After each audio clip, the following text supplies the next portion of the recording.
Доброе утро, уважаемые коллеги! Начинаем работу в нашей секции «Лексические исследования языков Сибири и сопредельных регионов».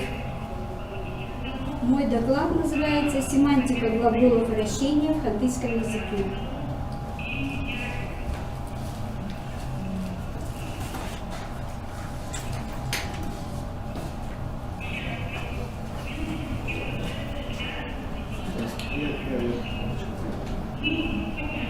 Это что мы отправим? Это не то отправила, я извиняюсь. Это не презентация. Так, что мы сделаем? Может быть, другой доклад объявить пока? Чтобы время не тратить. Давайте другой доклад, наверное, объявим. В это время...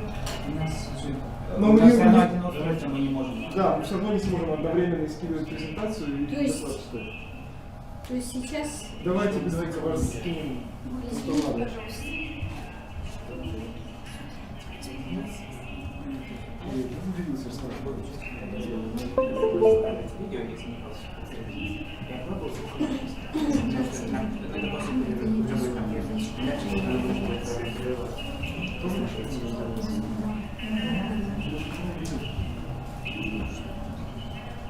Это? По счастью? Нет. Она называется, также должна называться семантика глаголов. Еще, по-моему, больше нету, да? А там еще было. Выше? Может, спал?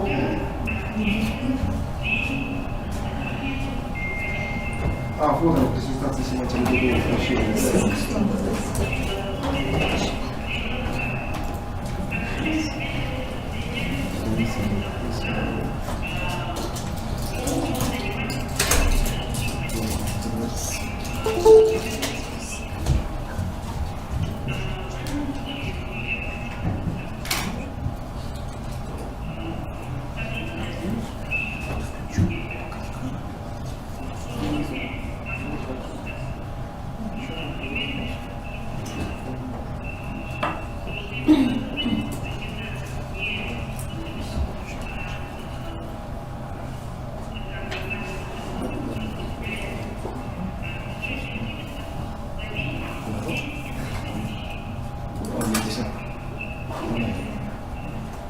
Представим опыт исследования семантики глаголов вращения на материале западных диалектов хантыйского языка – казмского, шурышкарского, приуральского и одного из восточных – сургутского, по типам описываемых ими ситуаций. Какова национальная специфика репрезентации вращательного движения в хантыйской лингвокультуре? Каковы параметры, релевантные для лексической зоны вращения? И проведем небольшой анализ семантики глаголов вращения на материале этих диалектов. Можно показать кадр второй. К глаголам вращения мы относим предикаты, описывающие движение субъекта по кругу относительно воображаемой точки или вращение вокруг собственной оси. Хантыйский язык различает вращение предмета вокруг ориентира в одной плоскости с ним и любое другое вращение с контактом и без контакта с плоскостью. Вращение субъекта вокруг собственной оси. Третий кадр, пожалуйста. Например, «Бинвончу муцемия, пажи ух тебя нахарамс». Ягодка опять куда-то покатилась. «Ин похры мух тащипицельфи». Он стал объезжать, обходить остров. Шурышкарский пример. «Начик ход харгу отхарамс». Приуральский пример. Тамин шунген анфарин. Сургутский. Гоголь куль. Нумбина. Тохтамгоид. Рархат. Глаголами вращения называют, четвертый кадр, пожалуйста, предикаты, описывающие ситуации, при которой предмет перемещается по кругу относительно воображаемой точки или движется по кругу относительно воображаемой линии, проходящей через его центр. Впервые типологический подход к глаголам вращения русского и польского языков был применен в работах Трофиминой, Прокопьевой. Семантика глаголов вращательного движения на материале русского языка рассматривалась в работах Ибрагимовой. Сопоставительному исследованию глаголов вращения на материале 15 языков посвящена статья Павлюковой и Рахилиной. Далее рассматривались немецкие глаголы, которые репрезентируют колебательное движение, и другие работы. Для анализа мы взяли небольшую группу глаголов, например, «зарыты», 5-й кадр, пожалуйста, «кружить», «кружиться» по земле, воздуху, «крутиться», «катиться», «вертеться», «hermelt», «идти вокруг», «мухахты», «кärti», «сейвиты», «шахтаты», «кärдеты», «шахрыты», шурушкарский диалект «тярыты», сургутский «ралхта», «сейхахтата». В английском языке различается движение по траектории, приближенной к идеальному кругу. Это люди, птицы, предметы и хаотичное движение, то есть вращение субстанций или множество мелких однородных предметов, например, снег и вихрь. Глагол «харити» является генерическим предикатом среди глаголов вращения в хантыйском языке. Он является основным, так как является многозначным, подходящим для описания наибольшего числа ситуаций. По диалектам этот глагол представлен фонетическими вариантами. Он описывает вращение в одной плоскости с ориентиром и вращение вокруг внешней оси. Его семантика включает наибольшее количество параметров и имеет меньшее ограничений по сравнению с остальными глаголами системы. Многозначный глагол «харити» описывает вращение вокруг внутренней и внешней оси, то есть он не имеет ограничения на ось вращения. Например, 6-й кадр, казымский диалект. «Халей пялапни кургет павой царыст». «Халей пялапни кургет павой царыст».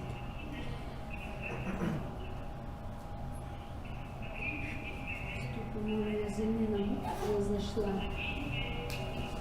Кадин филд пила юман, шизарей, как ты вычелся.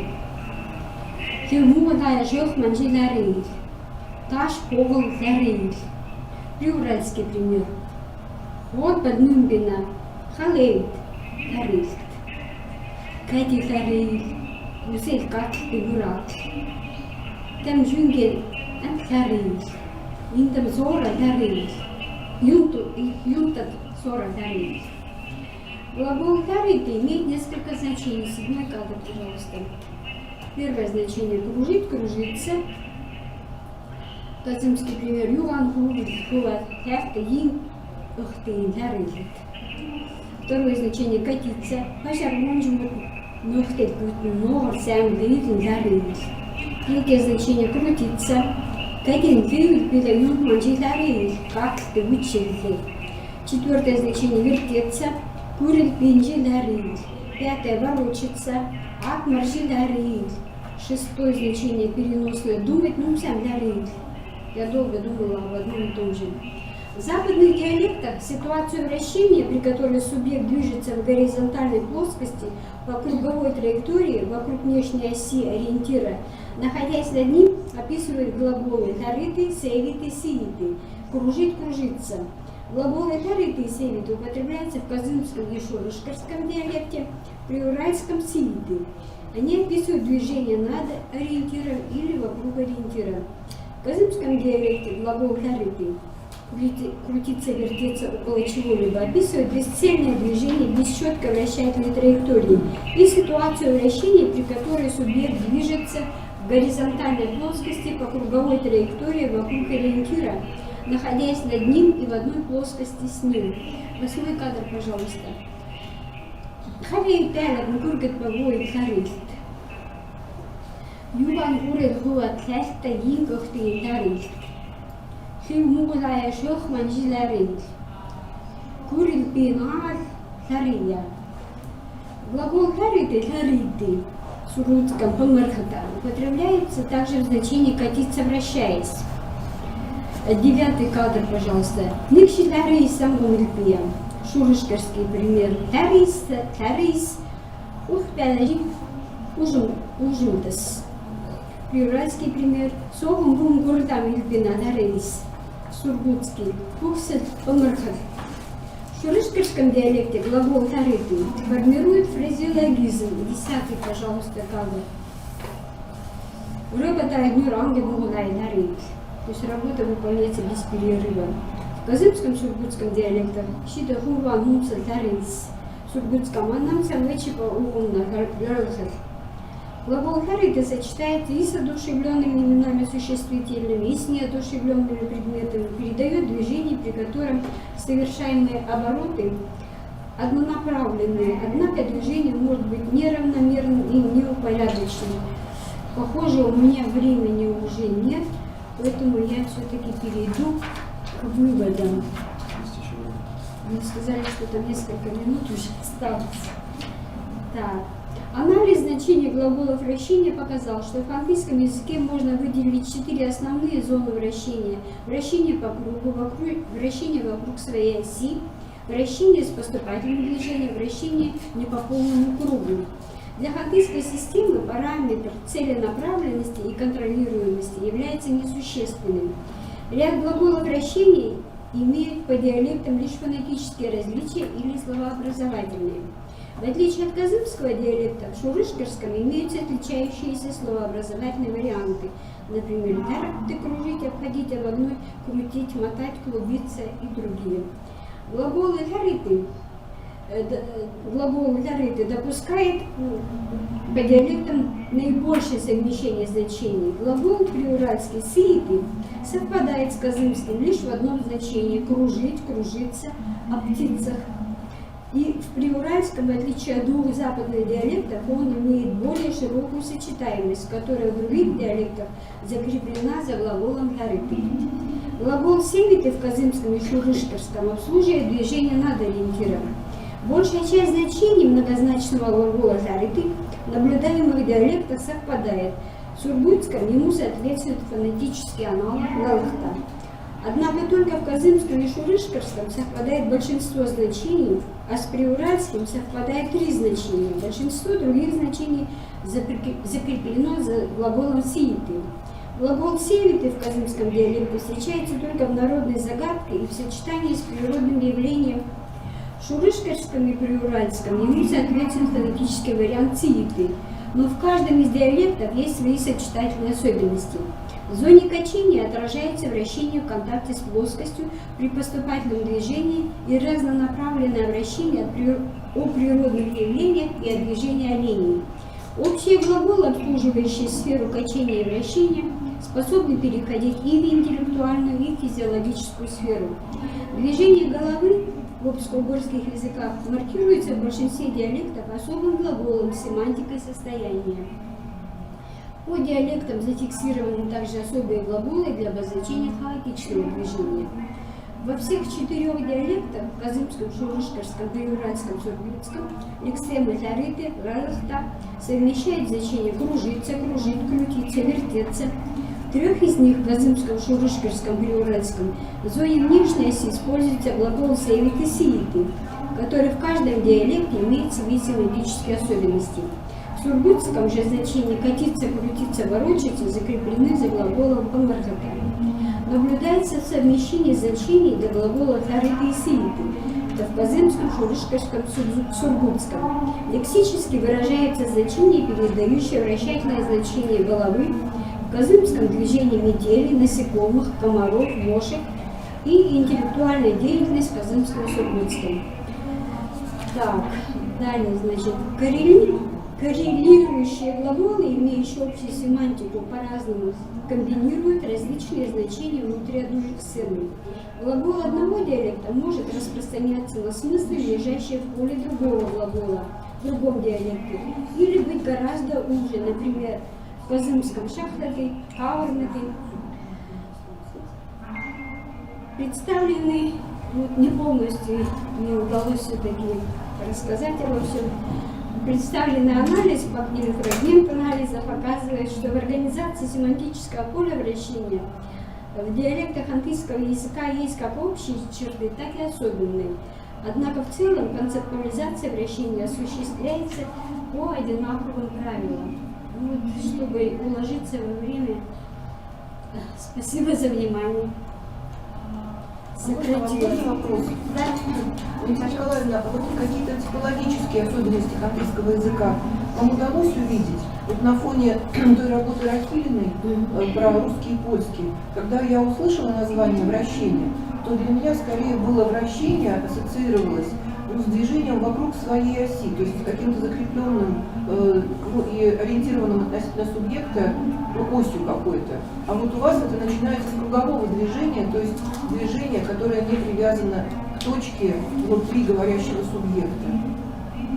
Для меня это как бы я бы это воспринимала как две разные группы. Группа вращения и группа кругового движения. А у вас получается, что в английском языке этого противопоставления нет?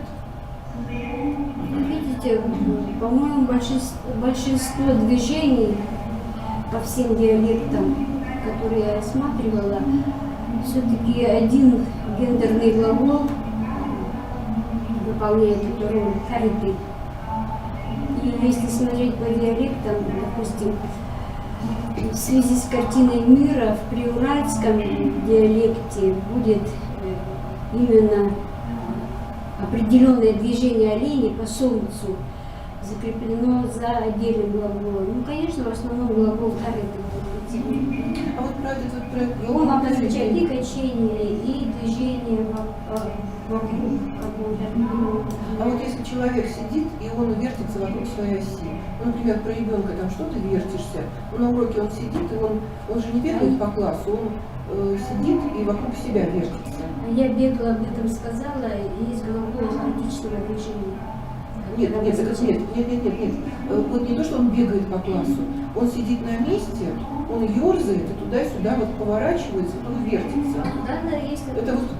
есть такое движение. И движение, допустим, когда он лежит в постели, я просто вынуждена была пропустить все это, потому что время не позволяет только себе уделять внимание. Есть такие глаголы, когда человек лежит, когда особо движутся там комары, мошки или вихрь. То есть они за ними закрепляются специально даже глаголы. Но система интересная, на самом деле, требует более тщательного рассмотрения, потому что когда начинаешь смотреть еще и словообразовательные все возможности, то видишь, что у каждого диалекта еще особые какие-то суффиксы присоединяются, которые не будут совпадать с соседним диалектом. То есть картина не такая уж простая. В общем, честно говоря, когда я рассматривала, у меня как особый глагол, который идет для глагола окружения по всем деле, голова закружилась. Я хотела спросить тоже про методику. Я делала анализ по глаголам «решать». Я могу компонентный анализ. Там столько вырезается началка, да, и там все фикс, это как бы основной, да, глагол, а уже все очень много. Там мешать, там круг промешать отдельно каждый. Может быть, какой-то конкретно, если вы представить где-то вот в видео таких схемы, да, то компоненты какие добавляются, они получатся очень... Я пыталась, но пока у меня схема не получилась. Пыталась, да. Я таблицу уже приготовила, чтобы посмотреть, какие будут значения, параметры для каждого диалекта. Но пока у меня еще не хватило материала по всем диалектам, и чтобы, сказать, схему точную дать, я уже не смогла таблицу представлять. То есть есть материал по одному диалекту более широко, по другому лакуной, и поэтому таблица у меня пока пустоватая получилась. Ну, конечно, очень любопытно, потому что с головой, допустим, голова закружилась, по всем диалектам идет глагол «шивеметы». Голова фактически затуманилась. Интересно, любопытно. То есть добавляется элемент тумана. Да. Вопроса больше нет, да? Да. Сейчас передача можно. Николай Николаевич не может подключить презентацию, вообще готов включать. Сейчас, значит, Николай Николаевич, пока мы пропустим, да? Вы знаете, вы спросили, есть ли... Николай Николаевич на месте или нет? Нам узнать это. Пока не подключился, да? Да. Вчера Татьяна Николаевна не могла, да? А какой же у меня Все участники.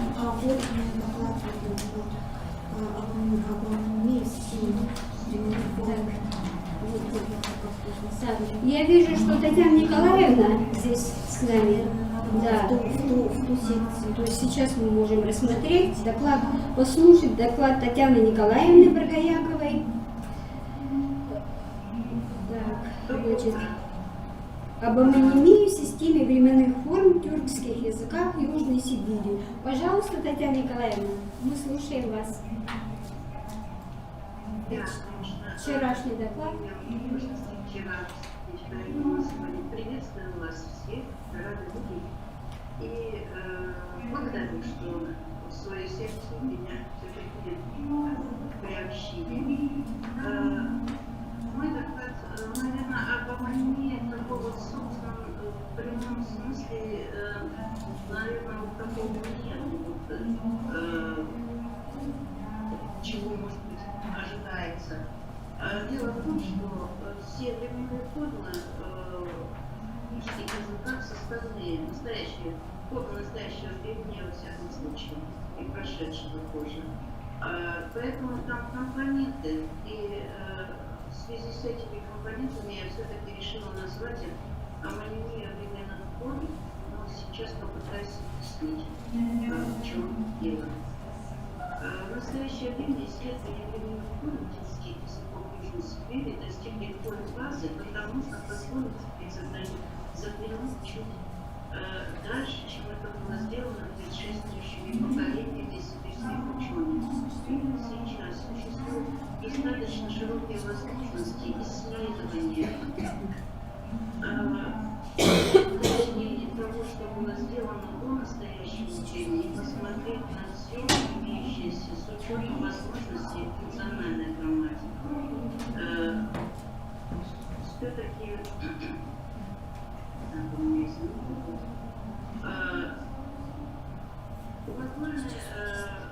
глагольная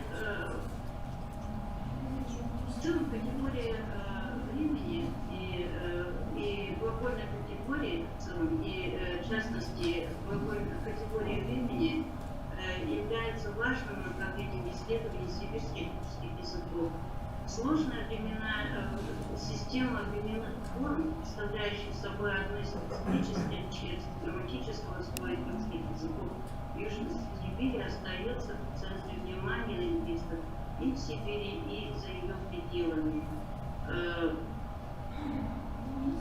Кажущаяся такая исследованность, на самом деле, на данный момент я считаю, что она ограничена все-таки больше работами описательного характера. Попытка в этих рамках объяснить, что существует в языках в настоящее время, то есть системе временных форм и в языках вообще, все-таки говорит о том, что мы должны попытаться расшифровать, не занимаясь даже специальной историей вопроса, попытаться понять, что делается в этой сфере, потому что прежде чем приступить к анализу формы, хотелось бы привести слова Игоря Валентиновича Кадушина о системе временных форм в тюркских языках. Он считает, что все временные формы являются исторически составными. То есть нет вот такого формы, как вы, например, где-то прошедшее время, которое, в общем-то, наверное, эталоном считается синтезированной такой формы, а все остальные, они составные. Соответственно, с одной стороны, это сложно, а с другой стороны, очень интересно, что кроется за этой составной структурой. Почему? Потому что плюс к тому у нас, особенно сибирских языков, в языках существует сильная тенденция к стяжению, к синтезации всего. И в связи с этим толчком к исследованию в этом вопросе у меня вообще-то послужила работа Байлам Чешуловны позже, потому что я пыталась разобраться в одной форме, в сопоставительном плане. И вот здесь буквально зачитаю ее слова. Существующая трудность терминологии и определения значения данной формы, форму установления ее грамматического статуса требует тщательного изучения данной формы со стороны семантики и функционирования в речи и тексте. На самом деле, вот эта мысль у нее проходит и в других статьях, в которых она пытается развести достаточно близкие формы. И сложность тувинского языка состоит в том, что компонент адер, который вы вообще получили в презентации моей,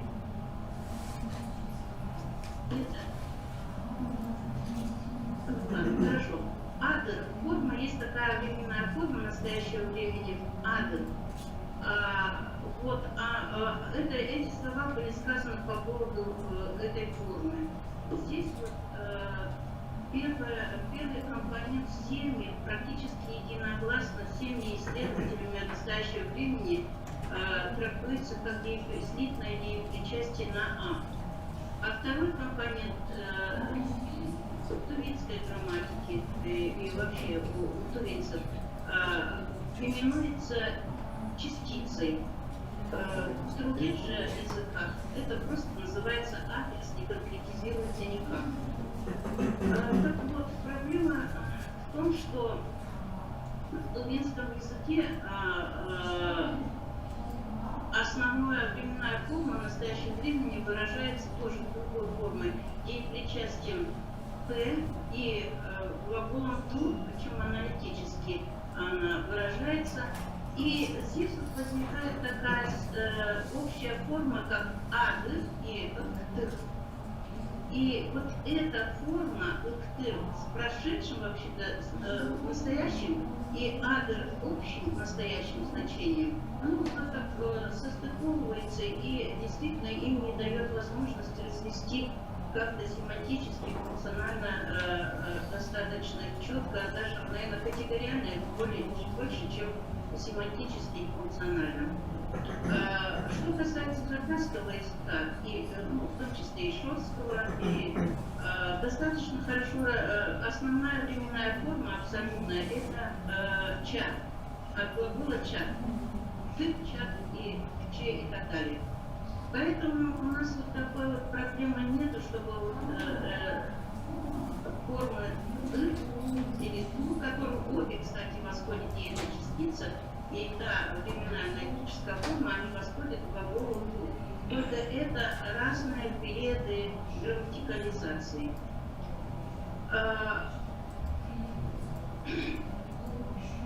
В хакасском языке в настоящее время существует 4 синтетические формы, но о них я говорить не буду, и вот только адер выделяю, и 3 аналитические формы.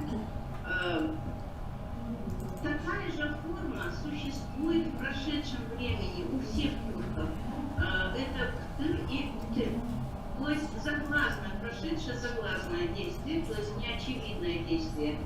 И вот это все наложилось на форму на адр, например, в тувинском языке, и в том числе от тувинского, близкое к нему тополарском языке, во всяком случае, в исследованиях Рассадина это прослеживается, вот такая какая-то противоречивость. С одной стороны, это время конкретное, очевидное, и с другой стороны, они говорят, в частности, Мунбуш и Рассадин говорят о загласности.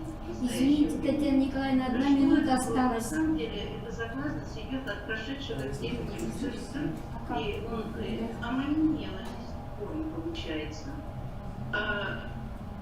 Для тех языков, у которых доминирует форма Извините, Татьяна Николаевна, 1 минута осталась. Хорошо, завершаю, ладно. Ну, вот в связи с этим я хотела привести просто тезисно, скажем тогда. На самом деле, я более чем убеждена, форма, первый компонент А, это не перепричастие действительно на А. Это древняя причастная форма А, то есть аорис, который, в общем-то, разложился в хакасском на три отдельных, параллельные совершенно формы. А – это будущее время, основная морфема, которая выражает будущее время. Кроме этого, джих – это частица, которая уходит в это будущее время в сослагательное наклонение. Благодаря этой джих уходит в сослагательное наклонение. С другой стороны, дыр это на самом деле действительно исторически восходит к глаголу тур, но давно грамматикализовавшаяся и прошедшая длительный путь до частицы, модальная частица, которая наоборот утверждает. Настоящее, дыр утверждается это настоящее, но это широкое настоящее. Основное его значение даже не временное, а это закон, порядок вещей. Все, что связано с этой категорией, выражается артом. Но она сейчас вытесняется другой формой в хакасском языке. Вот эти три параллели, они исходят от одной широкой, недифференцированной в древние времена формы, и три формы существуют в хакасском языке за счет поддержки частиц. Для подтверждения,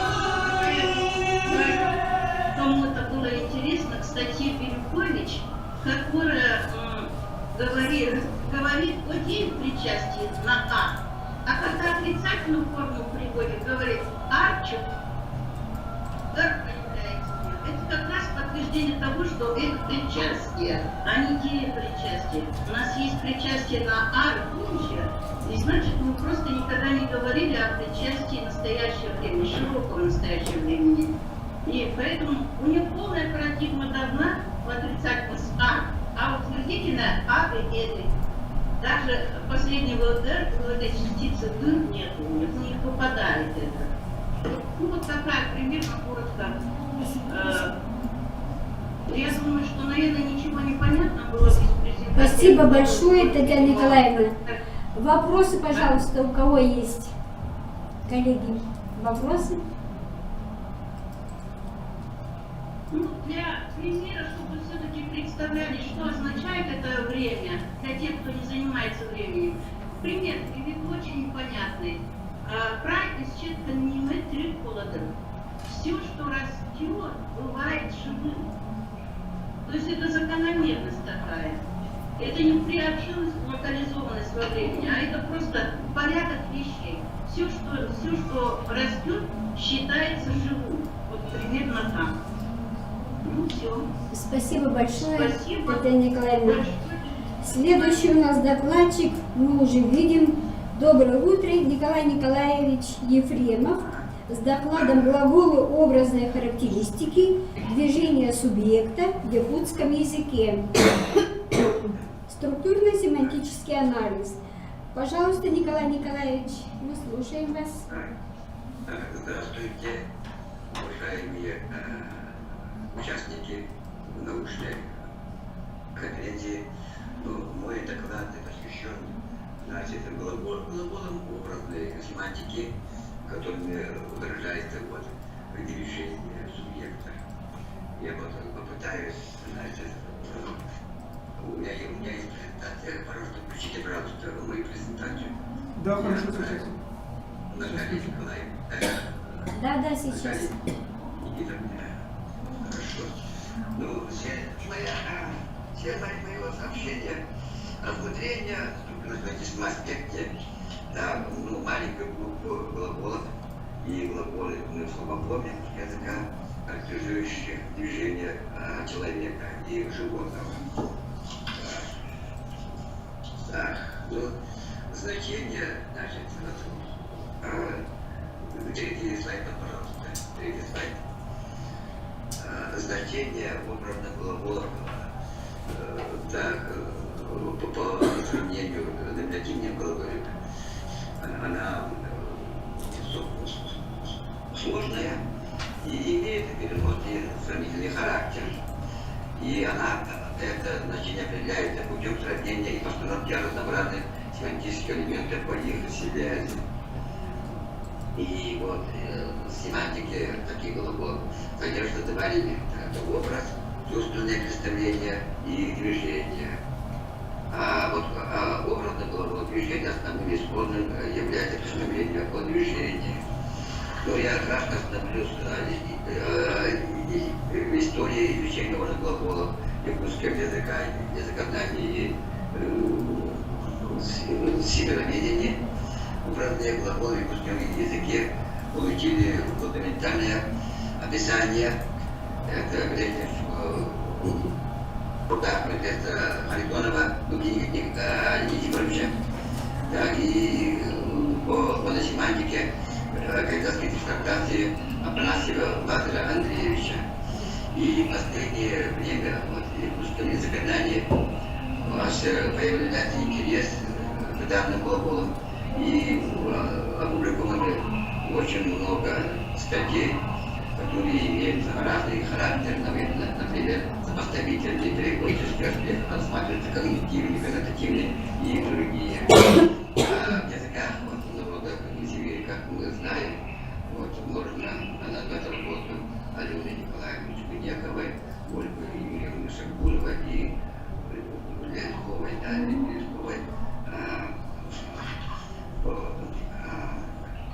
и других. Изучение функциональной категории на базе лексикосемантических групп и тематических групп имен и глаголов. Вот в нашем институте в последнее время, последние 5 лет, в настоящее время, мы изучаем средства выражения функциональной семантической категории на основе этой группы и тематических групп имен и глаголов. И вот в прошлом году было записано понятие, подготовлено коллективная монография Нобелевская, монография по видит свет. Так, но надо сказать, что образное глагол движения представляет один из многочисленных подгрупп в тематической группе глаголов движения. Они в настоящее время еще не получили должного освещения. Мы имеем небольшие статьи, где тоже рассматривается отдельные образных глаголов и планируемые ими пространственные конструкции. Так, ну объектом анализа у меня 4 глагола. Это значит показывает атом на папела, на железда. Вот есть единица апис, да, эта запись является актуальной. Поэтому вот эти глаголы некоторые рассматривают как словоизменительные, то есть как самоформы, они как лексемы. И поэтому они в одном контексте иногда проявляются как лексемы, а в другом они могут выражать, значит, структуральное значение такой равномерной кратности. Там у меня имеется табличка, вот этой табличкой я пытался показать, в каких глаголах образованы, например, тогда, да, вот основа здесь указано, что да, и вот это адрес, да, и итоге получается вот такая форма тогда, этот глагол, как-то очень редкий, я ваши свои речи не употребляю, но вот народный писатель наш Сурмова употребил в своем рассказе, и я включил его свой запись. Это глагол не производный. Сегодня у меня даже не активно употребляется. Так, ну сейчас я попытаюсь по глаголам пройти, да. Я вот это значит толкование из плохого языка. Вот это глагол имеет семантический метод, размерно и там раздал. И это, если имеется в виду крупно, нужно убедительном человеке. Значит, тут субъект прямо указан при толковании. И данные глагольные формы или глагол описывается медленным движением крупного, грустного, убедительного человека. Так, где приводится пример пример Иоанна, и пусть не буду читать, там сразу скажу, старик Гил, сколько я беру крупнотелый человек, вел это очень медленно и в развалку, да, в развалку. И здесь вот семантическая структура данного глагола имеет так, что старик Гил был крупнотелым, большим человеком, да, человеком покойной фигуры, в ростом тела, и поэтому вот этот элемент, конечно, здесь обязательно. Да, ну я, конечно, вот я много обращаю, как вот занимаюсь пространственностью, да, поэтому читаю работу Алены Чугунева, Николая Алены Николаевича Чугунева, и пытался тоже выискивать вот ее передачи. Оказывается, есть вот похожий на наш вот да, только, конечно, другая форма, но математика как-то близки к этому глаголу, но на неуклюже идет в каком-то толстом. А это получается в английском языке какой-то концептуальный эквивалент имеется. Два дела. Семантика делает медленные числоватые движения, будучи полным или неуклюже одетым. Если описывается медленные числоватые движения полноделого или неуклюжно одетого субъекта. Этот глагол встречается вот еще в других составе глагольно-аналитических конструкций. Препозитивные компоненты, которые порождаются депричастием ама, то есть шагая. Так, ну то есть примеры приводятся. Неуклюжно одетый, шел медленно наступая тяжело. Значит, тут весьмонавская я тоже Алены Николаевны нашел глагол колбанна, свойственно передвигаться тяжело идти, неуклюже, но здесь об одежде ничего не сказано. Видимо, этот глагол этого элемента не содержит. Глагол ударил на прихрамывать на ногу. Описывает движение субъекта, человека или животного, прихрамывающего на одну ногу. Да, где приводится пример, олень, приподнимая вверх раненую ногу, уходил, прихрамывая на одну ногу. Получается вот такой аутологичный перевод, но эти, так это буквально перевод отражает семантическую структуру данного глагола в качестве предиката этого предложения. Но в хасском языке я составляю глагол «авсагда», передвигаться, прихрамывая, ковыляя. Так, чудесная и двигаться медленно и неторопливо, слегка привальность ногу на бок. Второе значение ходить, двигаться медленно, в комнате, будучи больным и печальным. Можно приводить пример. Первое значение вот такой пример представлен. Его переход около года неторопливо похаживать, слегка переваливать на бок. Хакасский эквивалент функциональный колтана, передвигаться, переваливать из стороны в сторону. Это в семантическом плане. Во втором значении это медленное движение больного или опечаленного человека. Так, тут Надя перевод этой фразы. Дмитрий, расстроившись из-за того, что его обсуждали на работе, после работы, не связавшись ни с кем, начал уходить домой, словно день медленно один. Так, ну, заключение такое краткое. Рассмотренная социальная форма выражается образ искусственного движения, которое означает как повторяющееся и длительное. После глагола «отъела», характеризует общее медленное движение человека. А каждый из этих вопросов имеет специальную тему, связанную с описанием внешних людей до субъекта движения. Форма равна, позволяет тесным вышеназванным глаголом, как форма используема для описания движения человека или животного с указанием на прихрамывание на одну ногу.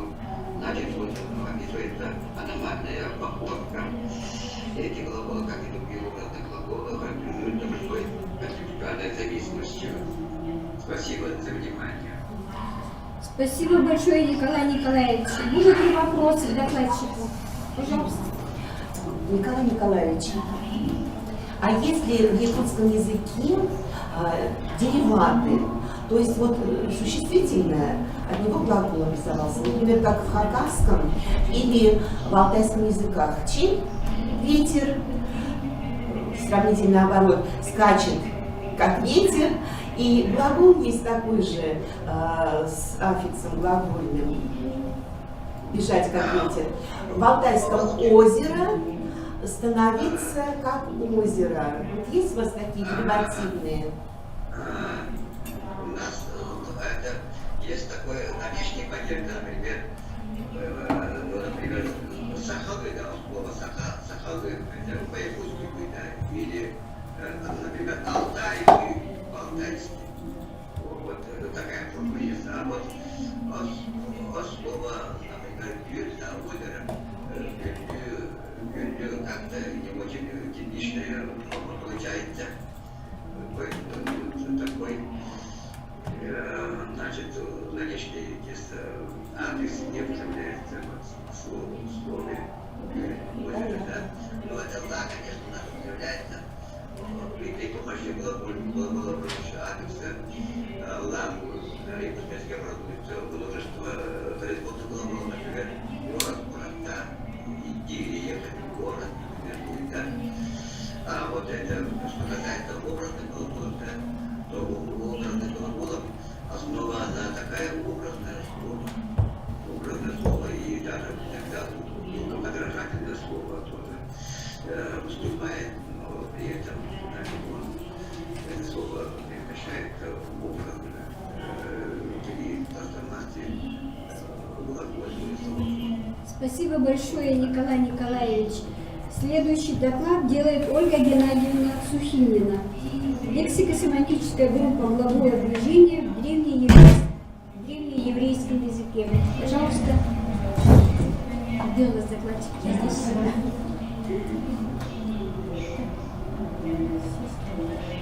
Уважаемые коллеги, доклад посвящен репрезентациям лексико-семантической группы глаголов движения в древнееврейском языке в переводах Евангелия от Марка.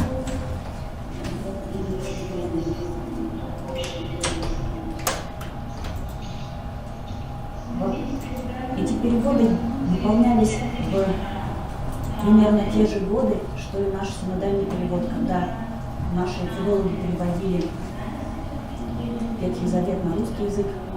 В Европе ученые и стилисты переводили Новый Завет на древнееврейский язык. Пожалуйста, дальше.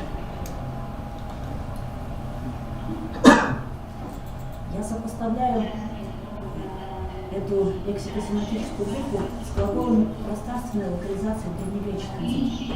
Пожалуйста, дальше. Вот два перевода. Один вышел в 1977 году, а другой почти через 10 лет. Пожалуйста, дальше. Левый переводчик Делич, он стремился сблизить свой перевод с языком первого века. Дальше.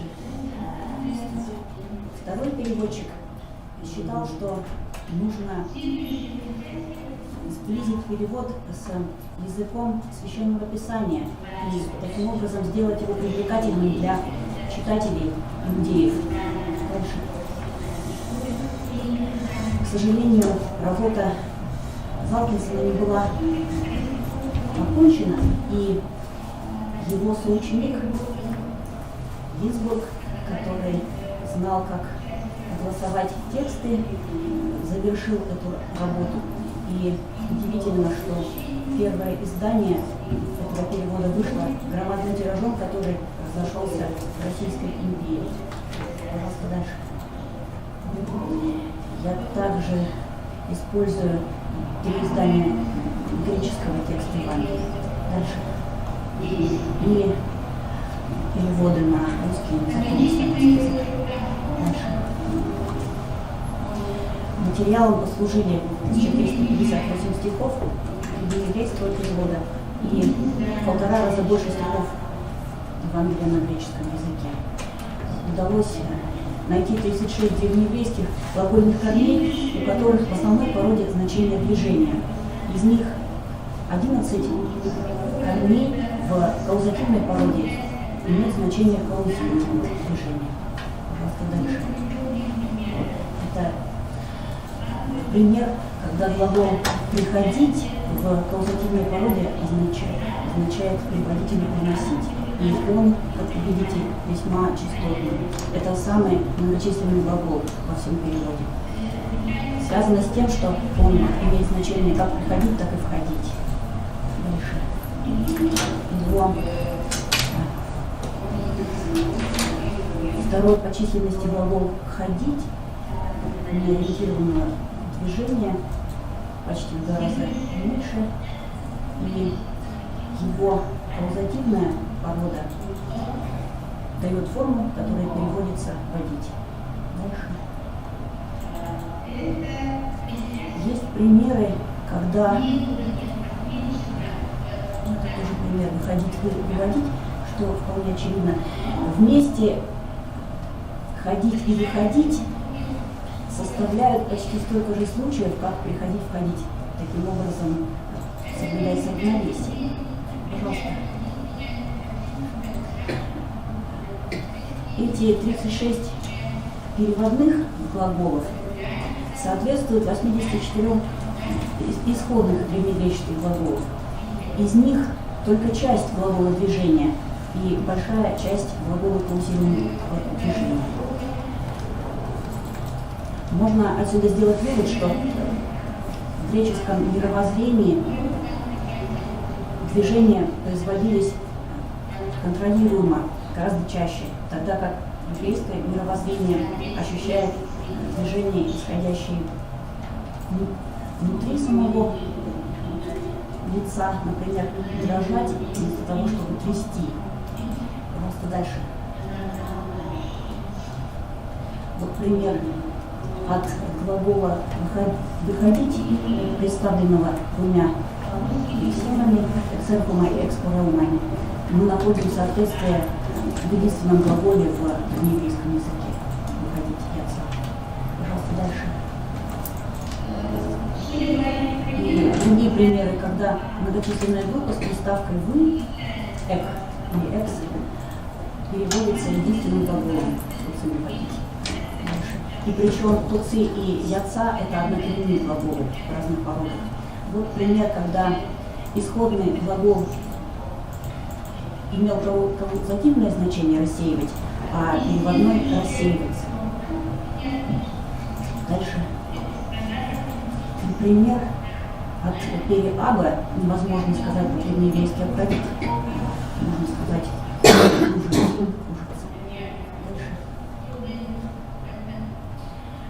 Что же делается в древнееврейском языке, когда нет глагольных привербов? Это компенсируется предложено именными сочетаниями. Дальше.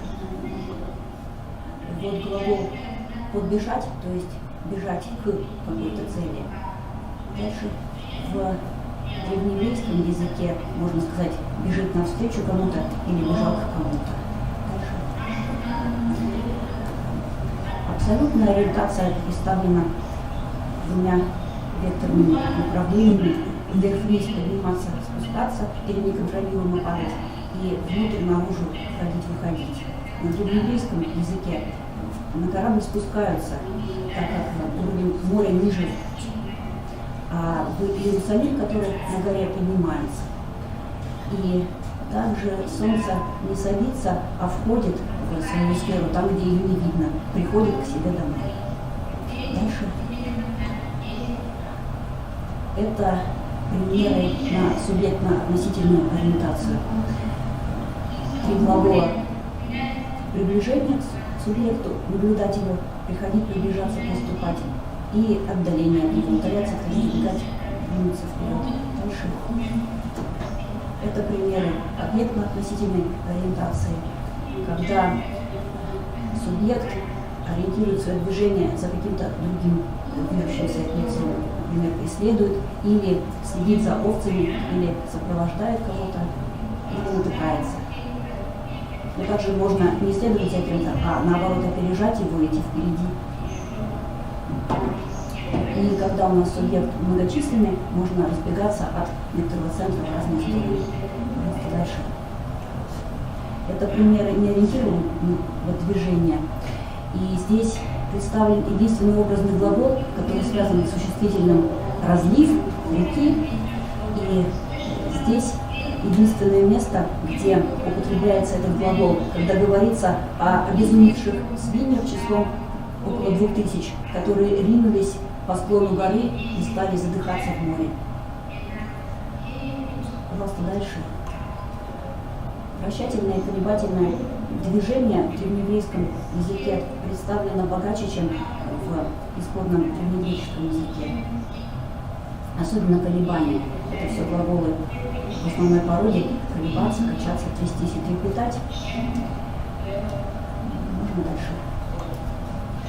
И можно свести эти отдельные слайды в таблицу. Получается сверху движение. В основной породе это движение самого субъекта, а на второй половине слайда внизу в причинительной породе каузатив.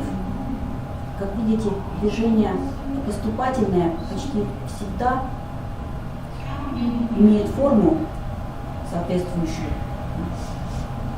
движению некаузированному, а вот движение поступательно неориентированное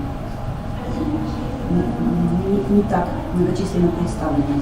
Было 6 с невыраженной ориентацией, каузатив только 2. И можно дальше. Это подсчеты исходных древнегреческих глаголов. Здесь немного более многочисленные примеры на каждый случай. И здесь, в отличие от еврейского языка, противоположным образом выражается посадка на корабль. На него поднимаются, так как тело, погруженное в воду, находится ниже, чем сам корабль плавучий. И солнце по-гречески не садится, а ныряет. Вот эта разница, как мы видим в древнееврейском языке, меньше глаголов, так как нет такой системы приставок. Но в единственном месте колебательное движение представлено больше. И можно дальше. Здесь собраны глаголы на 3 движения. Их в основном 3, а в первоисточнике за счет приставок можно добавить к бегству еще и трассу этого бегства кругом или по направлению, или с разных сторон. Дальше.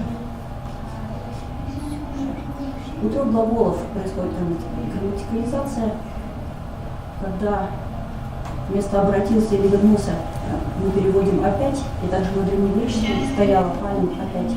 А призыв к совместному действию «давайте» — это что-то вроде «пойдите». Просто дальше. Вот выводы: 36 корней движения найдены в древнееврейских переводах, а в древнегреческом тексте их больше, чем в 2 раза больше. Больше, чем на 100%. Колебательное движение представлено разнообразнее, чем в первоисточнике, и за счет предложенных сочетаний можно передать значение глагольных рефлексов. Это все. Дальше картинка. Спасибо большое, Ольга Геннадьевна. Вопрос еще можете успеть задать, хотя бы пару времени. Маленький вопрос. Можно сказать, что из глагола движения какие-то используются как вспомогательные? Вот только в том случае, когда призыв к действию не выразила вспомогательность. В древнееврейском языке вспомогательные глаголы не нужны. Там есть одна аналитическая форма, когда причастие сочетается с глаголом «быть». Либо в несовершенном виде, либо в совершенном виде. А вообще последовательность действий передается синтаксически, не временными формами, а их связью в предложении. Спасибо большое, Ольга Геннадьевна. Следующий докладчик наш Ольга Юрьевна Шагурова, Новосибирск. Доклада «Метафорические значения глаголов движения в хакасском языке». Пожалуйста, Ольга Юрьевна.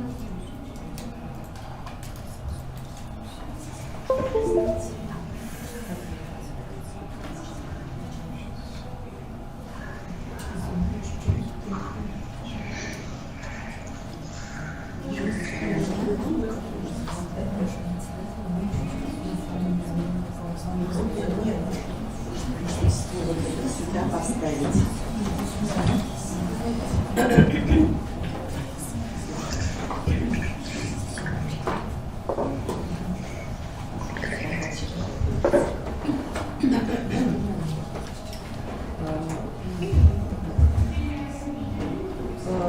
Доклад называется «Вторичные глаголы, вторичные значения глаголов движения в хакасском языке».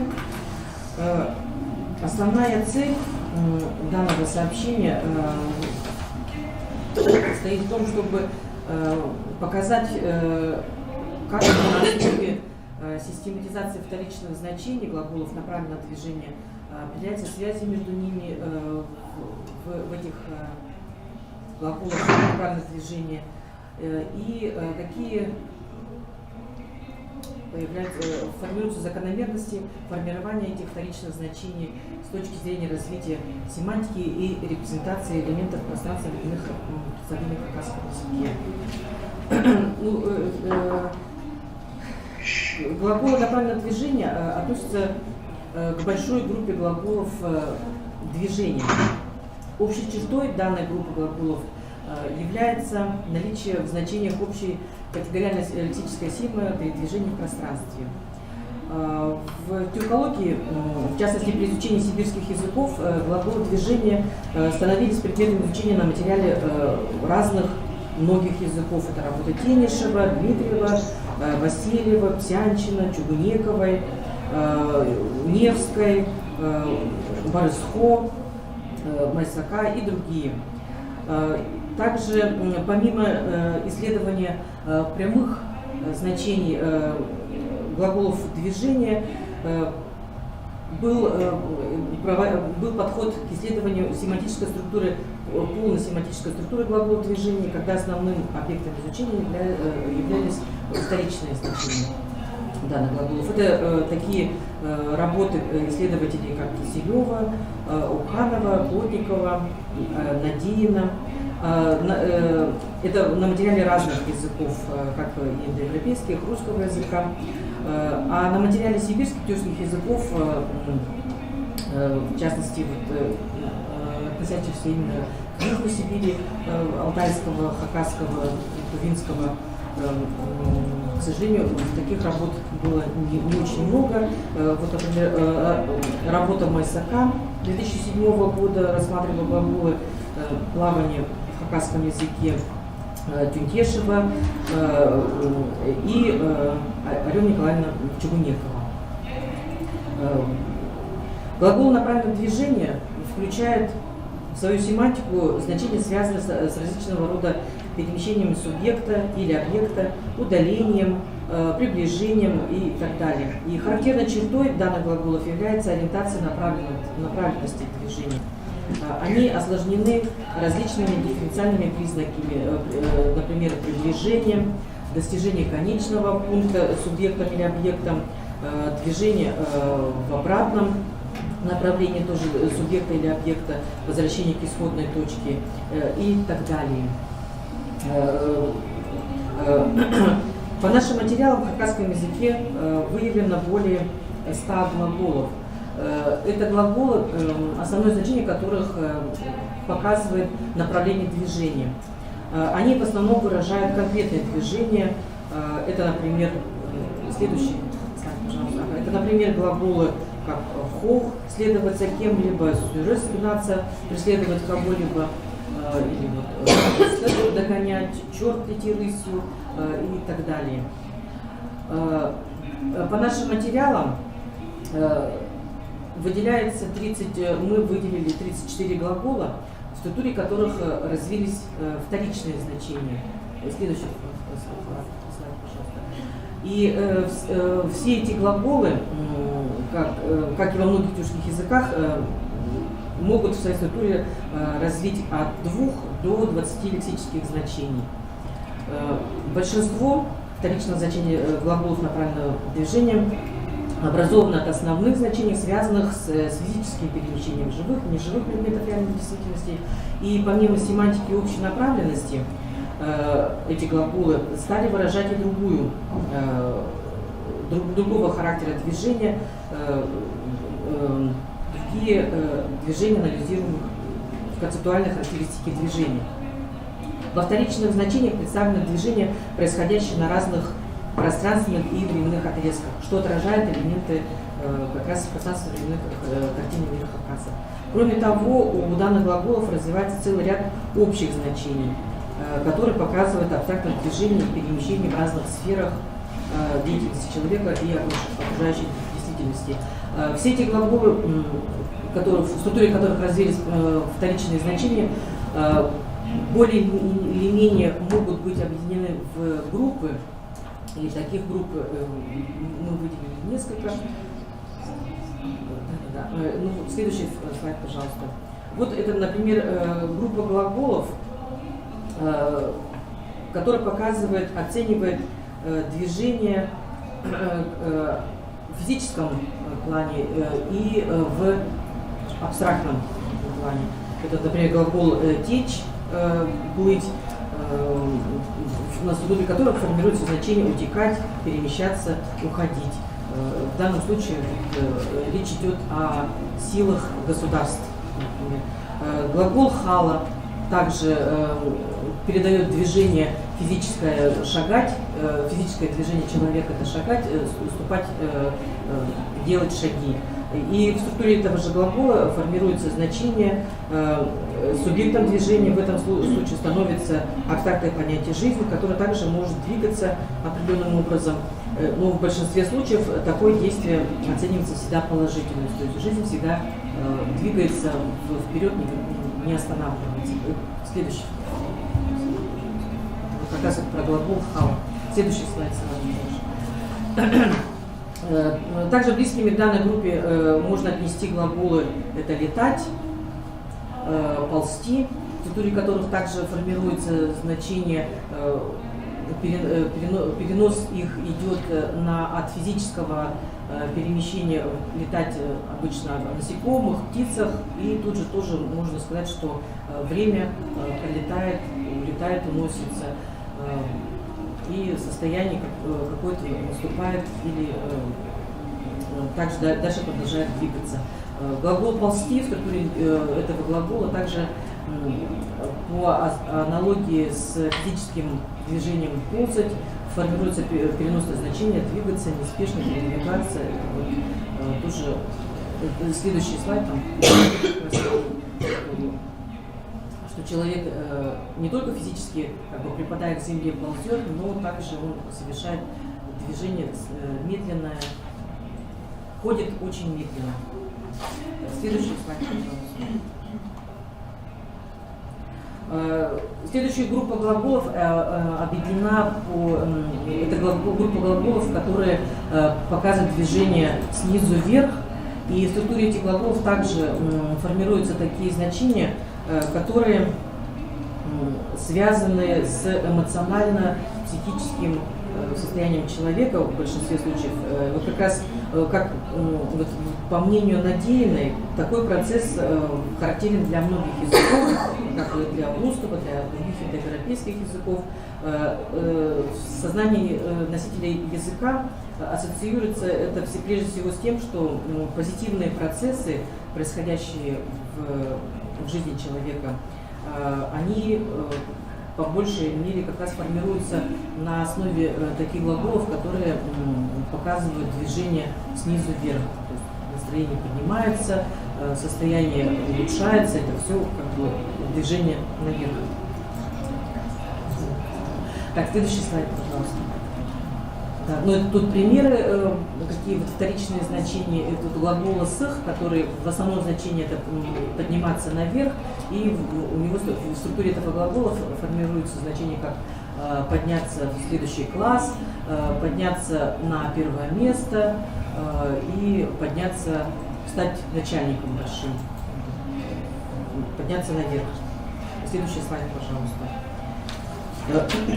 Следующая группа глаголов движения связана, нет, еще следующая, что-то тоже связана наоборот с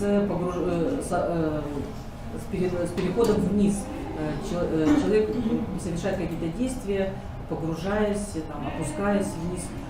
Здесь также эти глаголы в своей структуре формируют такие значения, которые показывают в основном с поведением человека связаны. Если основное значение глагола пат это тонуть, погружаться, и то он также может и погрузиться не только в эту водную стихию, там, болотную какую-то стихию, но также он может погрузиться и в мыслительный процесс, ну и так далее. Следующий слайд, пожалуйста. И также выделяется группа глаголов, которая показывает движение, вторичное значение, в которых показывает движение, связанные с поведением и поступками. В основном значении эти глаголы показывают возвращаться или отворачиваться, поворачиваться в противоположном направлении, то есть повернуться, отойти назад. И эти значения, в основном, вторичные значения в таких глаголах в основном связаны с поведением и с поступками человека, а также с психическими, эмоциональными явлениями. Например, глагол там тискерлен, основное значение его отвернуться, повернуть в противоположную сторону, и переносное значение путаться, быть в заблуждении, сходить с ума. Следующий слайд, пожалуйста. Тут примеры приведены, или глагол, тот же глагол пат, правда, что тут тоже у него формируется значение, это тоже потеряться, уйти куда-то с концами. И глагол сёзерел, тащиться, плестись, но это тоже в таком обратном направлении, и также что человек может ухаживать за, обычно о молодых людях, которые ухаживают за девушками. Но при этом как бы такое образное, может быть даже образное поведение, что они просто таскаются за ними. Следующий слайд, пожалуйста. Ну и вот еще даже следующий слайд. Также и выделяется особая группа. Это глаголы, тоже направлены в движение, в структуре которых образуются вторичные значения, которые обозначают общее значение умереть, уйти из жизни. Это глаголы пар, уйти, нам возвращаться, чух лететь, тоже чачара, отлетать. Аналогичное значение выявляется и имеется и в других тюркских языках Сибири, в этих, в которых отражается восприятие смерти как возвращение в иной мир, в лучший мир. Это как раз показывает глагол «нам», возвращаться домой. Вот, таким образом, проведенный анализ семантики глаголов, направленных в движение в кавказском языке, показал, что в структуре этих лексем на основе первичных значений были сформированы вторичные значения. Развитие семантики данных глаголов в большей степени отражает пространственно-временные представления этноса, хакасского этноса. Особенно данная семантика прослеживается в случаях метафорического перемещения, и первичные значения у всех глаголов в самом общем виде содержат в себе идею приближения, удаления или перемещения объекта-субъекта из одного места в другой. А в области вторичных значений наблюдается определенная специфика. Они тесно связаны с первичным значением, и которые передают разного рода движения как в физической сфере, так и в абстрактной сфере. Спасибо большое, Ольга Юрьевна. Поскольку у нас нет времени, предлагаю доклад сделать следующему докладчику Елена Валерьевна Пентешева, Новосибирск. Доклад «Метафора движения во фразеологических сочетаниях тюркских языков Сибири». Пожалуйста, Елена Валерьевна.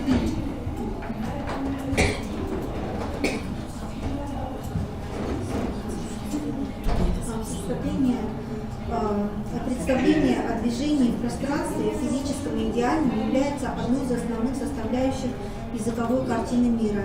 Языковое выражение эти представления находят в частности в глаголах движения и вторичных значениях и сочетаемостей. Здесь мы рассматриваем алтайские, хакасские, тувинские фразеологические сочетания, в которых метафора движения является стертой прочно интегрированной в язык и не воспринимаемой уже как таковая. В составе фразеологических сочетаний рассматриваемых языков отмечаются в основном 3 глагола движения. Можно, да, это кир-кыр, ходить, он так, чих-сых, выходить, подниматься, и тюш-тюс, опускаться, падать. Движение в них переосмыслено как переживание человеком определенного состояния, эмоционального, ментального, физического, жизненной ситуации, определенного положения дел и другое. Здесь играют роль ассоциативные связи, сложившиеся в языковом коллективе относительно ориентации вверх-вниз, внутрь-вовне. Одновременно при этом с формированием семантики сочетания глагольный компонент указывает на начальную фазу состояния, в какую входить, конечную фазу состояния или действия и продолжительность, интенсивность состояния действия. В рассматриваемых языках мы выявили, и что еще важно отметить, что субъектом действия в исследуемых фразеологических сочетаниях является человек. Пожалуйста, следующий кадр. В рассматриваемых языках мы выявили 7 основных метафорических моделей движения, реализующихся в таких сочетаниях. Их можно объединить в 4 типа. Это движение состояния, движение события, движение межличностные отношения и движение достижения. И это первый тип движения состояния. Следующий, пожалуйста. Следующий кадр, пожалуйста. Антон, следующий, пожалуйста. Слайд. То есть движение состояния. К этому типу относятся 2 модели. Сочетания, построенные по ним, описывают состояние человека. В качестве глагольного компонента здесь в основном глагол тюш-тюс, опускаться, падать, выражающий интенсивность и продолжительность состояния. Первая модель – это опуститься в пространство какого-либо состояния, испытывать интенсивно какое-либо состояние эмоциональное, обычно негативное, ментальное, физическое. Вот здесь приведены примеры, например, алтайская ачуга-тюш, буквально боль, ну, в данном случае душевно опускаться, печальветусь, в кавказском печаль опускаться, и другие. Близкими по семантике являются фразеологические сочетания с лексемами, относящимися к речевой деятельности. Следующий и потом еще следующий. Да. Например, хакасская в разговор опускаться, то есть увлекаться разговором, и другие. И фразеологические сочетания, которые указывают на образ жизни человека, какие-либо жизненные обстоятельства. Например, алтайская арахакыр или тюш, хакасская арагакыр. Ну, здесь я основу только говорю. Вот, пристраститься к спиртному, стать алкоголиком, то есть буквально в водку входить или опускаться. Здесь, как видим, уже иногда глагол тюш используется, а иногда кыр, входить, иногда опускаться.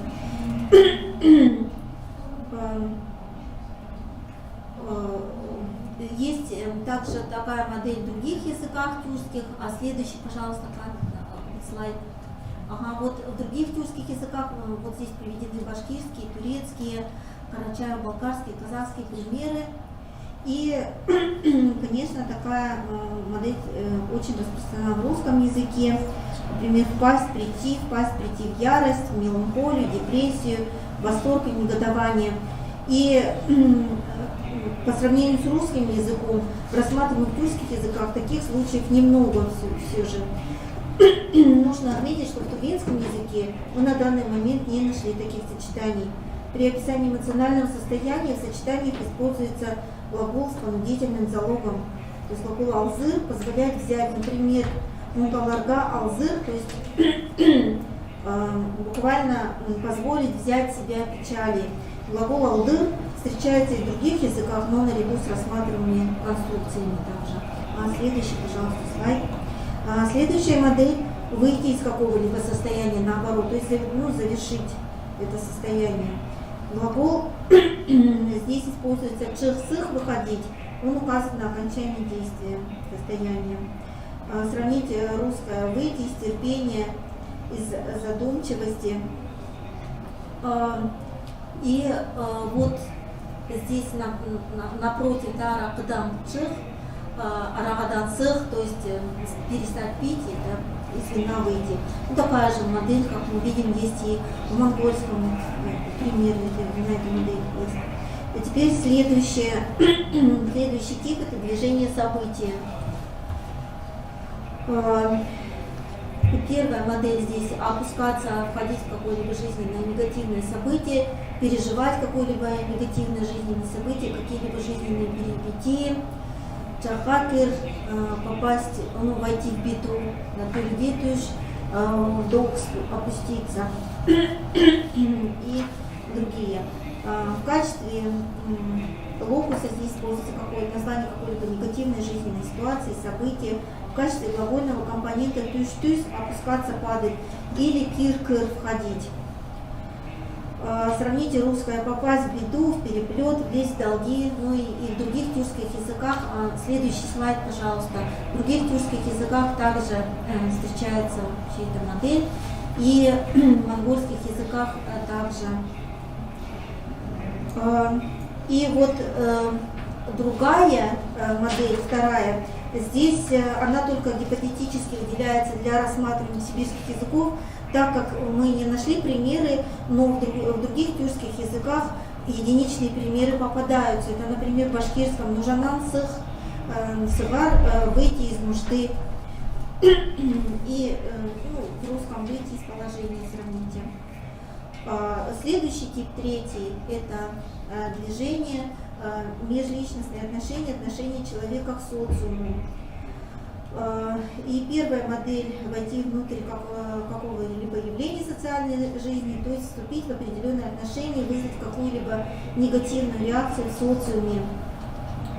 В сочетаниях, объединенных данной модели, локусом может быть абстрактное, существительное или название части тела, представляющее метонимический перенос, например, рот, язык, это сплетни, разговоры, или метафорический перенос, например, рука, власть. При этом локус принадлежит другому человеку или социуму. Глагольный компонент в составе таких сочетаний тюш-тюс, опускаться, падать, и кир-кыр, ходить. Здесь мы видим, что сочетания такого типа распространены во всех трех рассматриваемых языках сибирских. И следующий слайд, пожалуйста, сделайте. В бурятском языке также мы нашли такой пример, например, дружбу войти, помириться. Они отличаются и в русском, и в других европейских языках. Это вступить в отношения, прийти к соглашению, к согласию. И следующая модель – это движение из какого-либо явления социальной жизни, наоборот, прекращение этого явления. Здесь приведены примеры. Нет, это третий, предыдущий слайд. Это, вот эта модель. Например, вот в хакасском мы видим выйти из доверия, буквально. Ну и другие примеры. Сустем шеварда, слушаться, то есть из слова выйти, и другие. И последний тип движения достижения, он представлен одной только моделью, то есть подняться к чему-либо, какой-либо ментальной сущности или приблизиться, то есть добиться чего-либо в области интеллектуальной деятельности или в социуме. Устойчивое сочетание с глагольным компонентом, здесь чих-сых, значение подниматься. Они могут указывать на вот такие достижения. Например, вот там вот махасы саварва, достичь славы в хакасском языке, то есть буквально до славы подняться. Ну и также если в интеллектуальной сфере, то есть до сути подняться, начала в алтайском языке, и другие примеры. Ассоциация верх, достижение, успех, везение, высокий социальный статус является общей для языковых картин мира многих народов. Таким образом, каждый тип, кроме последнего, представлен двумя антонимичными моделями, по которым построен ряд фразеологических сочетаний. Среди таких сочетаний встречаются антонимичные пары. Следующий слайд, пожалуйста. Вот здесь мы видим войти в водку, аракдан шар, наоборот, выйти из водки, то есть перестать пить. И необходимо отметить очень ограниченное число сочетаний с глаголами «чехсых» в исследуемом материале, то есть «выйти». Самым числовым компонентом оказывается глагол «тюш-тюс» – «опускаться, падать». Он встречается в подавляющем большинстве фразеологических сочетаний, описывающих состояние человека. «Кыр-кыр» преобладает в сочетаниях, обозначающих межличностные отношения, то есть глагол «войти». Наиболее многочисленная группа фразеологических сочетаний относится к модели «опускаться», входить в какое-либо жизненное негативное событие, да, то есть переживать какое-либо негативное жизненное событие. Для всех трех рассматриваемых языков отмечается также модель движения, межличностные отношения человека с социумом. И в заключение хотела бы сказать, что хотя иногда видны русское влияние в рассматриваемых языках, например, в алтайском шутыреле или прийти к решению, к заключению, это калька. Но все же для тюркских языков аналитизм и грамматики и лексики является характерной чертой, поэтому нельзя считать формирование тюркских фразеологических сочетаний целиком русским влиянием. Вероятно, такие базовые представления, как представление о пространстве и их воплощение в метафоре движения, имеют большое сходство в разных языковых картинах мира. Благодарю за внимание. Спасибо большое, Елена Валерьевна. Следующий доклад делает Анна Лада Канаоловна, город Кызыл, о репрезентативности национального корпуса тувинского языка. Докладчик у нас где находится? Здравствуйте. Слушаем вас. Здравствуйте, уважаемые участники конференции. Приветствуем вас. Разрешите представить доклад на тему о репрезентативности национального корпуса тувинского языка.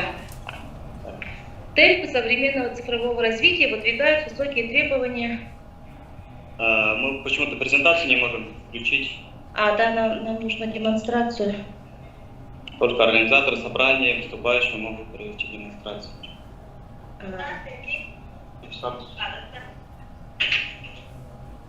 Пожалуйста, разрешите нам демонстрацию. Вроде уже разрешили, вроде уже можно. Да? Так. Это не идет. Нет.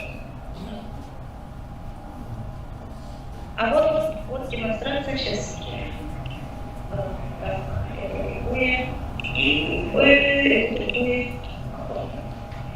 Пойдем на рабочем столе, да? Один момент. Извините за неудобство. Ой, он что, не сворачивает? Почему-то нет. Прав нет.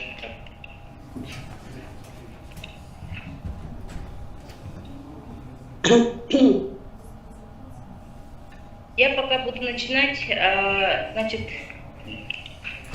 темпы современного цифрового развития выдвигают высокие требования к языкам, к естественным языкам. Остро стал вопрос о сохранении и развитии общественной значимости и функционирования тувинского языка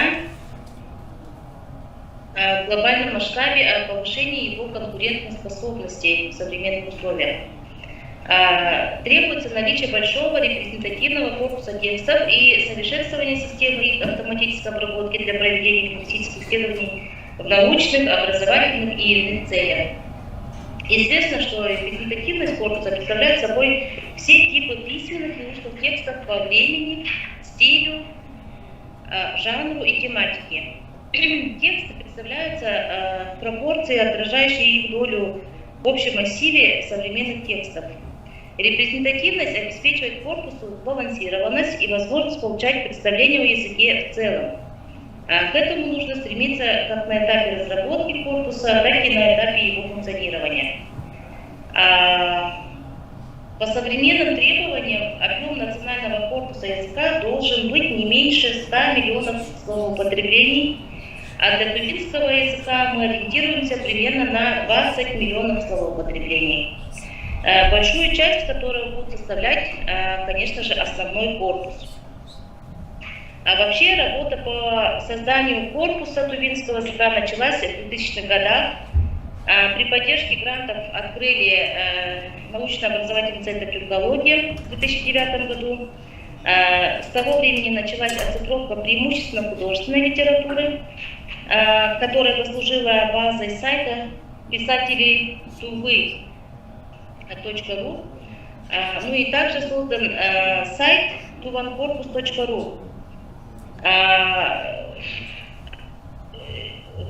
на базе которого есть сейчас уже работает электронный корпус тувинского языка с диалектным, фольклорным, параллельными подкорпусами, также подкорпусами литературы на латинице.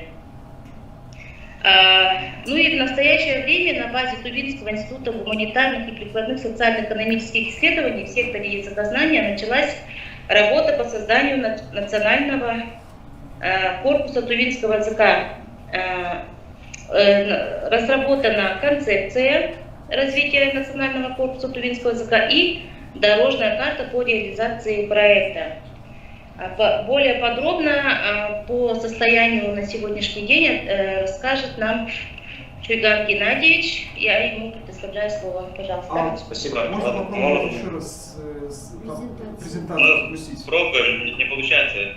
Или вам скинуть на почту, может быть, сейчас. Просто там будет сейчас демонстрация. Еще раз попробуйте. Запустите ее, пожалуйста, еще раз. Да, мы пробуем. Сейчас. И файл. Поделиться экраном. За это время отправлять будем. В общем, национальный корпус тувинского языка – это собрание независимых корпусов, каждый из которых предназначен для решения определенных лингвистических задач. Специфику лингвистических задач определяет состав корпуса и разметка, которые в нем используются. Предварительно мы планируем создание 9 различных корпусов в составе национального корпуса тувинского языка. То есть это основной корпус, параллельный, поэтический корпус, фольклорный корпус, корпус текстов на латинице, устный корпус, диалектный корпус, небольшой синтаксический корпус и исторический. То есть это вот те подкорпуса, которые мы планируем. Основной корпус это корпус тувинских письменных прозаических текстов различных жанров и стилей, созданных после внедрения алфавита на основе кириллицы. Тексты, включаемые в основной корпус, ориентированы в основном на литературный язык. В основном корпусе предусматривается метаразметка, морфологическая и семантическая разметка. Параллельный корпус, в котором тексту сопоставлен перевод этого текста на другой язык, вот корпус может включать несколько подкорпусов. То есть у нас есть тексты тувинско-русский, параллельный текст тувинско-тюркский, это вот включающий перевод из других тюркских языков на тувинский или с тувинского языка на другие тюркские языки. Тувинско-монгольский подкорпус, включающий перевод с монгольских языков, с монгольского, бурятского, с калмыцкого. И также можно включить туда тувинско-европейский подкорпус, включающий текст перевода с языков Европы, то есть, кроме русского языка. Поэтический корпус включает все стихотворения, поэмы и авторские песни. Корпус содержит помимо морфологической разметки также стиховедческую разметку. Вот, фольклорный корпус содержит тексты фольклорных произведений больших и малых жанров. Корпус текстов на латинице будет содержать все известные тексты на тувинском языке, созданные на основе латинизированного алфавита. Корпус должен быть снабжен пословной морфологической разметкой. Это можно, скорее всего, делать вручную или придется разрабатывать специальную программу для этого. Устный корпус включает расшифровку записей публичной и бытовой повседневной устной тувинской речи, а также транскрипт театральных спектаклей, записи телерадиопередач, записи чтения художественной прозы, интервью и так далее. Диалектный корпус содержит тексты, записи речи носителей отдельных диалектов тувинского языка, включая говоры. В корпусе полностью сохраняется морфологическая, синтаксическая и лексическая специфика текста.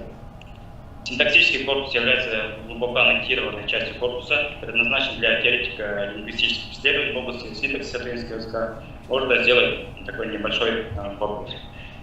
И, наконец, исторический корпус будет содержать тексты памятников древнетюркской письменности, имеющие непосредственное отношение к тувинской истории. Возможно, выделение двух самостоятельных подкорпусов. Это вот Енисейский корпус и Архонский корпус. В состав Енисейского корпуса включаются все тексты, их примерно на данный момент насчитывается примерно 250 единиц, найденных на территории Тувы, Хакасии, Красноярского края, Монголии и другие. Архонский корпус содержит тексты архонских памятников. Этот корпус должен содержать тексты на оригинальном тюркском руническом алфавите, транслитерацию, транскрипцию и переводы на русский и тувинский языки. То есть поэтому исторический корпус также будет представлять собой своего рода параллельный корпус. Вот. А в настоящее время началась работа по созданию основного параллельного исторического корпуса. В первую очередь идет определение перечня источников текстов для представительности важен как размер, так и структура корпуса.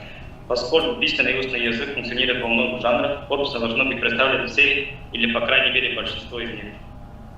Основными критериями к источникам текста являются разнообразие, культурная репрезентативность, отсутствие сознательных, стилевых и лексических экспериментов, широкий временной охват. И о нашей работе в данном направлении немного сейчас расскажет Эллада Камилова. Можно ли подключить теперь уже вот эту демонстрацию? Не получается, да? Я отправила на почту ИП языкознания. У нас 4 минуты осталось еще. Так, в настоящем докладе мы, конечно, хотели подробнее более рассмотреть репрезентативность литературы на тувинском языке именно в библиотеке нашего института. Проведен анализ алфавитной картотеки всей литературы на тувинском языке, который позволил выявить 2205 произведений различных жанров. Мы можем наблюдать, что наиболее активный период публикации был 50-е годы, и с 2000-х годов идет уже некий спад печатной продукции. Состав и структура национального корпуса тувинского языка по результатам анализа можно определить следующим образом. Мы бы это на слайде увидели. Но, в общем, примерно мы распределили на 5 корпусов. Это у нас основной корпус, 1300 произведения единиц, да? Далее параллельный корпус составляет 680 произведений, поэтический корпус 325 произведений, фольклорный корпус 65 текстов. Ну и есть категория неопределенных текстов. То есть к какому корпусу их более отнести, лучше еще не решено.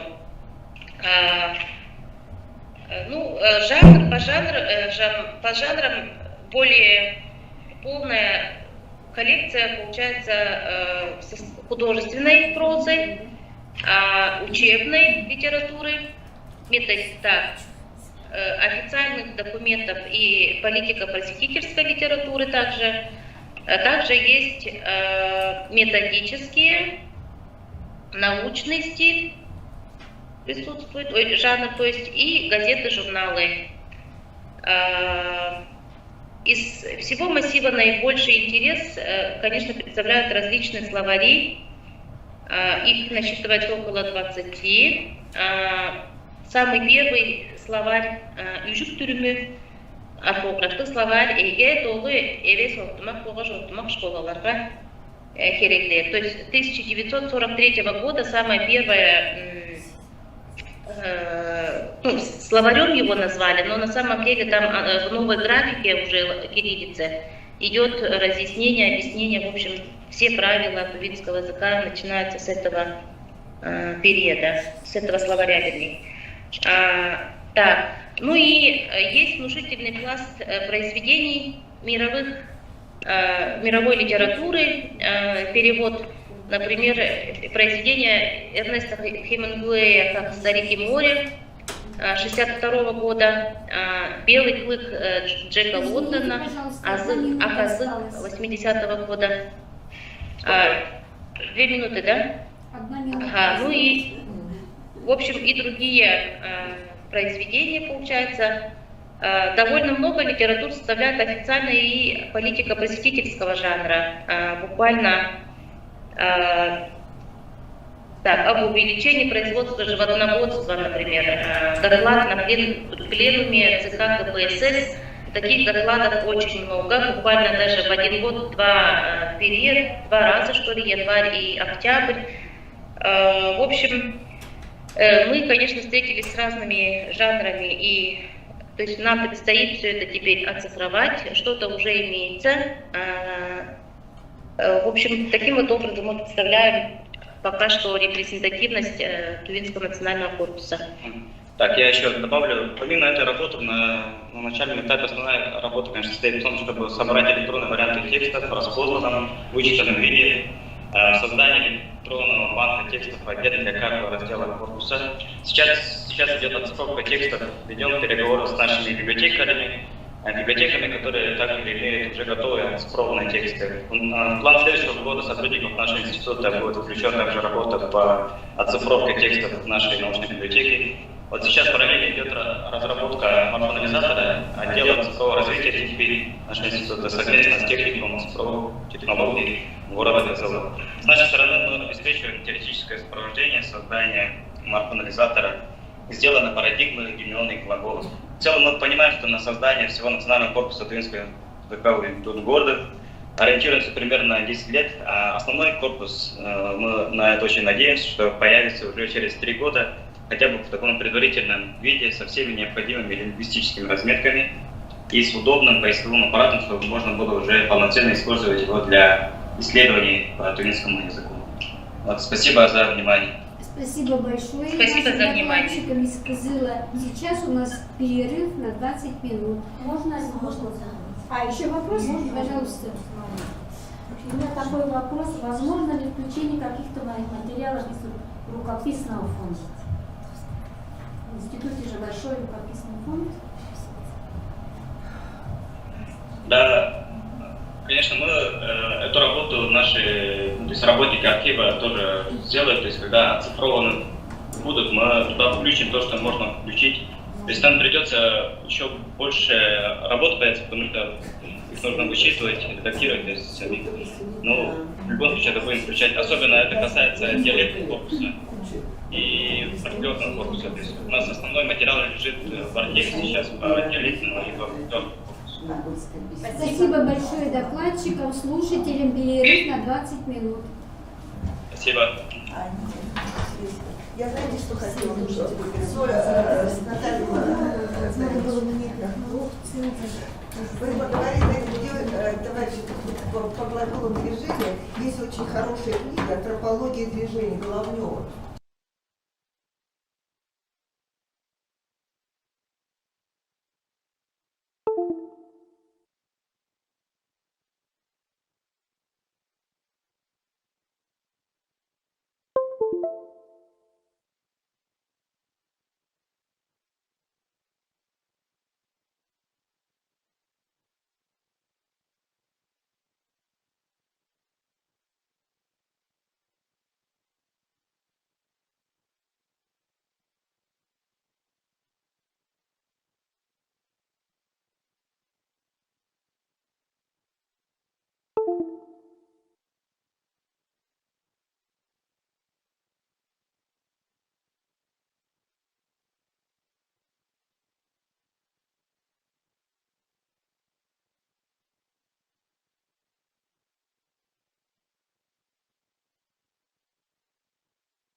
И первый докладчик у нас в этой части Трофимова Светлана Минкеновна, профессор Калмыцкого государственного университета имени Городовикова, город Элиста.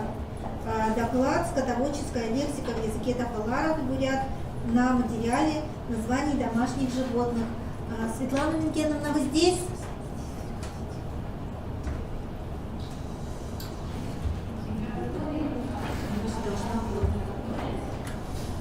Нет, да? Светлана Минкеновна. Смотрите, пожалуйста, еще человек.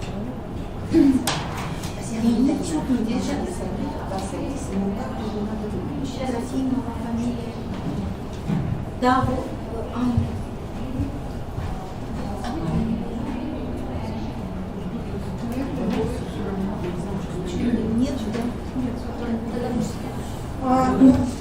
Нет, возможно, Светлана Минкеновна подключится немного позже, поэтому сейчас пока что мы объявляем следующего докладчика.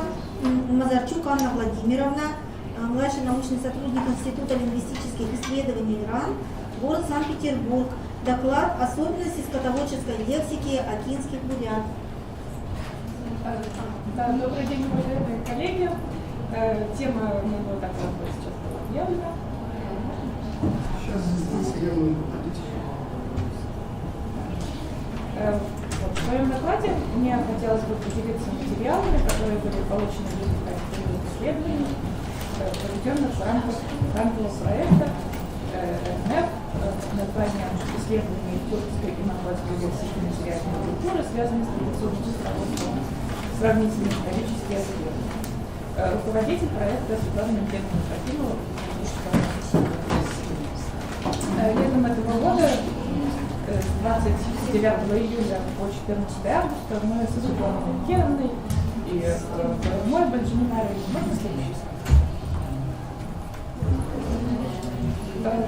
совершили поездку по Окинскому району Бурятии, где общались с информаторами в населенных пунктах Орлик и Саранск. Это были и буряты, и сайоты. Как мы увидели, то, что я сейчас скажу, новость об этом много где написано, в частности, в статье Игоря Ивановича Рассадина. Нет, Игорь Иванович. Да, это сын. Игорь Иванович Рассадин пишет, что со стариками ушел советский тюркский язык и национальная культура. Это цитата из его статьи. Ну, не только он об этом писал. Вот, когда мы приехали в экспедицию, мы воочию убедились в том, что на сайотском уже, к сожалению, никто не говорит. Кто-то из сайотов знает какие-то слова, но как язык общения сайотский полностью перестал существовать примерно с середины или с конца 90-х годов 20 века. Валентин Иванович Рассадин писал, что в начале 90-х, во время своих поездок в Окинские районы, он еще слышал советскую речь. Это разговаривали очень пожилые люди. Они были последними, кто помнил советский язык. Язык ушел вместе с ними. Сейчас энтузиасты пытаются возродить советский язык. В частности, советский преподают детям в Саровской школе. Это стало возможным благодаря материалам, которые записал Валентин Иванович Рассадин в 70-х годах, когда язык еще был жив, хотя уже перестал активно употребляться в повседневной речи. Хочется надеяться, что попытка возродить советский язык в конечном итоге окажется удачной. Для этого, конечно, нужно приложить много усилий. Это будет своего рода воскрешение из мертвых. Ну, насколько я знаю, такое удалось сделать один раз в зафиксированной истории человечества. Это с ивритом. Поправьте меня, если я не права. Ну вот, раз получилось с ивритом, может быть, получится и с советским. Ну и вернемся к рассказу об экспедиции. Как я говорила, приехав в Окинский район, мы убедились в том, что на данный момент там остался только один живой язык из интересующей нас в рамках проекта тюрко-монгольской общности, это язык бурятский. Ну, его мы и записывали. Записывали мы, кроме всего прочего, используемые окинскими бурятами и сайотами термины, обозначающие крупный и мелкий рогатый скот. И получили на первый взгляд довольно предсказуемые результаты.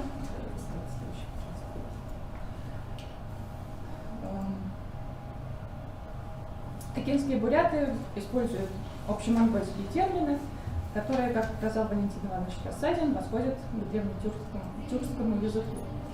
Вот в этой таблице для примера приведена только часть из терминов. Здесь самое главное обратить внимание на параллели из древнетюркского. Другие примеры мы скоро увидим на следующих слайдах, как будет таблица. Можно следующий? Акинские буряты понимают вот те термины, которые были показаны, и не только их. Также они используют эти термины в повседневной речи. Они понимают и используют общемонгольские слова, обозначающие потомство скота разного возраста. И вот мне хотелось бы отметить некоторые интересные детали, но прежде чем я это сделаю, считаю важно сказать, что у жителей Акинского района из-за климатических и ландшафтных особенностей той территории, на которой они проживают, сформировался свой тип скотоводства, отличающийся несколько от монгольского. И поэтому у акинцев сложились свои приоритеты в деле разведения скота. Монголы кочуют 4 раза в год, и к основным видам скота традиционно причисляют крупный рогатый скот, то, что называется словом бухар. Да, ну, в это понятие входят как коровы, так и яки, так и смесь коров и яков, хайнаки. Ну, также в презентации не указано, есть термин орм, ортом, да, что переводится как смесь хайнака и яка. Да, то есть еще як бык, да, а корова хайнака, как бы еще одна стадия скрещивания. Ну так вот, у монголов, да, традиционные 5 видов скота — это крупный рогатый скот, бухар, лошади, овцы, козы и верблюды. Цатаны также разводят еще оленей. Акинцы, в отличие от монголов, кочуют 2 раза в год. Они тоже разводят в основном крупный рогатый скот, но преимущественно все-таки яков. Вот на территории Аки больше яков, чем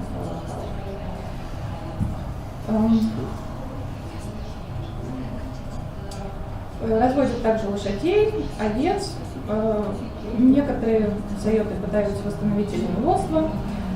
Чрезвычайно редко в хозяйстве можно встретить коз.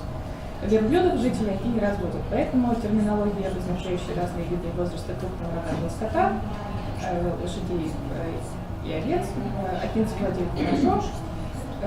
Термины, обозначающие возраст и пол коз, акинцы стали постепенно забывать. Термины, обозначающие разный пол и возраст оленей, тоже приходится вспоминать заново, поскольку с 60-х по 90-е годы сайотам запрещалось разводить оленей. Следующий слайд, пожалуйста. Сравним систему терминов, обозначающих скот разного пола и возраста акинского, бурятского и монгольского языков. В монгольском языке для домашнего скота существует разделение по 6 годам и полу, есть отдельные слова для самок, кастрированных самцов и производителей. Наименование приплода 1-2 года жизни одинаковое. Вы видите, что для монгольского языка нет строчки 1 год. В некоторых случаях термины могут быть общими для нескольких возрастов. Например, УНЕ – это производитель 3, 4 и 5 лет. УНЕ – это коровы 5, 6 лет и старше. Цусок – это овца и коза 3, 4, 5 лет. Обратите внимание, что слово цусок подходит для 2 видов скота, овцы и козы, как я сказала. А хацалом используется вообще для 4 видов скота из 5, лошадей, скота и коз. Но если мы рассмотрим систему терминов, обозначающих скот в акинском говоре бурятского языка, то увидим, что в ней меньше делений по возрастам, только до 5 лет включительно, но с другой стороны в ней есть отдельное обозначение для приплода 2-го года жизни, в отличие от монгольского языка, где новый термин начинают употреблять с 3-го года жизни, когда приходит до исполнения свободы. В монгольском и акинском бурятском используют разные слова для козла-производителя. Оханг в монгольском, тех в акинском бурятском. В монгольском тех обозначает дикого горного козла. Вот происходит такое вот смещение значений. Следующий слайд, пожалуйста. Таким образом, мы приходим к выводу, что система наименования разного пола и возраста не является застывшей и, что является обязательным к исполнению для всех современных монгольских языков. Каркас этой системы формирует общемонгольская лексика, которая, как показал Валентин Иванович Рассадин, имеет параллели в древнетюркском языке. Но система наименования домашнего скота может претерпевать определенные изменения, обусловленные реалиями, в которых оказываются носители того или иного современного монгольского языка.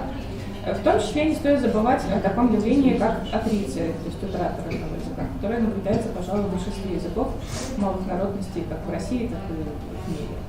И мне представляется, что некоторые искажения системы объясняются именно воздействием доминантного, в данном случае, русского языка. Благодарю за внимание. Спасибо, Анна Владимировна. Но, к сожалению, у нас нет сейчас времени. В монгольском также для обозначения крупного скота обозначается, есть такой термин «будо». Он как-то подскакивает в каких-нибудь наименованиях в бурятском языке. Когда мы опрашивали информантов и употребляли этот термин, они нас понимали. Да. Мы говорили, нет, когда мы спрашивали, какой скот у вас есть, они говорили ухо. А потом мы начинали задавать дополнительные вопросы, и оказывалось, что это яки. Вот. И для разграничения коров и яков акинцы используют термин «могол», ухарь, монгольская корова, для коровы, и харлак, да, для... Нет, сарлак это монгольский термин, а вот по-бурятски харлак. Можно я тоже спрошу? А общее слово «скот» есть такой термин? А дикие животные противостояния? Давайте тоже. Спасибо. А вот сам термин хайнак только для смеси, да, у него есть какое-нибудь другое значение? Нет, да, применительно к смеси яков и коров. Да, это такие. Там была еще у вас табличка. Скажите, вот там, я просто не готова смотреть, для козленка и олененка есть какие-нибудь общие термины? Потому что я с увязанными оленеводческими и как бы литературным сравниваю, что там, как правило, вот один термин, ну, то есть там даже уточнение есть, что для олененка и для козленка всегда одно слово употребляется. Нет, в монгольском это разные слова. Но, по крайней мере, те слова, которые употребляют акинские буряты, да, там козленок, оленя, да, это янцев. Да. А козленок обычный птичек. Уважаемые коллеги, простите, пожалуйста, вот у нас будет перерыв, во время перерыва мы идем с очень большим отставанием, вы просто не успеете пообедать потом. Если... Поэтому, пожалуйста, вот во время перерыва можно будет задать вопросы. А, к сожалению, Светлана Минкеновна так, может, она нет, да? Светлана Минкеновна, вы здесь нет? Она вчера мне писала, что она не могла соединиться. Дозвониться тоже не смогли до нее. Зазвонили? Да, ну, да, я зазвонила. Ага. И следующий докладчик у нас Алишина Хадиса Чайдаровна. Доктор филологических наук, профессор-консультант кафедры русского языка и общего языкознания Тюменского государственного университета.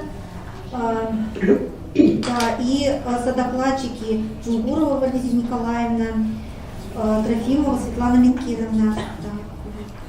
И доклад «Исследование скотоводческой лексики в научном наследии Валентина Ивановича Рассадина». Пожалуйста, просим. Эрлі күн, исәнмісіз, яқшы йоқлап тұрдыңыз. Новосибирскийдегі коллегаларым, хөрмәтле Ирина Витальевна, Анна Владимировна Мазарчук, зур рәхмәт, бик матур доклад сөйләдегез һәм Бурятияга барып кайттыгыз. Окинский сайотларны тыңлап, күреп, өйрәнеп кайттыгыз. Шулай ук зур сәлам Аяна Алексеевна Озоновага, сәлам, Алена Робертовна Тазранова һәм башкалар. Очень приятно видеть вас, уважаемые коллеги. Второй день слушаю ваши доклады и не перестаю изумляться, какие квалифицированные, прекрасные сообщения, выступления, доклады прозвучали и вчера, и сегодня.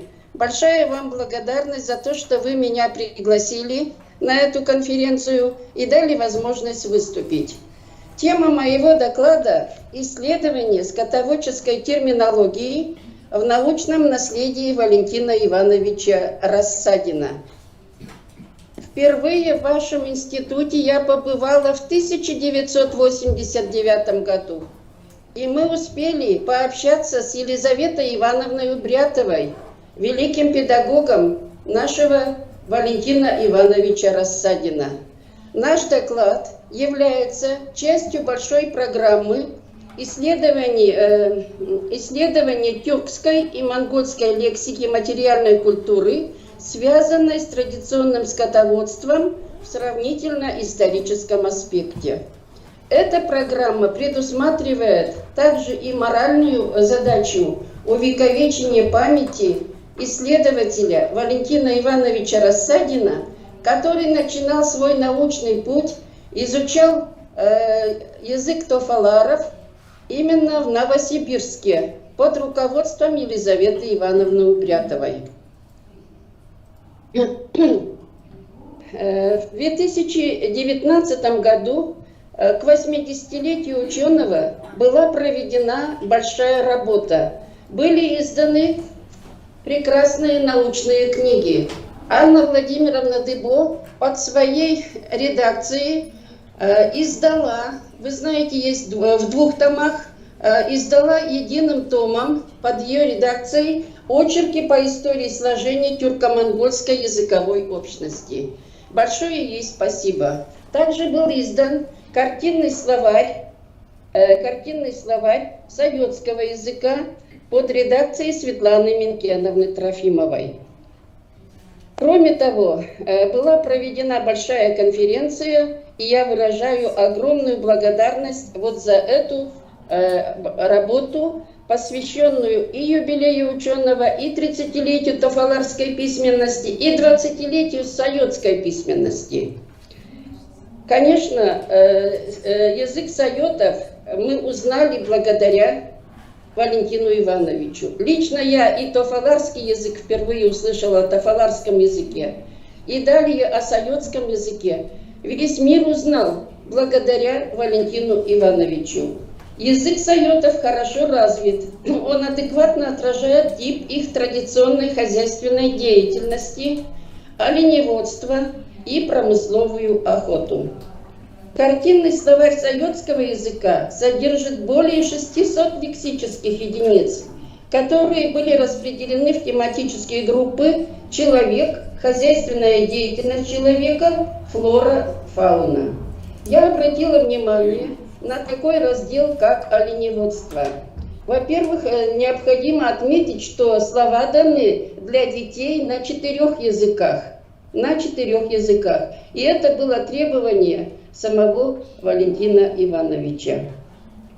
Во-первых, обратила внимание на оленеводство. Какие 4 языка? Это родной сайотский язык, русский язык, бурятский язык и английский. Вот такой прекрасный словарь для детей.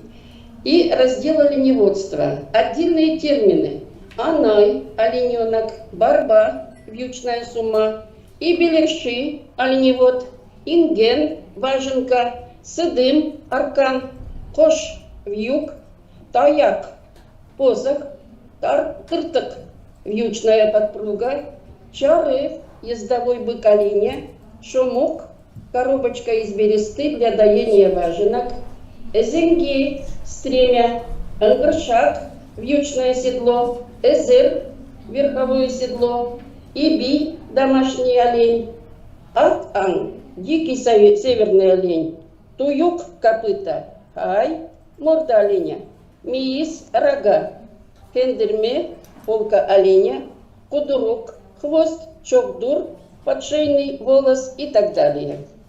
Знакомство с айотской терминологией оленеводства позволило мне привести лексические параллели из моего родного языка. Я являюсь носителем тоболо-иссурского диалекта сибирских татар.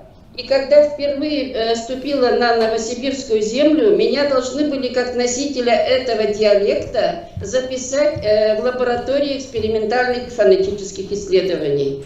То есть лаборатория, она серьезно занимается языками коренных народов Сибири. Вот из моего родного языка, например, я могу сделать лексические параллели. Таяк, посох, эзенги, стремя. Тут есть различия фонетические по барабинцам, по томским татарам и другим. Ангршак, вьючное седло. А у сибирских татар данное слово встречается в составе идиома о ленивом человеке. Атостенда ангрцак. То есть это человек, который не утруждает себя трудом, а только ездит вот на лошади, вот на таком седле. Атостенда ангрцак. Туюк копыта, туяк у сибирских татар, а кан северный олень. А у сибирских татар просто ан, это лось, зверь, дичь, всякое животное, на которое охотятся. Туюк копыта, сибирские татары тояк. Сайот-оленеводы умело выбирали хорошие пастбища с оленем хом-ягелем и подходящие условия для охоты. В книге отражены сайотские реалии, например, различные виды мха. Различают болотный мох, хайден, лесной мох, ненас, мох бородач, ияк, оленей мох, шулун. На сложение словарного состава сайотского языка сильное влияние оказали монгольские языки. Всего в сайотском языке выявлено около 800 монголо-бурятских слов. Приведу примеры. Шудер, путы, бурятская шудер, монгольская чудор, хазар, конская узда, бурятская хазар, монгольская хадзар и другие. Валентин Иванович Рассадин писал кандидатскую диссертацию по теме «Фонетика и лексика тафаларского языка». Молодому ученому эту тему подсказал Владимир Михайлович Наделяев. В работе автором проведено тщательное описание фонетической, лексической системы, распределение лексического фонда по тематическим лексико-семантическим группам, проведен этногенетический анализ, выявлены слова древнетюркского, древнеуйгурского, кыпчакского, киргизского, кетского, селькупского и небольшая группа, названная им лексика неизвестного происхождения. Эта работа послужила отправной точкой для дальнейшего изучения языковых контактов и формирования тюркских языков Сибири. Продолжив изучение морфологии тафаларского языка, ученый назвал тафаларский язык связкой между тувинским и хакасским языками. Валентин Иванович доказал, что язык тафаларов – это не диалект тувинского языка, а отдельный язык. В своих исследованиях он опирался на собственный полевой материал. Одной из главных научных проблем на протяжении всей жизни была проблема происхождения тюрко-монгольской языковой общности. Огромное количество лексических, грамматических элементов, общих для тюркских и монгольских языков, Валентин Иванович Рассадин рассматривает как наследие тюрко-монгольского праязыка, существовавшее длительное время после распада Алтайской языковой общности. Тюрко-монгольская языковая общность представляет собой остатки этого тюрко-монгольского праязыка. Разрабатываемая Рассадиным теория сложения тюрко-монгольской языковой общности Близкая лексика в тюркских и монгольских языках относилась к особенностям жизни кочевого скотовода, обоснованно трактуется как следствие заимствования из тюркских языков в монгольские, сопряженного с влиянием этого самого тюркского образа жизни на монгольский. Так сказала Анна Владимировна Дыбо. Говоря о тюркском влиянии на лексику отдельных монгольских языков, Рассадин заметил, что множество тюркских заимствований вошло до XIII века из разных тюркских языков, особенно много из древнего булгаро-тюркского. Булгаро-тюркские племена ушли с хуннами на запад из Центральной Азии в начале первого тысячелетия нашей эры. С той эпохи в монгольские языки вошла развитая тюркская животноводческая терминология. Рассадин проводил комплексные сравнительные исследования тюркских и монгольских терминов внутри целого пласта скотоводческой лексики на материале конкретных языков.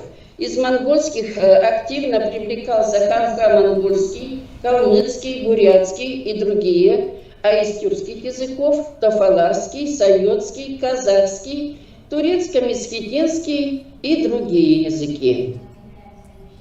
Сейчас при подготовке данного доклада авторами являются здесь, кроме меня, Джункурова Валерия Николаевна, это ассистент кафедры германской филологии Калмыцкого государственного университета. Она аспирант Валентина Ивановича Рассадина. Она продолжает работу над животноводческой лексикой калмыцкого языка. И автором является соавтором Трофимова Светлана Минкеновна, доктор филологических наук, профессор и наш руководитель нашего гранта. В нашем гранте 5 взрослых ученых, остепененных ученых и 5 молодых. Это кандидаты и аспиранты. Вот. Мы при подготовке данного доклада отдельно выделили работы Валентина Ивановича Рассадина по сайотскому языку, по тофаларскому языку. Отдельно посмотрели о монгольском влиянии на казахский язык статьи. И самая большая, и, можно сказать, уже завершающая при жизни Валентина Ивановича статья «Скотоводческая лексика калмыцкого языка в сравнении с турецко-месхетинской».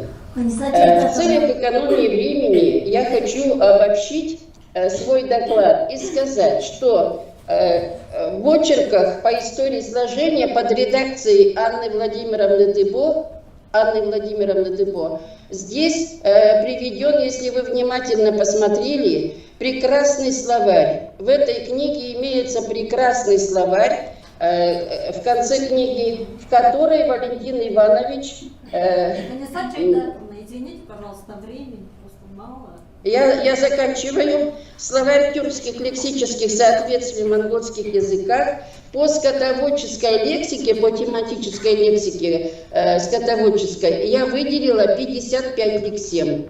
Вот эти 55 лексем, они даются в качестве приложения к нашей работе. И конкретно на отдельных сейчас я ради экономии времени не могу остановиться. Но завершая скажу, что эта лексика до полусотни лексем, она отражает как раз типичные занятия по разведению 5 видов скота. И мы с нашими коллегами эту работу будем продолжать. Спасибо за внимание.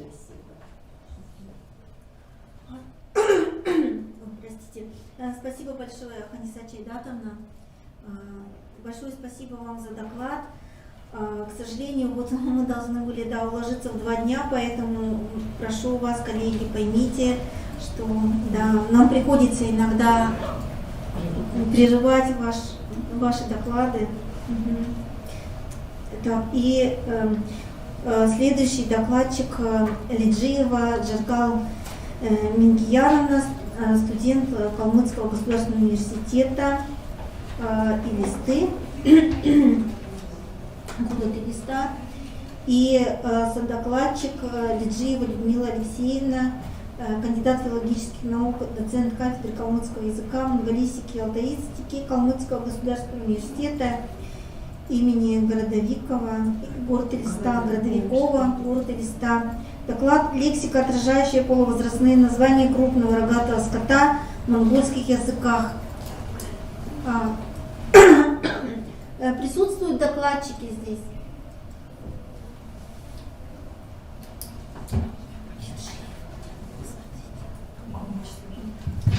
Здесь присутствуют докладчики Лиджиева Джигал Мингияновна или Лиджиева Людмила Алексеевна.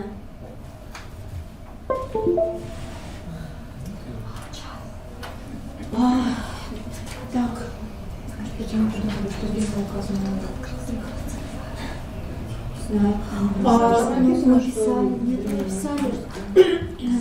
Так, давайте тогда сразу выясним, есть ли Мунгуш Начин Михайлович.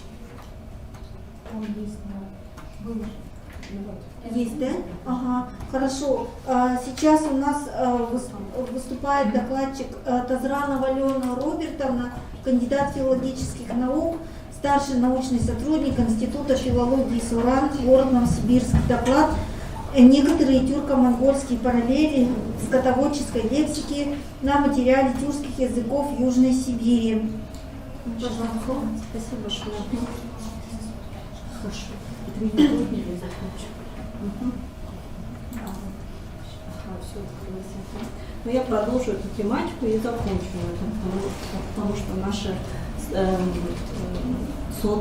докладчики, они не вышли на связь, поэтому у нас тематика была у всех одна. Тематическая группа животноводства по своему происхождению очень разнообразная. Данная группа на своем многовековом историческом пути развития впитала различные словарные наслоения, поэтому в ней наблюдается как общетюркские, так и монгольские параллели.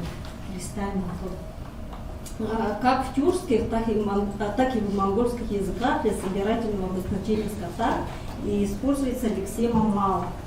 Она считается арабским или арабско-персидским заимствованием, хотя Мало выражает сомнение в том, что слово «мал» связано с арабским влиянием. Татаринцев предполагает, что слово «мал» в некоторые тюркские языки, в частности южносибирские, попало через монгольский язык. В древнетюркском словаре оно имеет значение имущество, достояние, товар.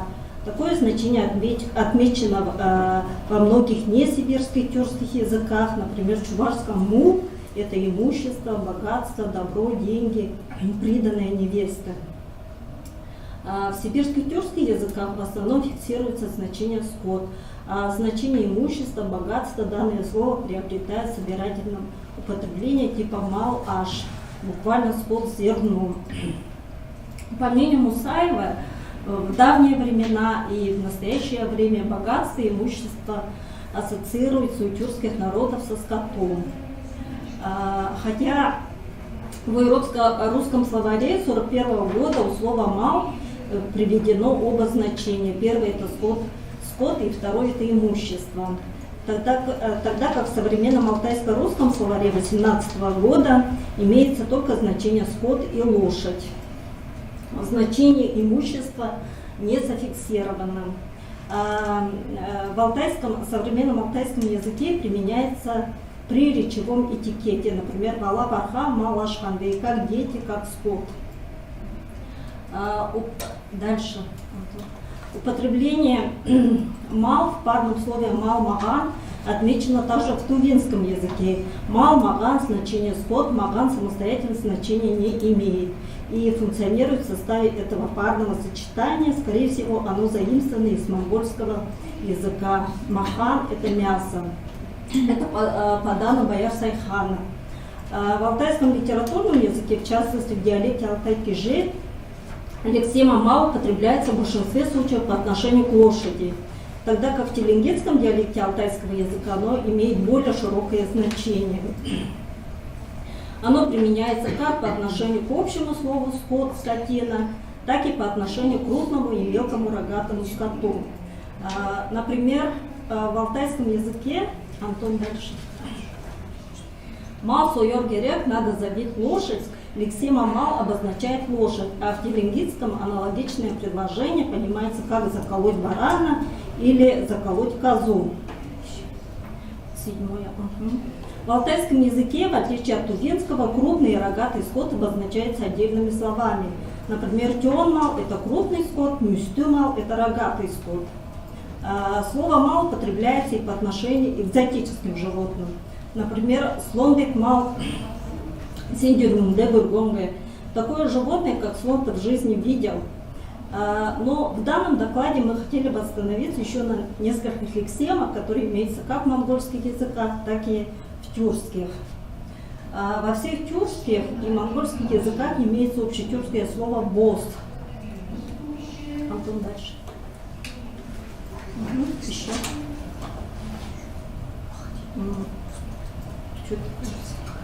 Дальше. Дальше. Значение жеребое, стельное, суягное. И второе значение у этого слова зародыш, детеныш в утробе, о животных. В качестве вариантов этого слова Борис Исаакович Татаринцев рассматривал бугас, бугос, боз. Оно употребляет значение беременной о женщине и беременной о животном. При этом автор отмечает, что распространение этого слова, применение к животным произошло намного позже. Соответствие этого слова в монгольских языках считается тюркским заимствованием.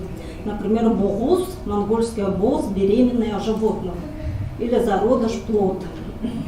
По данным толкового словаря монгольского языка, слово боз относится только к животным, что отмечается и в современных тюркских языках. По мнению Татаринцева, тюркское слово «богас», «богус» не имеет твердо установленной этимологии. Вслед за Свертяном он считал сомнительным связь этой лексемы с «богас», «богус», «горло», «глотка», который предлагают некоторые ученые. Татарин склоняется больше к точке зрения Рамштета или Свертяна, который восводит данное слово к эвенкийскому «боги» – «родить». Дальше. В южно-сибирских тюркских языках имеется также слово «субай». Например, в хакасском, алтайском, в тувинском «субай» значение яловый о домашних животных. В хакасском и теленгитском диалекте алтайского языка это слово применяется по отношению к человеку, к женщинам без детей. Например, теленгитская грубая «субай хатыт» – это бездетная баба. К женщинам и мужчинам неженатый, бессемейный, холостяк. Это в хакасском языке «субай кизе» – человек без семьи. В толковом словаре монгольского языка это слово имеет значение домашнее или дикое животное, которое не рожает в течение целого года. В тувинском, кстати, в современном алтайском языке это относится к корове, по-моему, это слово. В тувинском, не алтайском, не хакасском есть слово «хазыр». Это следующее. Хызыр, значение яловый, нетель, о скоте, где отражена близость общего содержания данной лексемы. Слово «хызыр» с фонетическими вариантами «хызыр», «кызыр», «кызыр». Дальше. Туфаларский, например, «хызыр», яловый, казахский «хызыра», быть яловой кобылицей, и якутский «хтара», яловик, «хызарах», молодая трехлетняя кобыла. Является общетюркским, имеет значение бесплодный, яловый, женщина, не рожающая детей. По мнению авторов этимологического словаря тувинского языка, считает, что «хызыр» имеет по мнению татаринцев, имеет генетические связи с «хузур», с протомонгольским, или «хузура», стать бесплодным. Но татаринцев считает, что это слово, наоборот, с тюркского слова, что это тюркское заимствование в монгольском языке. В теленгитском диалекте есть похожее слово «хазра» со значением первотелка, которое в этимологическом словаре тюркских языков отмечено главным образом в хакасском языке «хазара», его диалектах со значением «теленок по 3-му году», «телка 3 лет», «2-летний теленок». Тувинская козыра, бычок или тёлка двухлетнего возраста считается тоже монголизмом, но Рассадин определенно был против этой точки зрения. Монгольское слово «хазырах» истолковывается как тюркизм. И следующее слово – это «шар». Считается по происхождению монгольским, встречается во всех тюркских языках в разных фонетических вариантах. Например, в тувинском «шары» это охлащенный «го», у тувинцев «хобдо», «ценгел» и «пайдайди» употребляется фонетическая версия «шар». В алтайском языке «чар» это кастрированный «б», в монгольских языках «шар», в калмыцком «цар», «вол», «бык» по данным словаря исторической грамматики тюркских языков, в других тюркских языках применяется другая лексема, хакюкес, юкис, юкюс, югю, вол, самец коровы. В общем, не только для тюркских языков, это следующий слайд, но и для монгольских, тунгуцо-манжурских языках считается слово «гой». Данное слово встречается почти во всех тюркских языках в разных фонетических вариантах. Авторы исторической грамматики тюркских языков считают, что это слово ранее тюркское заимствование, монгольские языки. И связь с наличием данной лексемии во всех монгольских и тунгуцо-манжурских языках они видят, потому что и приводят там и эвенкийском комнен, нанайском хюнен, в калмыцком хюн, и по мнению Щербак, наиболее древней формой этого слова является тюркское «гунур», в котором аффикс «ун» в процессе эволюции изменился или совсем исчез. И следующее слово «тахураган» тоже имеется во всех тюркских языках в разных фонетических вариантах. Оно считается монголизмом. И последнее слово это «хурча». Вот по поводу происхождения данного слова есть разные мнения. Хурча – это самец овцы, баран-производитель. Оно встречается почти во всех тюркских языках Сибири. Имеется и в шорском хурча, например, в кыргызском хурча, и в несибирских тюркских языках. И в монгольском это хурча, хуц, баран. Рассадин данное слово считает монголизмом, а автор Сидя, наоборот, слово хурча возводит к тюркскому хоч, баран, который истолковывается как разговорная форма тюркского хочко, самец овцы, барана, производитель. Тюркское происхождение этого слова доказывает на фонетической основе Щербак. А татаринцев отмечает в тувинском языке два названия барана производителя, это тюркское хошхар и монгольское по происхождению хужа. Ну, следующее слово «серкей» тоже имеется во многих тюркских языках. И таким образом рассмотренные, это последний слайд, животноводческая лексика характеризуется устойчивостью. Ядро системы данной лексики составляет как общетюркская, так и монгольская лексика, что объясняется территориальной близостью языков и не исключает ранние языковые контакты. Спасибо. Ну, времени на один вопрос. Давайте вот так вот, если к нам не присоединятся наши коллеги, сейчас будет еще один доклад, а потом, если коллеги к нам не присоединятся, которые должны были еще быть докладчиками, то тогда мы можем задать все вопросы, которые есть к разным докладчикам. К Алене Робертовне есть? Есть. Ага, да, пожалуйста, Ханиса Чайдатовна. Скажите, пожалуйста, как модератора зовут? Елена Валерьевна Тюнтешева. Очень приятно, Елена Валерьевна. Прекрасный доклад сейчас озвучила Алена Робертовна. Я по ходу хочу прокомментировать некоторые примеры, которые имеются параллели лексические в моем родном диалекте, табыло-иртышском диалекте сибирских татар. Сыбай, например, не рожает в течение года животное. И применительно к людям. Это слово функционирует также у сибирских татар относительно женщин, которые не имеют мужа. Ну, холостячка, скажем по-простому, слово «сыбай». Также, в пассивном обороте оно уже выходит из употребления в связи с утратой языка вообще. Далее, кысыр. молодая трехлетняя кобыла, кысыр, кызырак и так далее. Кысыр то же самое имеется в табуло-иртышском диалекте сибирских татар. Дальше овца, кой, конечно же, это общетюркская лексема. У сибирских татар куй, овца, у казанских татар сорок, как известно. У нас это слово в форме куй употребляется изначально и во все времена. Далее, куча, самец. В уйгурском вы очень большую работу провели, почти все тюркские языки охватили. Куча, самец.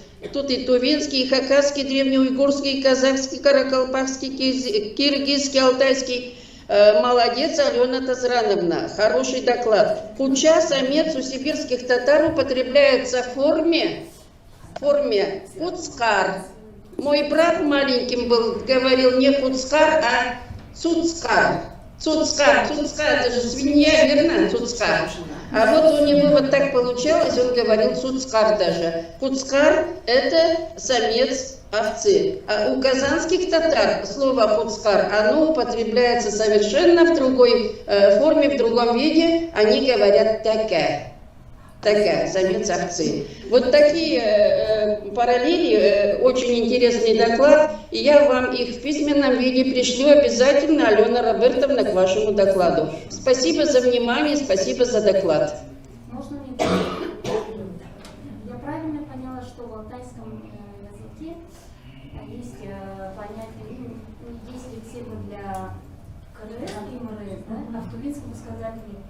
В тувинском почему-то мелкий рогатый скот и крупный рогатый скот одним словом почему-то называют. Я вам хочу попросить, что есть такие слова.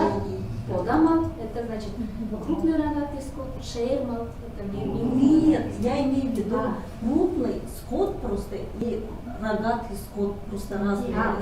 Да, крупный это дён, а рогатый мюстю мал, просто в алтайском. В основном говорят просто дён мал, да. А вот что вот именно у вас вода, да, вот это крупный рогатый скот и мелкий рога, а у нас вот просто различие вот такое. Да.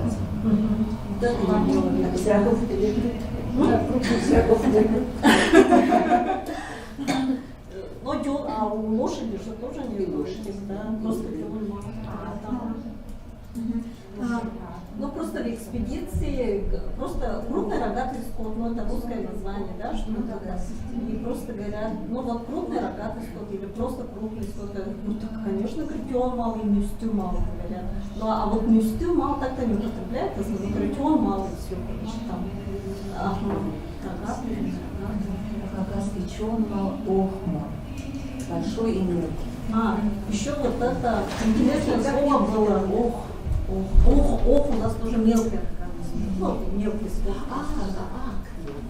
И еще вот это слово еремит, которое имеется в тувинском, да, или монгольском, вот это бесплодный, вообще бесплодный скот.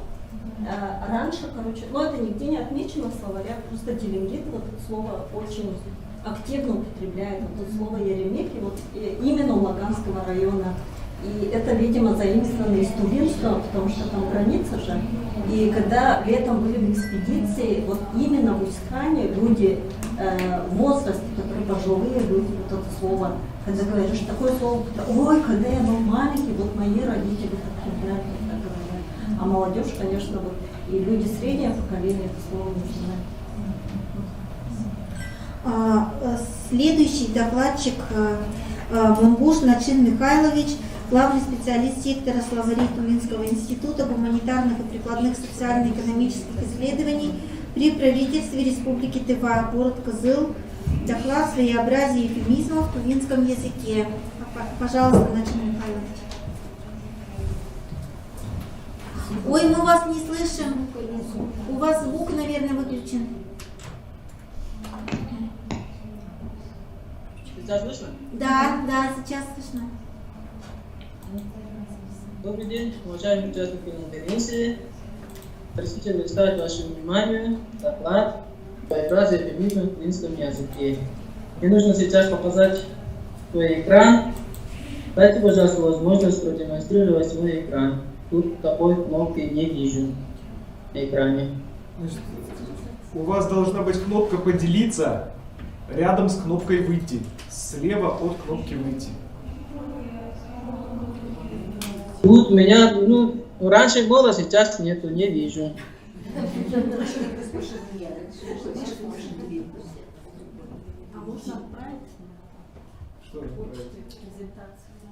Тут у меня только список участников, беседа и так далее. Вот рядом с микрофоном, вот где у вас микрофон включить-выключить, вот там рядом должна быть кнопка «Поделиться». У меня неактивна кнопка, неактивна. Я кнопку вижу, а кнопка сама неактивна. Неактивная кнопка.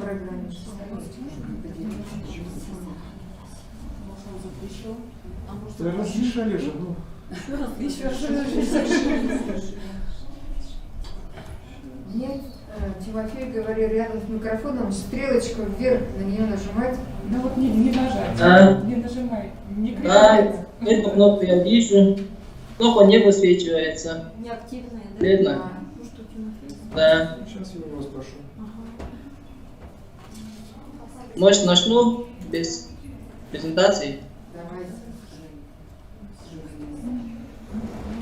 Эвфемизмы широко используются в письменной и устной речи тувинцев. Особую роль эвфемизмы играют также в произведениях тувинских писателей и народных сказках. В каждом языке имеются слова, которые нежелательно или запрещено произносить, поэтому они, как правило, являются завуалированными. Такие слова становятся табу, и вместо них используются их эвфемизмы. Елена Павловна Синичкина определяет эвфемизмы как смягченные слова и выражения. К эвфемизмам говорящий прибегает всякий раз, когда предполагает, что тема разговора может обидеть, принести боль или смущение собеседнику. В Большом энциклопедическом словаре под редакцией Виктории Николаевны Ярцевой дано определение табу, запрет на употребление тех или иных слов, выражений или собственных имен. Явление табу связано с магической функцией языка, то есть сферой возможности непосредственного воздействия на окружающий мир при помощи языка.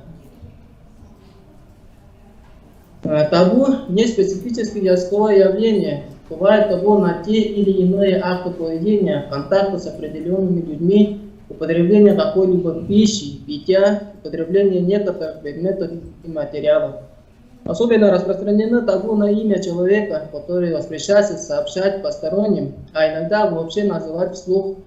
На произнесение имени родственника, мужа, свекра, тещи, шурина, на произнесение имени умершего, имени вождя или царя, имени божества. Все эти имена собственные меняются описательными выражениями. Тоже происходит на уровне животных, являющихся предметом охоты. В современных языках можно отнести тенденцию не говорить прямо о смерти. Ответил свой телефон долго еще, ну просто попросил перед Минсельхозом зажать будет. Можно выключите, пожалуйста, Оказывается, там микрофон. переделать. Все, кроме докладчика, выключите, пожалуйста, микрофон. Все выключили. Спасибо. Эвфемизм вызывает интерес также у исследователей тувинского языка. Так, Шубужа Володя Сад в своей статье «Табу и эвфемизм» в тувинском языке рассматривает некоторые лексические группы эвфемизмов: смерть и рожать, названия болезней, хищных зверей и эвфемизмы, используемые при обращении к старшим. Надежда Дарьевна Суванти и Елена Мандановна Кулар проанализировали эвфемизмы названий хищных животных и птиц, используемых при охоте на них, и слов в различных диалектах и в литературном тувинском языке. Клара Трудейна Дорже в своей статье «Эвфемизмы в поэзии Антона Вержа» дает анализ эвфемистических наименований в поэзии автора, заменяющий понятие смерти. Вот сейчас у меня активно стала кнопка. Да. Вам видно?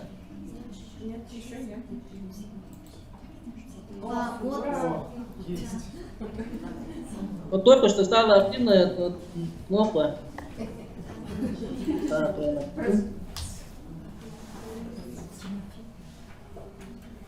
Да.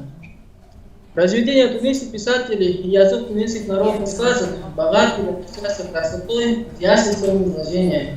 Эфемизмы, используемые в данных произведениях, мы разделили на следующие группы. Эфемизмы глагола. Эфемизмы, выражающие значение «умереть».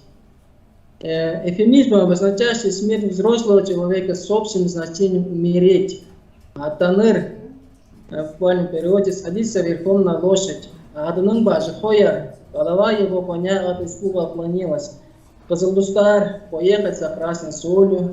Урваноранын дечоры бар, уйти в мир Божий. Ажы төлін бар, оставлять своих детей. Чогапар, не стать. Фенертен бар, внезапно уйти. Шадашпань бар, не сдержаться. Калыр, остаться. Чарлыр, расстаться. Ташканар, уронить или потерять. Эфемизмы, связанные со смертью детей, юрлюр, согнуться. Эфемизмы, обозначающие смерть группы людей. Хорар, уменьшаться в количестве. Харадупар, уменьшить количество. И карар, истребить. Вы листаете презентацию, потому что у нас только... Да, ага. Эфемизмы, обозначающие смерть, авторские или редкие эфемизмы, они употреблены только в рассмотренных произведениях и сказках. Например, «Оңавир» – умереть, «Завял» – «Уджуертер» – стать безнадежным, «Чорук чогудар» – поезд уладить или завершать, «Тедрик элпес черже чорудар» – отправить туда, откуда не возвращаются, «Кезейде трубаскалар» – сделать так, чтобы не вставал никогда, Ады иштинге ойнадыр, дать поиграть в ладони, удун дырдынар, ногу салып, любучулер, убить, тайчылар, дальше убить.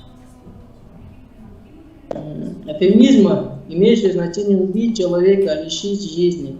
Жихан жер, испить человеческую кровь, өш кажырар, той кажырар, месть прогонять, а мы тымга хора чейдирер, жизни вред нанести, айлар, гладить, паразар, подавить, арылдырар, очищать, фактор задушить, мужурлар, порядочить.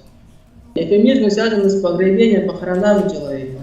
Дер, уважать, үндірер, проводить, поносить, орносудар, похоронить. Эфемизмы связаны с забоем животного. Убивать скот с целью употребления его мяса в пищу. Хойдегеры. Визжевать баранов, попчир, есть мясо задушить барана, шары согар, забить его. Эфемизмы связаны с охотой на зверей, в том числе и на медведя. Пускать мужундан ханавыр, взять кровь из носа мыши, перу абла, загонять волка в засаду, адудаяла, покончить медведя с помощью жимолости, окпа жихана, кончик пули крови мазать и мужурар повалить. А следующая группа эфемизмы существительных. Заместительные названия животных: медведь, эне, бабушка, ире или ирей, дедушка, тагирги, нечто огромное, айракан, Господь, арвези, хозяин леса, падай, ходящий в развалку, туктугура матан, волосатый, пушистый зверь.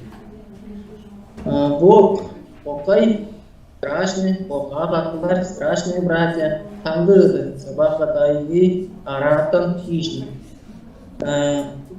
Марал или ночь, улуга, большой зверь, улуг овча, большая добыча, ловушь, находка. Пушные звери, гумнигуль, цветная пушнина.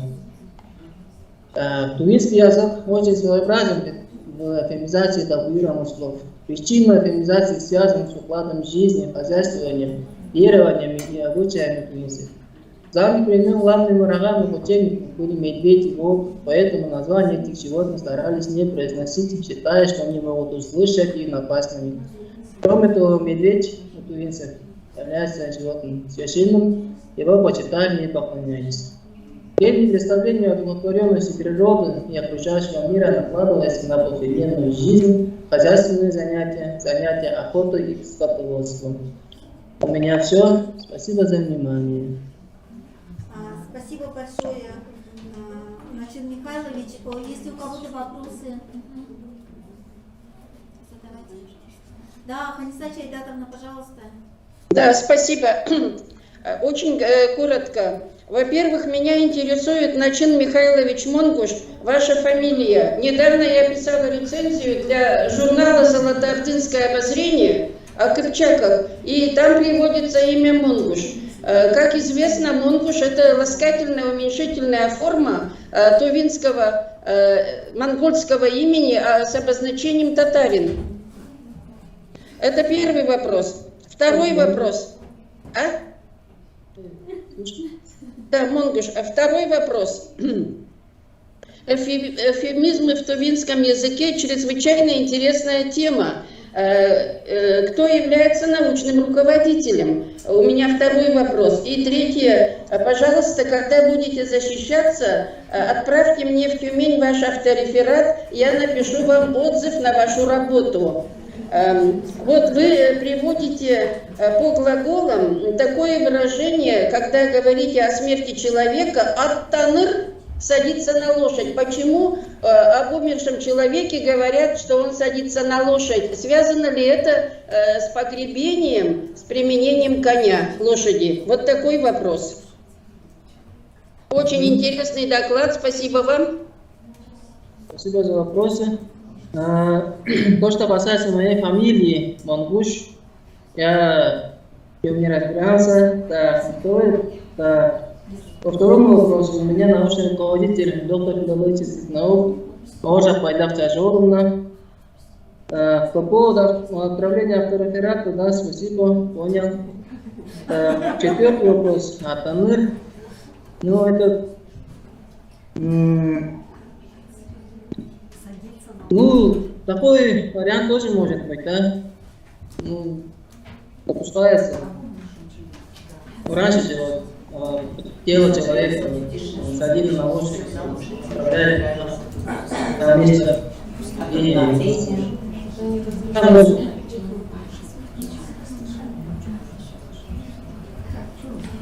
Да, пожалуйста.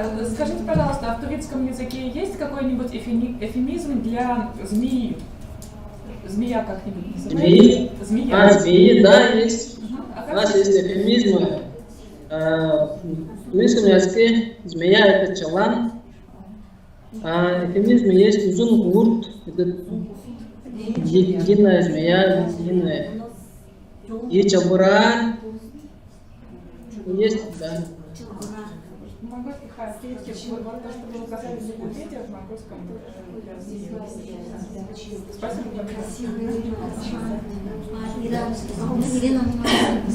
Спасибо, Начин Михайлович, за ваш такой содержательный, интересный доклад. Всегда вызывает много внимания. У меня такой вопрос. По количеству эвфемизмов, объем материала, какой по волку, сколько номинаций и насказательных собрали, по медведю сколько, и по умирать, по глаголу умирать, и обозначением этого процесса. Общее количество. Общее количество? Волк. На волк. Волк, у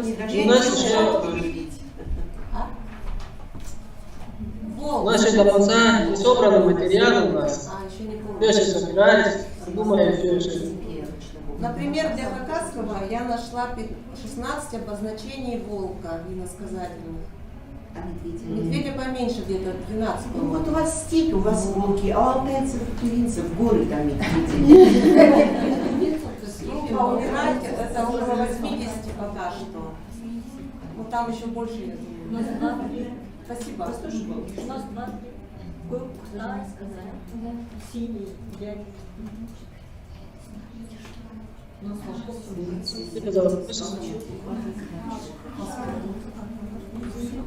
Так, у меня вопрос, присоединилась ли к нам Светлана Вильгеновна? Светлана Вильгеновна не присоединилась, значит. Одну секунду. Светлана Минкеновна и Валерия Николаевна ведут занятия. Они не смогут выйти на связь. Понятно, спасибо, Анастасия Татьяновна. Очень жалко, конечно. А Живал Лингьяновна и Людмила Алексеевна Они тоже, да, видимо, не смогут присоединиться.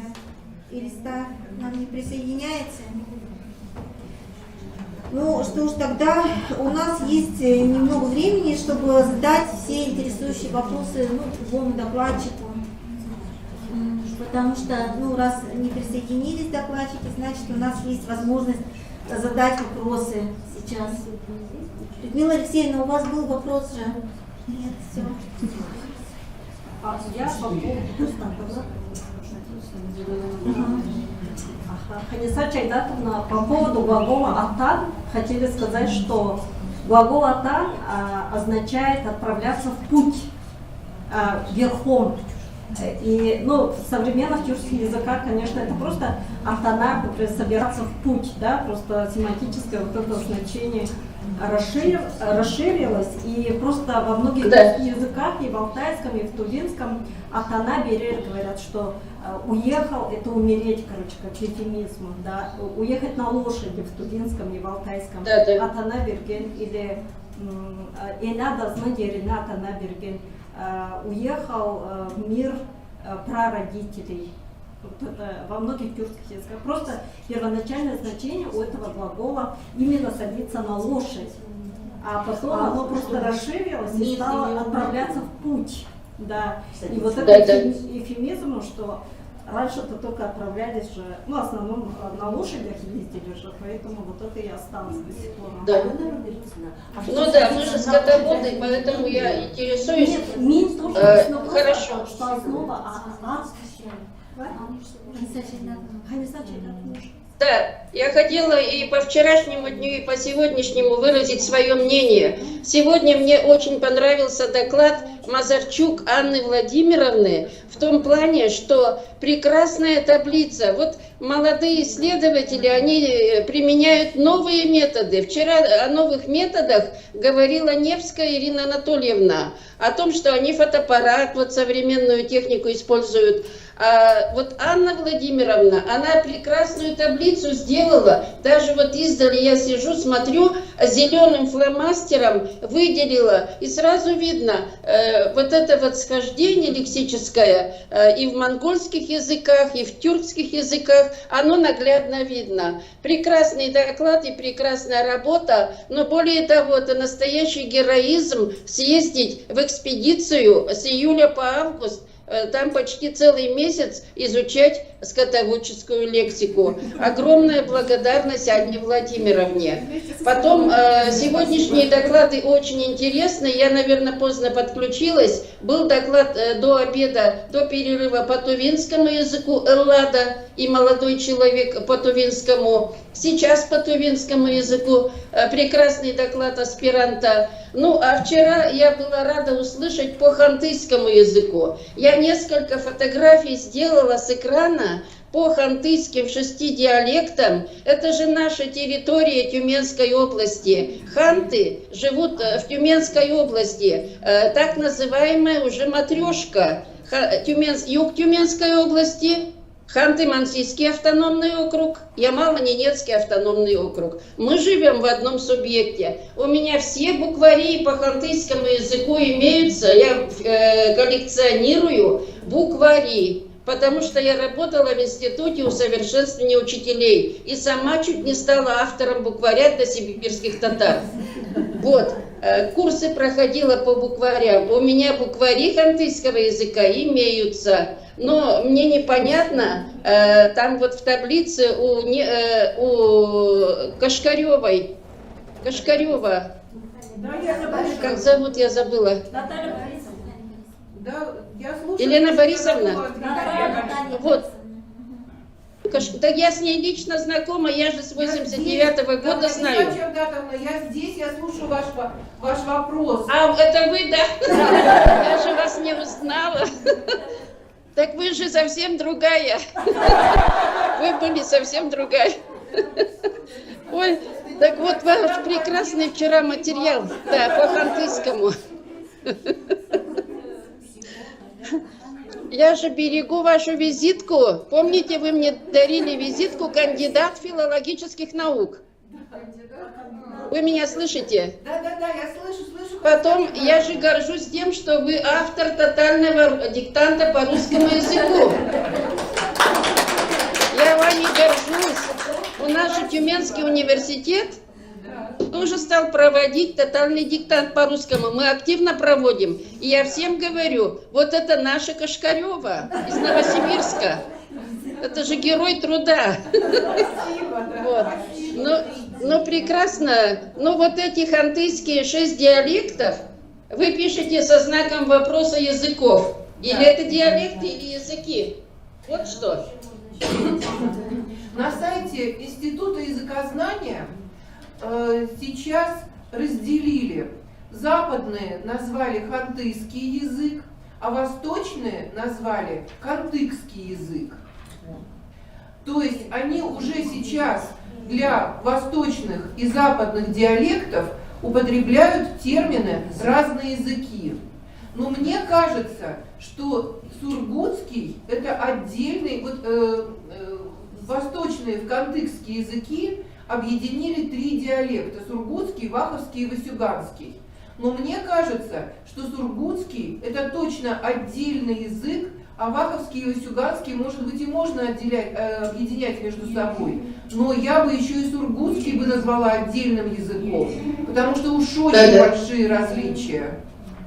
Западные диалекты, они все-таки в большей степени похожи друг на друга, и есть и взаимопонимание, ну и системы там, хотя тоже есть очень большие различия. Но вот сургутский, он явно мог бы быть отдельным языком. Спасибо. Наталья Борисовна, ведь вас зовут ведь? Да. Наталья Борисовна. Да. Вот я теперь вспомнила. Так вы же вообще, я вас в марте еще в Академии наук слушала, у Сергеева, академик, президент. Да. Ваш доклад по хантыйским диалектам. Вы вообще молодчина, очень хорошо. Спасибо вам за такие добрые, теплые слова. Это просто бальзам на сердце. Спасибо вам большое, очень приятно. Подождите, а ведь ханты у нас тоже на юге живут, оказывается. У нас есть Увадский район. Там несколько, 2 или 3 стойбища есть у нас. И на юге Тюменской области есть ханты. Приезжайте, пожалуйста, к нам. Приезжайте к нам. Хорошо, спасибо, обязательно приедем, да, надо это восполнить. Спасибо, приедем. Да, я очень-очень рада. Вот когда я приезжала к вам, я близко поднесу к вашему экрану. Это подарок Широбоковой Натальи Николаевны. Вот я храню 33 года этот подарок. Широбокова Наталья Николаевна сняла, это вот у нее вот так вот было надето, она сняла и мне подарила. Такие добрые ученые в Новосибирске. Спасибо вам за конференцию. Спасибо. Спасибо.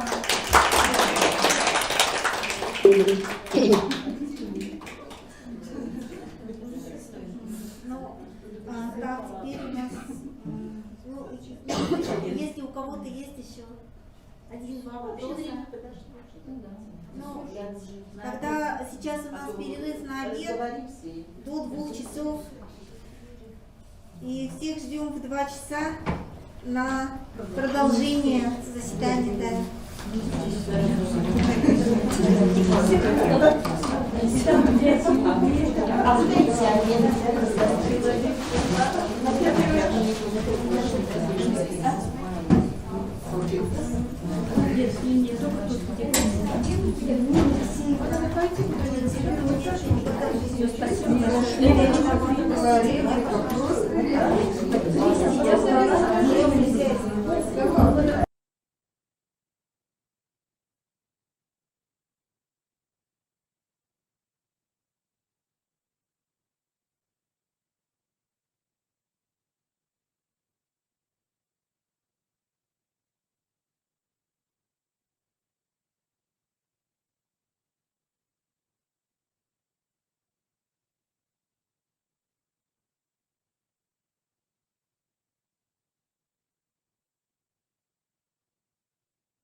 Без презентации.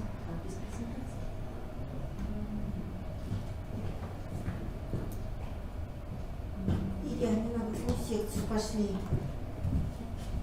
Сейчас я спрошу, где они. Там еще секция тоже рынок культуры. Тоже есть, да, там? Включили, да? Уважаемые коллеги, время начать очередное заседание нашей секции «Лексические исследования языков Сибири и сопредельных регионов». У нас по программе 6 выступлений. Большая просьба стараться придерживаться регламента. Доклад должен укладываться в 15 минут вместе с вопросами. Вот мне организаторы подсказывают, что с прошлого заседания у нас остался неозвучен доклад Трофимовой Светланы Минкеновны. Светлана Минкеновна присутствует у нас сейчас. А сказали же, что у них занятия в университете. Пока нет, да? Хорошо, тогда пока работаем по программе, и тогда первым долгом мне выпала почетная обязанность объявить свой собственный доклад. Я сейчас сделаю краткое выступление на тему «Положительная и отрицательная полярность в применении к идиофонической лексике на материале финно-угорских языков». Я не буду подробно останавливаться на том, что такое идиофоны. Это, так сказать, тот ярлык, который в современной типологической лингвистике или лингвистической типологии употребляется для обозначения лексического класса, который в частных традициях именуются изобразительные слова, подражательные слова, описательные слова и другими подобными терминами. Свои свойства относятся к архаичному и устойчивому разделу лексической системы любого языка, поскольку является языковым отражением одного из жизнеутверждающих аспектов человеческого общества. Данный пласт языка привлекает особое внимание. Чье выступление мы сейчас слушаем?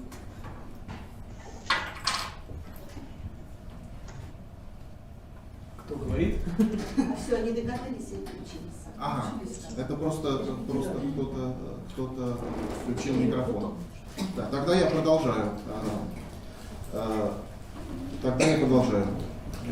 Я также не буду останавливаться подробно на свойствах идиофонов, потому что подобными лексическими единицами очень богаты как все алтайские, так и все уральские языки. Я думаю, что все участники нашей конференции так или иначе знакомы с этим лексическим классом. Я буду освещать один момент, связанный, может быть, более с грамматикой этих единиц, но тем не менее это грамматическое явление основано на семантических особенностях идиофонов. Вот многие исследователи отмечают тенденцию к употреблению идиофонических слов в утвердительных предложениях. И это не выглядит удивительным, в общем-то, потому что в самом деле для говорящего было бы странно выбирать такую маркированную, экспрессивную языковую единицу вместо нейтральной, если бы обозначаемое или изображаемое этой единицей явление в действительности не имело места. По-видимому, вообще данная особенность касается не только идиофонов, но вообще экспрессивной лексики в целом. Это явление, связанное с тенденцией к употреблению в утвердительных контекстах, называется положительной полярностью. И существуют даже большие работы о положительной полярности идиофонов в разных языках. Между прочим, следует отметить, что в некоторых случаях просто отсутствует возможность задать сферу действия отрицания таким образом, чтобы в нее попал только идиофон. Ну, например, в финно-угорских языках, в том случае, если идиофон занимает позицию модификатора глагола, это особенно частотный случай употребления идиофонов, можно поставить отрицание, в сферу действия отрицания можно ввести только все предложение целиком, а никакого способа просто синтаксического, грамматического поставить отрицание на идиофон просто не существует в языках. Но тем не менее, даже если мы поставим отрицание при глаголе, таким образом в сферу действия попадет все предложение, предложение с идиофоном будет звучать несколько сомнительно, по крайней мере, вне какого-то особого контекста, например, контекста противопоставления и так далее.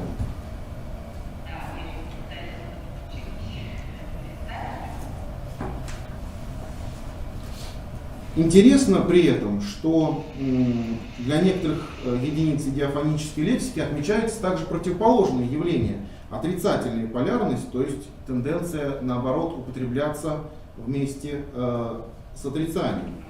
Ну, для примера рассмотрим глагол из макшанского языка, глагол «каштардамс». Он образован регулярным образом от идиофона «каштар», который является подражанием шороху. И основное значение глагола «каштардамс» – «шуршать». В то же время исследователи, в частности Егор Кашкин и Софья Никифорова, рассматривая глаголы звучания в макшанском языке, отмечают, что этот глагол может относиться к речи, но при этом только в контекстах снятой утвердительности, то есть в контекстах с отрицанием или в протазисе условного предложения и тому подобное. То есть, например, в контекстах он ничего не говорит, да, будет глагол «каштардам» с отрицанием. Или «молчи» будет глагол «каштардам» с отрицанием, то есть «не говори» и тому подобное. В лексикографических источниках сочетание данного глагола с отрицанием отмечается в ряду возможных способов выразить значение «молчать». И по нашим данным также сочетание этого глагола с отрицанием может иметь значение «не болтай», «не сплетничай».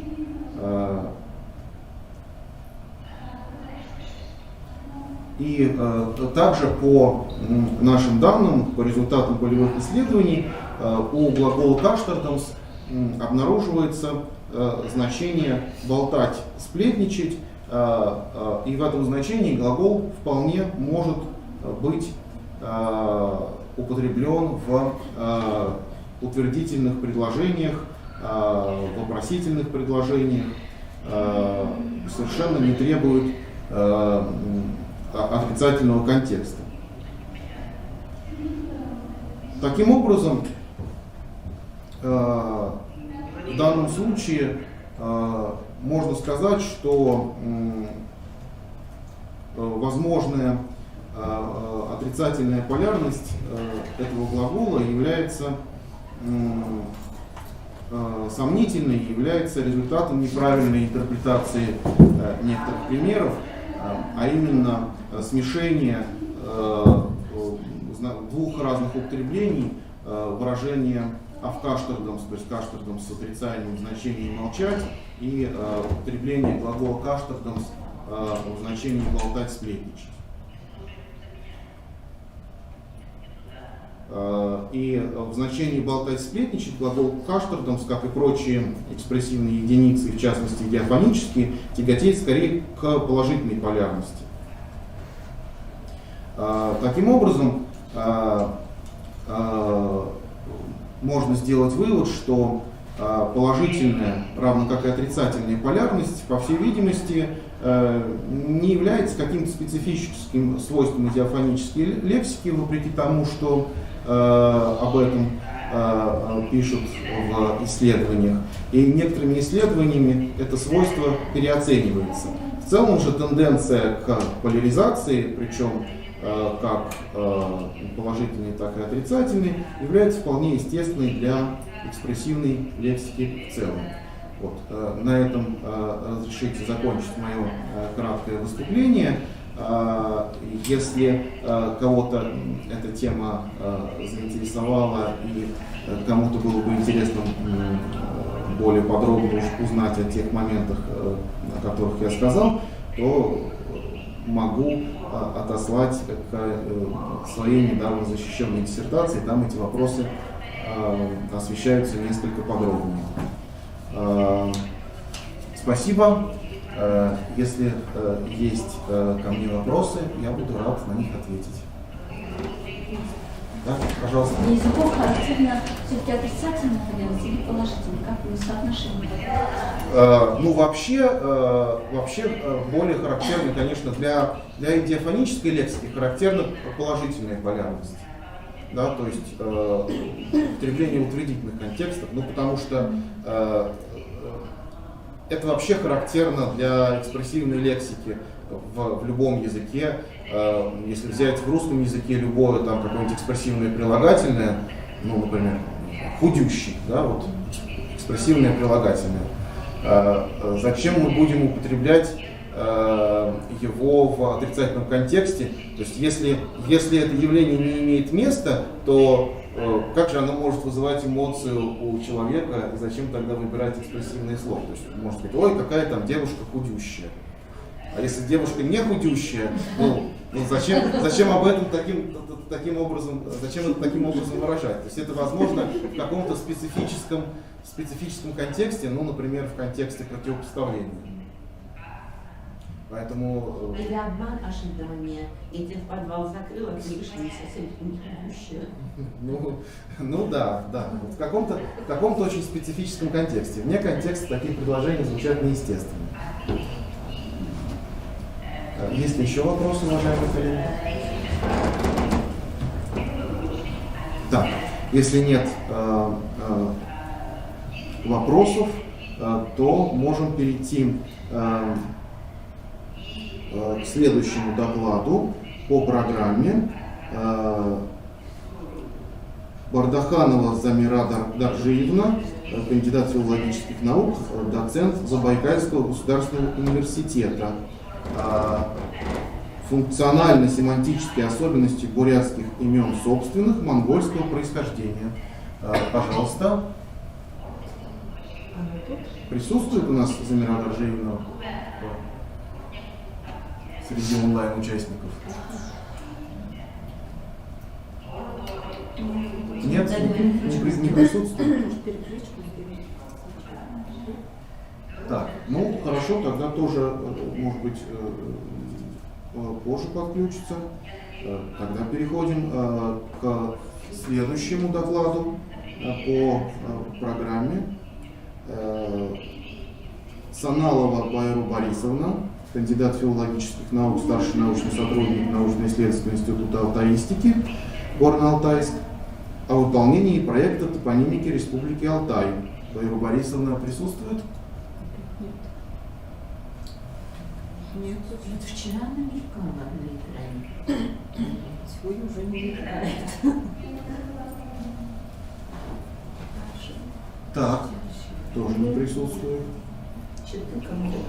Так. Тогда приходится переходить к следующему докладу по программе.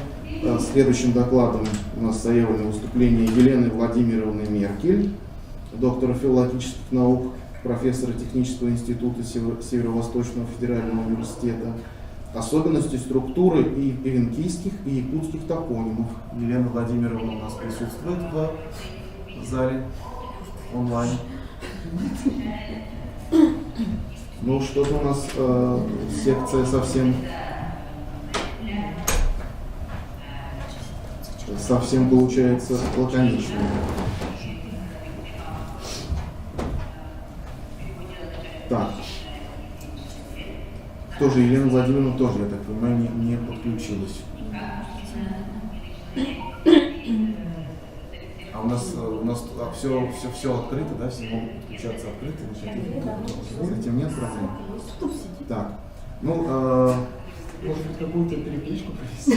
Ну, у нас не так вот считают. Мы и проводим перекличку.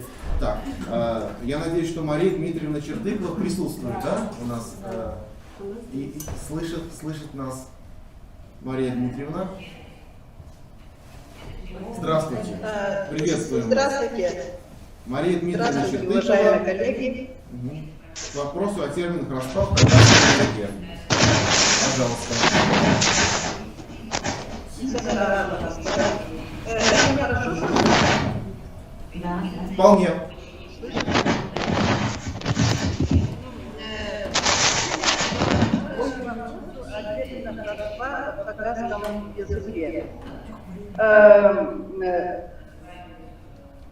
Как все мы знаем, вот эти термины родства, они относятся к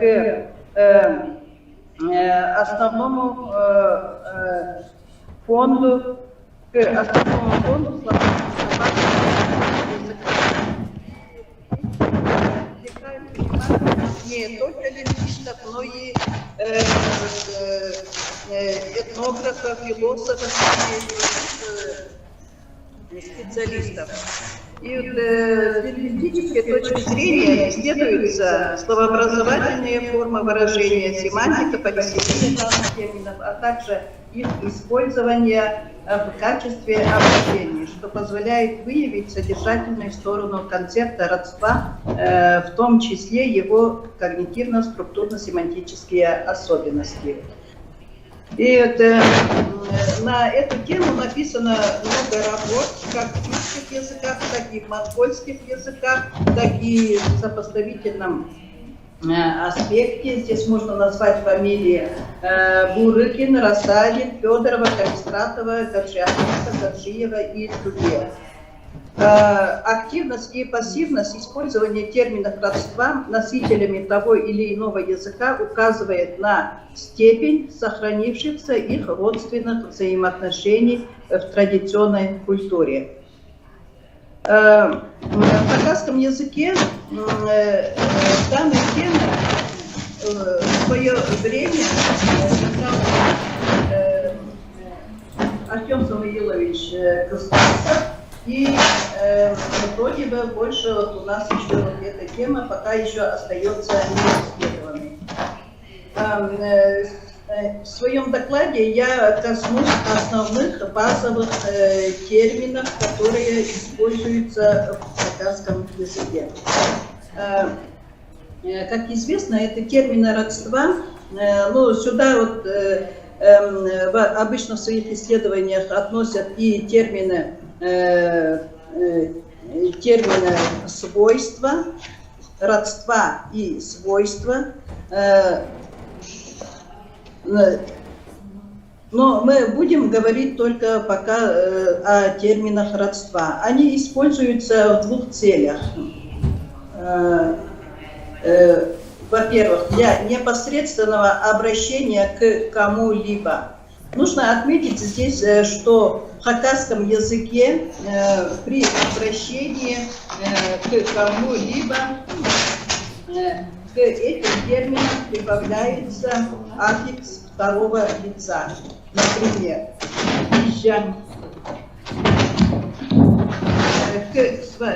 допустим, говорящий обращается к своей матери, и при этом к этому термину может прибавляться аффикс второго лица.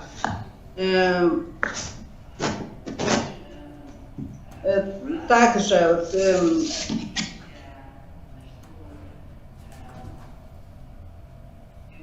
а здесь вот я на экране что-то другое вижу. Листать, скажите, что листать надо. Где щелкать, она не знает. А презентация исчезла, да? Нет, есть, висит. Вы скажите, где надо листать, она не знает, как листать. Презентация не исчезла, с презентацией все нормально. Мы видим. Щелкните. Ага. У меня на экране почему-то что-то я не вижу. Ну ладно. Полистайте, пожалуйста. Ага. А все листает. Все, Ага. мы видим. Да. И наша картотека содержит 262 наименований со значением родства и свойства, собранных, вот здесь указано, вот из каких источников. Может быть, для кого-то это покажется странным, откуда вот такая вот цифра. Но здесь вот в нашем материале имеются и синонимичные термины, допустим, вот пала – это ребенок, да, вот олган – это тоже ребенок, или же вот сейчас спала младенец, спальжах, вот, и так далее. Учитывая все эти синонимичные параллели, то таким образом набирается такая сумма.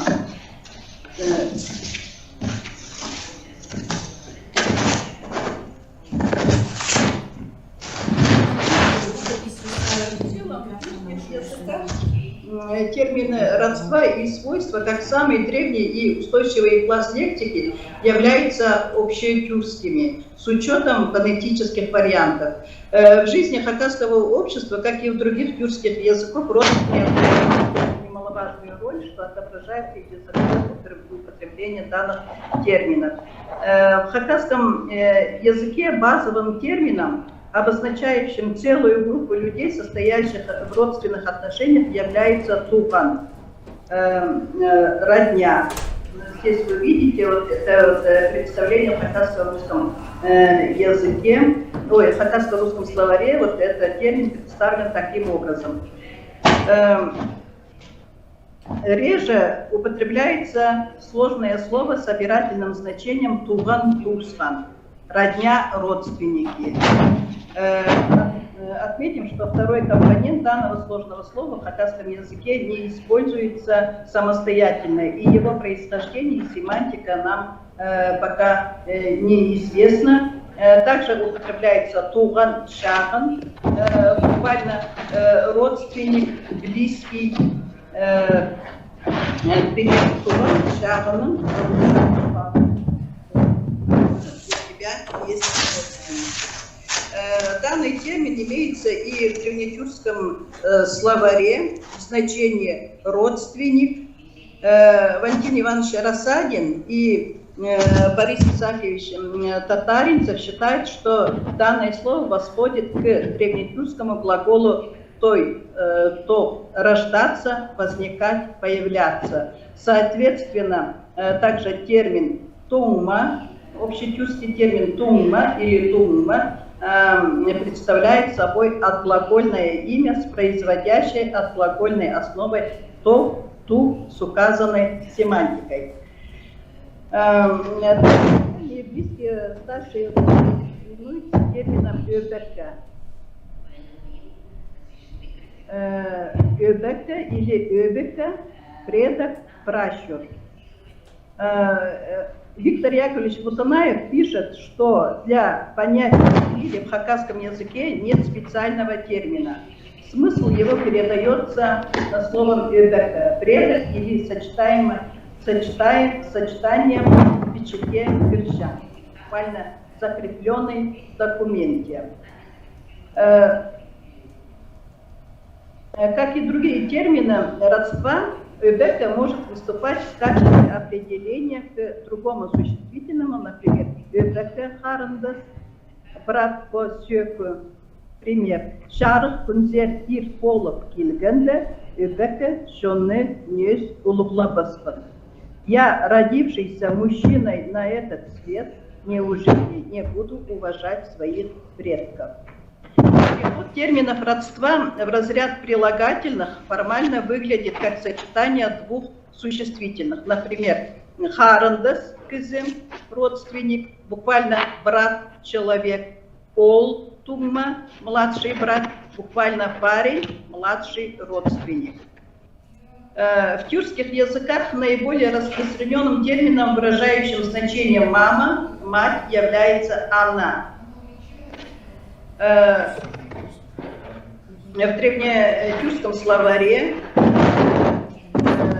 данный термин зафиксирован с аналогичным значением. Однако в казахском языке наиболее употребительным является «ижа», «мать» или реже «идна». Пример. Кыз оğlak полтыр. Азыран адызын біле шоғыл, эмискан ижезін біле шоғыл. Инетам хуба шалас. Сирота мальчик был, оказывается, он не знал отца, скормившего его, не знал маму, которая кормила его грудью, он был совсем голый. От матери, буквальный перевод. Лексема «инне» чаще используется в составе устойчивого словосочетания «иннелек хыс», мать и дочь, буквально дочь с матерью, как и адылых ол, отец и сын, буквально сын с отцом. Также лексема «инне», мать и аде, отец сохранились в фольклорных текстах.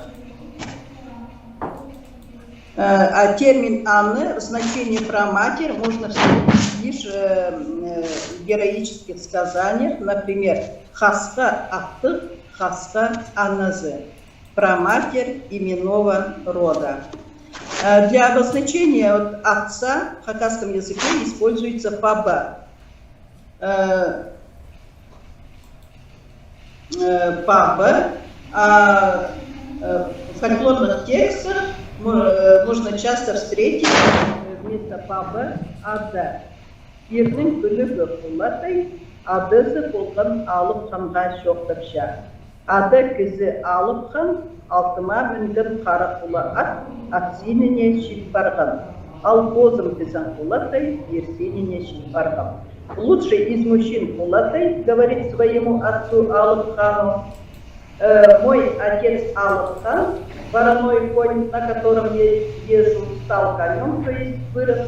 Сам же я Кулатай стал мужчиной. Вырос. В сагайском диалекте хакасского языка значение «отец» выражается термином «аба». Как отмечает Севартян, «аба» и его дериваты имеют общетюркское распространение. При этом для восточных областей тюркской языковой территории более характерна, по-видимому, форма с закрытым гласным, тогда как на остальной территории гласный второго слога в общем открытый, что мы видим и на примере хакасского языка. Баба Ада. Пример. Аба Кильдебе. Твой отец пришел. Также на экране вы видите монгольскую параллель данного термина. Однако данное слово не может считаться монгольским заимствованием. Как отмечает Севартян, ссылаясь на мнение Дёрфера и других исследователей, баба и близкие ему формы со значениями отец, дед, предок и так далее наиболее древние, а также его наличие во всех иранских, семитских, индийских, африканских, китайских, кавказских и европейских языках подтверждает лепетное происхождение слова. Парное сочетание слов «иже», «мать» и «папа», «отец», «иже», «папа» обозначает «родители». Как мы отмечали, одна из особенностей терминов родства – это образование парных слов. Как вы видите, вот примеры на экране. Иже, баба, родители, палапарха, детвора, харанда, спиче, брат и сестра и так далее.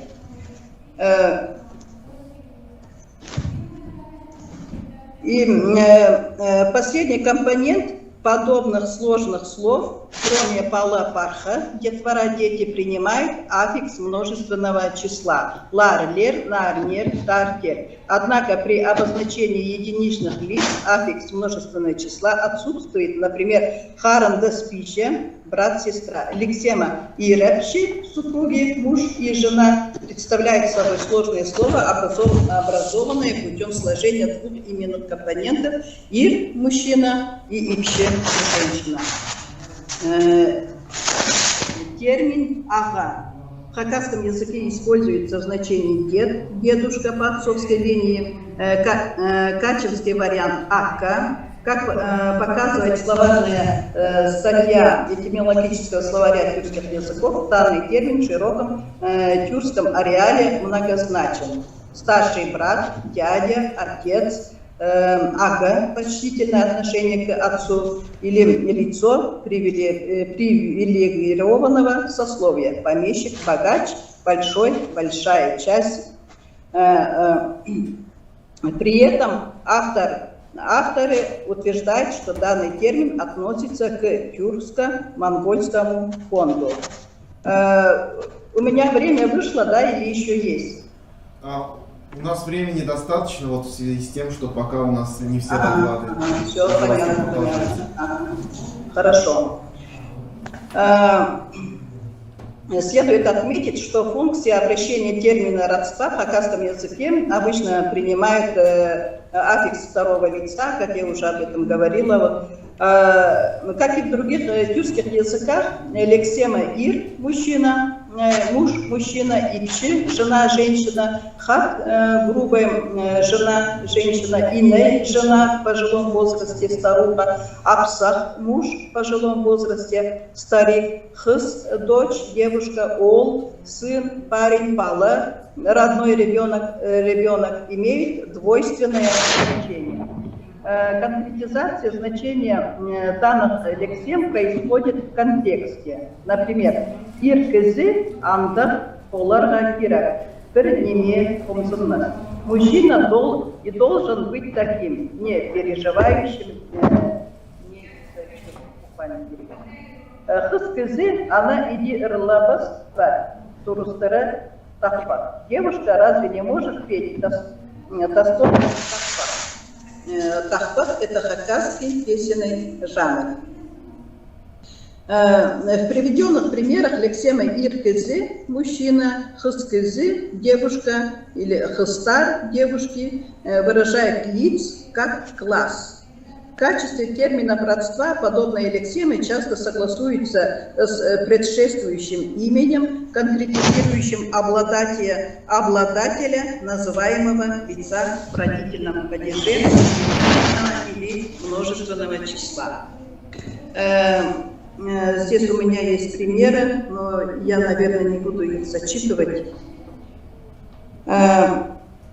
Лексема ипше – жена, женщина, ир, мужчина, дочь, девушка, пала, также выступает именным компонентом многочисленных фразеологических единиц, например, ипше, ал, жениться, буквально брать жену или женщину. Хат ал, это грубое выражение, тоже обозначает жениться. Ерге пар, выходить замуж, буквально идти за мужа, за мужчины. Апсаха пар, выходить замуж, идти за мужа, буквально за старика. Пала, рожать, буквально находить ребенка. Пала, рожать, буквально видеть ребенка.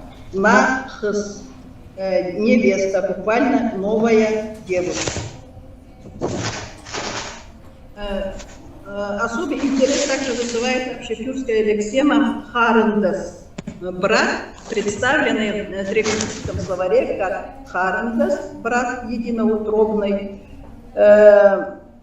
В некоторых тюркских языках, помимо названного значения, данное слово выражает родственник или младшая сестра по отношению к старшему брату или сестрица в обращении старшего к девушке, племянница. Очевидно, образование данной лексемы от харан, живот, желудок при помощи аффикса das. Помимо карандаш, во многих тюркских языках имеется слово кардаш с близкой семантикой, которое обычно считают фонетическим вариантом карандаш. Сосуществование карандаш и кардаш в некоторых тюркских языках, их семантические различия, а также необязательность для тюркских языков эволюции нулевой аффикс заставляет усомниться в производности кардаш от карандаш. Это цитирование из этимологического словаря тюркских языков. Тюрк карандаш bir kuruluk. Загадка. 4 братьев с одним ремнем. В хакасском языке лексема харандас используется только в отношении лиц мужского пола. Также для выражения старшего и младшего брата сочетается с прилагательным улух старший и кыщик младший. Также лексема харандас чаще, чем остальные термины родства, как и в других тюркских языках, так же, как и в русском языке, выполняет вокативную функцию. При этом могут обращаться как к родственнику, так и не к родственнику. Пример. Изен харандас. Хажен тоинга хагырырсың. Здравствуй, здравствуй, брат. Когда будешь приглашать на свою свадьбу?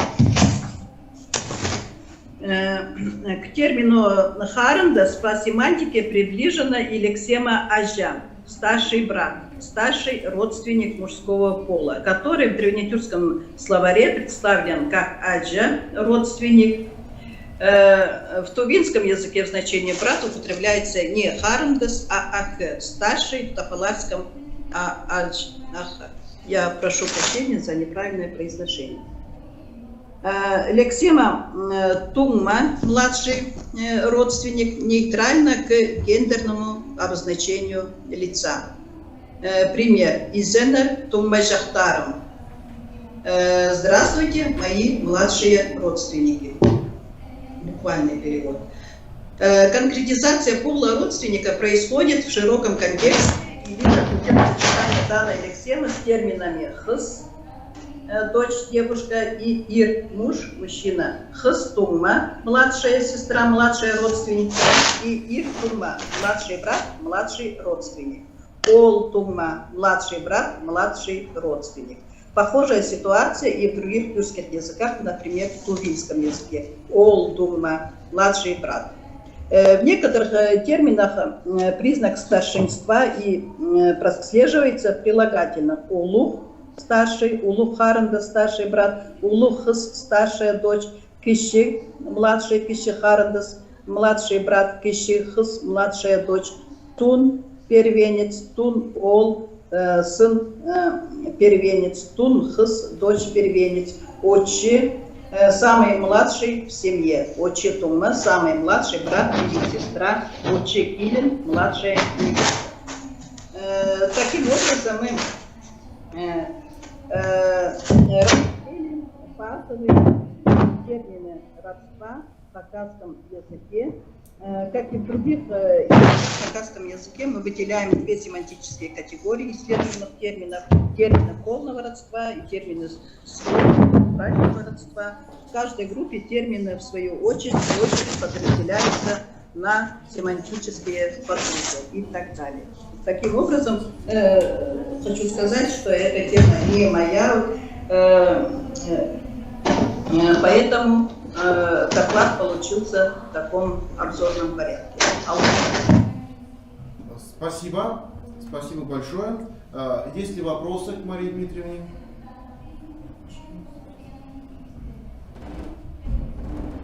Да, есть вопросы.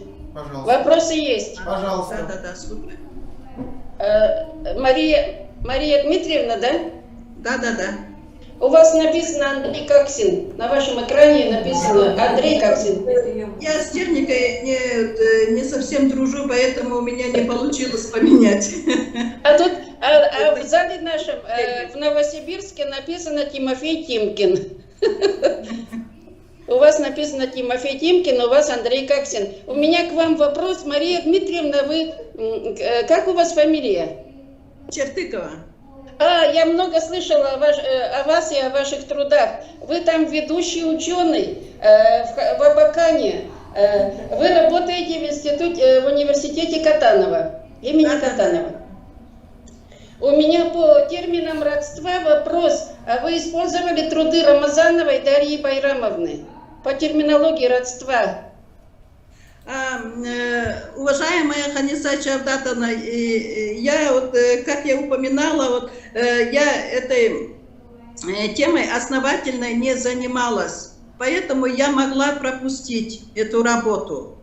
Да, хорошо, я вам могу помочь. Я могу вам помочь, у меня эта книга есть, даже 2 экземпляра.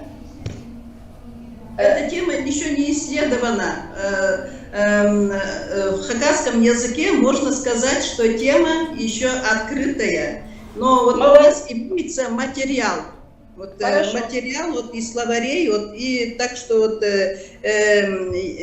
есть материал, но вот, нужно ее разрабатывать. Скажите, пожалуйста, этимологию термина, обозначающего первенец. Тунхес, тунол. Вот это тун, что, как оно переводится, как оно обозначается, из какого языка, как этимологизируется?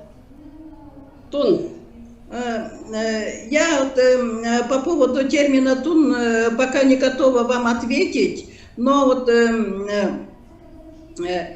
в хакасском языке это слово часто используется по отношению вот, к детям, допустим, и вот тун-хыс, тун-ол, это самый старший, и вот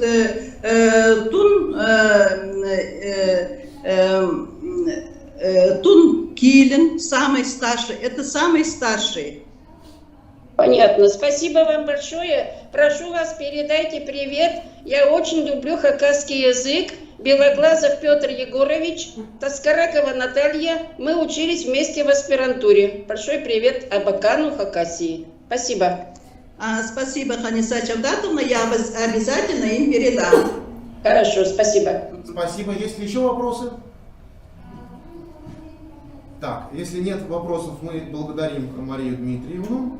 Вот мне подсказывают коллеги, что Байру Борисовна Саналова смогла подключиться, да? Да. Ага. Добрый день, коллеги. Пожалуйста, доклад о выполнении проекта «Топонимика Республики Алтай». Прошу вас. Спасибо. Я прошу прощения, по техническим причинам мне не удалось присоединиться вовремя к работе конференции, поэтому чуть опоздала. Доклад у меня называется «Реализация проекта «Топонимика Республики Алтай». В настоящее время сотрудники научной группы алтайского языка Института алтаистики имени Сазона Саймовича Суразакова работают по выполнению проекта «Топонимика Республики Алтай». Работа по проекту началась в 2020 году, а в текущем году проект завершается. Данный проект посвящен комплексному исследованию и описанию топонимики Республики Алтай. Он предполагает детальное изучение географических названий региона с привлечением различных источников, включая лингвистические, фольклорные, исторические и этнографические работы, полевые и архивные материалы. Работа позволит уточнить семантику и этимологию топонимов, дать целостное представление о топонимическом пространстве исследуемого ареала. В работе используются новые подходы в описании топонимического материала. В текстах, подготавливаемых исполнителями проекта, географические названия представлены отдельно по населенным пунктам и распределены по классам топонимов. При описании названий, помимо лингвистического анализа топонима, дается краткая справка о населенном пункте, указывается конкретное место расположения географического объекта, а также при наличии соответствующего материала включаются сведения о топонимах населенного пункта из научной и другой литературы, легенды, притчи, рассказы, связанные с местными топонимами. В ходе работы исполнителями проекта были осуществлены экспедиционные поездки с целью сбора топонимического материала в населенных пунктах районов республики. следует отметить, что во время полевой работы происходило взаимодействие со знатоками местных топонимов в лице старожилов, работников сельского хозяйства и других категорий граждан, являющихся потенциальными носителями информации о географических названиях. Полевые материалы включают в себя записи в опросниках, аудиозаписи, фотоматериалы и так далее. Реализация проекта предполагает подготовку к изданию материалов по топонимике Республики Алтай, представленных географическими названиями всех муниципальных образований республики, в том числе города Горно-Алтайска. Подготовка и издание указанных материалов вызвана... Простите, я забыла показать, включить презентацию. Сейчас. Презентацию видно, нет? Нет. Нажмите, пожалуйста, поделиться в правом верхнем. Так, сейчас поделиться. Ага. Так. И? Пока нет. Пока нет.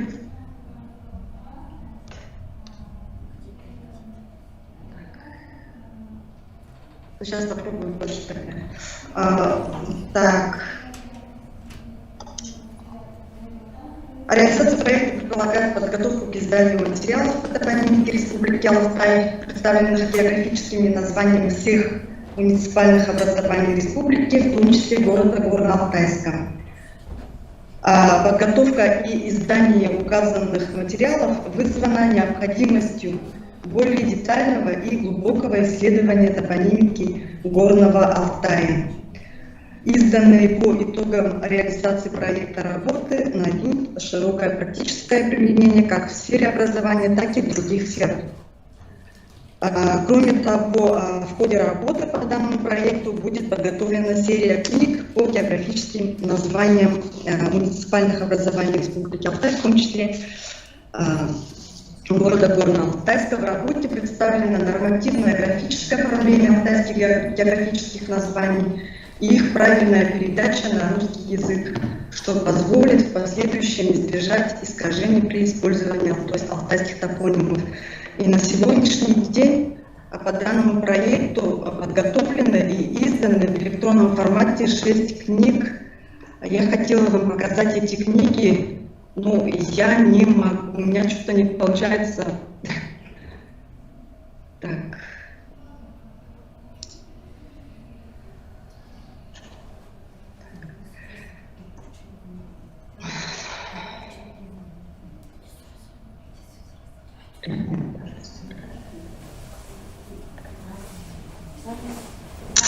Поделиться.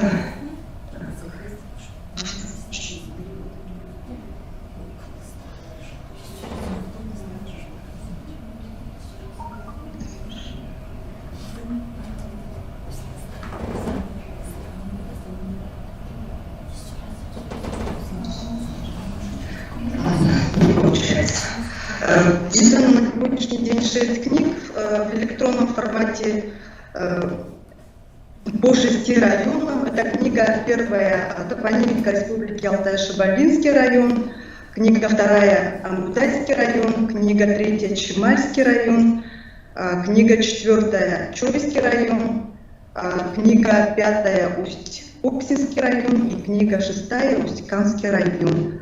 В следующем году планируется подготовка к изданию книг по топонимике оставшихся районов республики. Это Турачакский район, Майминский, Улаганский, Кушагачский районы и город Горно-Алтайск. Хочу отметить, что книги 3 по Чорскому району официальными рецензентами выступили наши коллеги Мария Дмитриевна, как раз она сегодня здесь тоже выступала, и Телекова Вера Михайловна. А книги 5 по Усть-Коксинскому району одним из рецензентов выступила Чепачакова Ирина Максимовна. Я знаю, что она тоже принимает участие в этой в этой конференции. И, пользуясь случаем, хочу еще раз поблагодарить наших дорогих коллег за их ценные замечания и рекомендации.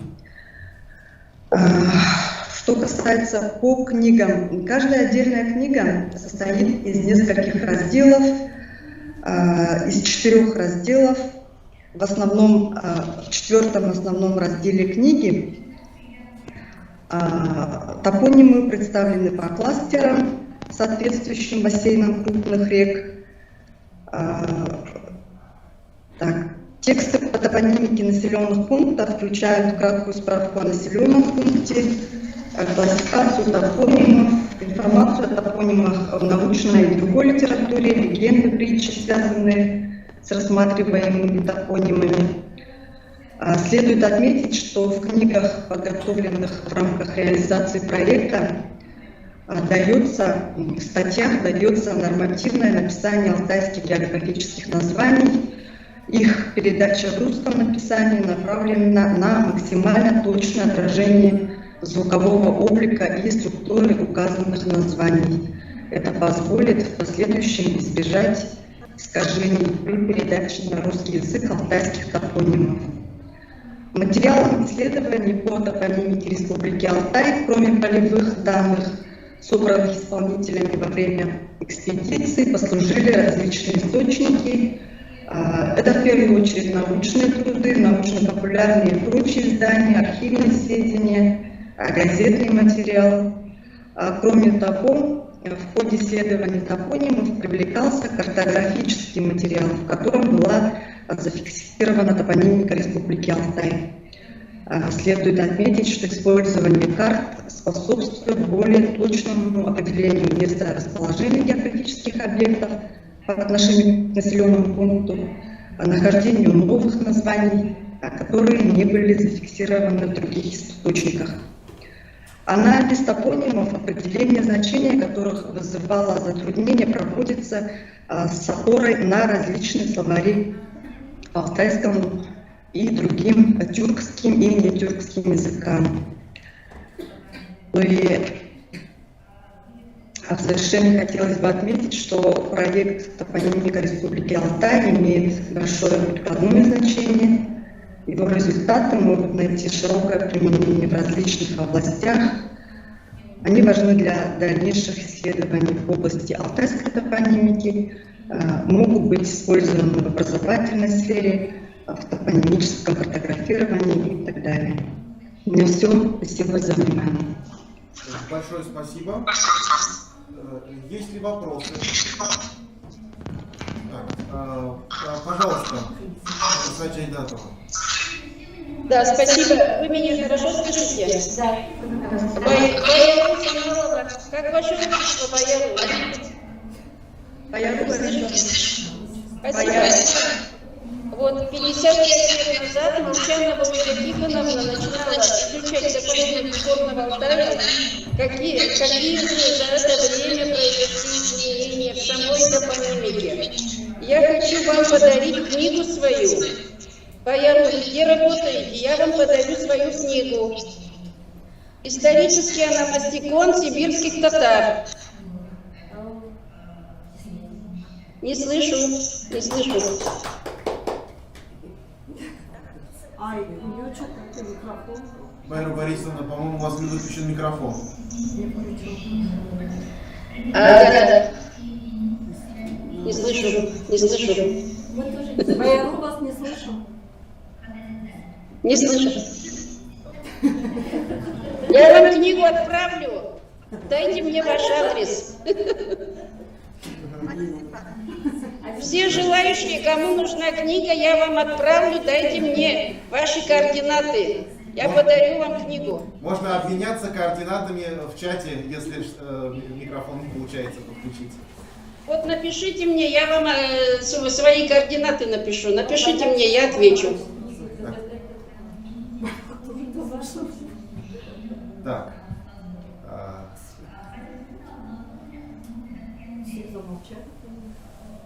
Может, там что-то Нет, ничего. Так, хорошо, тогда мы благодарим тогда. Байру Борисовну за выступление. Адрес нашего института. А следующий доклад у нас Любовь Кенденовна Хертек, научный сотрудник сектора словарей Тувинского института гуманитарных и прикладных социально-экономических исследований, о 2 лексемах в тувинских героических сказаниях. Присутствует ли у нас Любовь Кенденовна?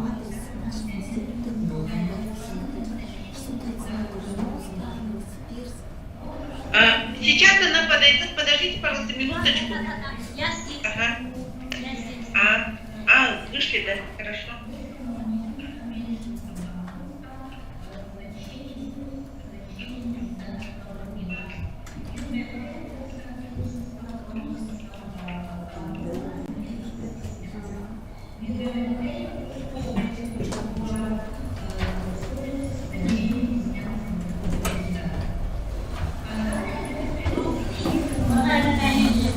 Презентация видна? Видна. Видна. Так, тема моего доклада Лексема Ха и Шевишкин в тувинских героических сказаниях. Во что вы там? Сейчас. Ой. Актуальность исследования связана с малоизученностью лексики тувинского фольклора и со спецификой фольклорного слова, которое напрямую связано с репрезентацией фольклорно-языковой картины мира, отраженной в конкретном жанре фольклора. Кроме того, тувинский фольклор отличается тем, что лексика содержит очень много историзмов, архаизмов, большая часть которых восходит к иноязычным заимствованиям. Объектом исследования является конкорданции всем Ха и Шевишкин на базе корпуса опубликованных текстов тувинских героических сказаний. Предмет тагенезис, семантика и функционирование лексем Ха и Шевишкин в опубликованных текстах тувинских героических сказаний. Цель – изучить специфику лексем Ха и Шевишкин в фольклорных текстах одного жанра – тувинских героических сказаний. Для этого необходимо дать характеристику этих лексем с точки зрения происхождения, частотности словоупотребления, специфики семантики, функций. Методы исследования: прием сплошной выборки из корпуса, прием количественного анализа статистический, прием лексикографической идентификации слова, описательный метод и контекстологический. Новизна. В научный оборот вводится фактический материал, ранее не рассматриваемый предметом специального изучения в рамках и методами лингвофольклористики.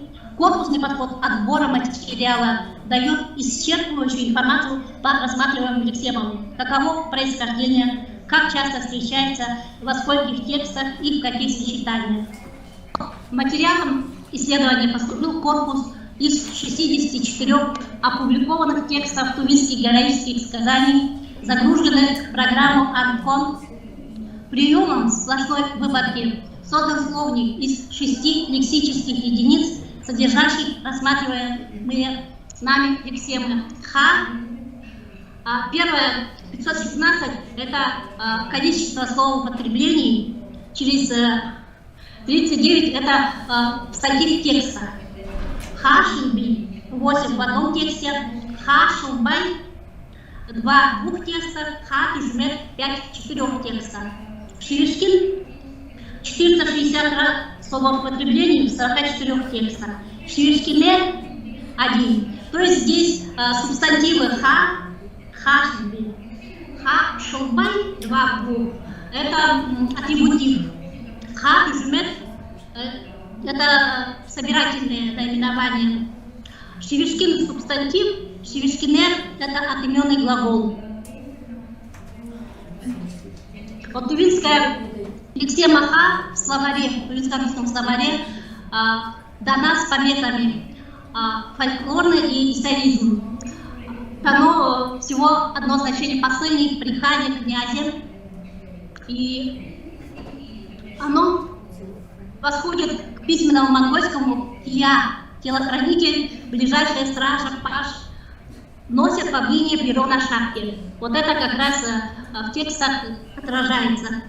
В словаре Галстунского его возводят к китайскому слову «шивей».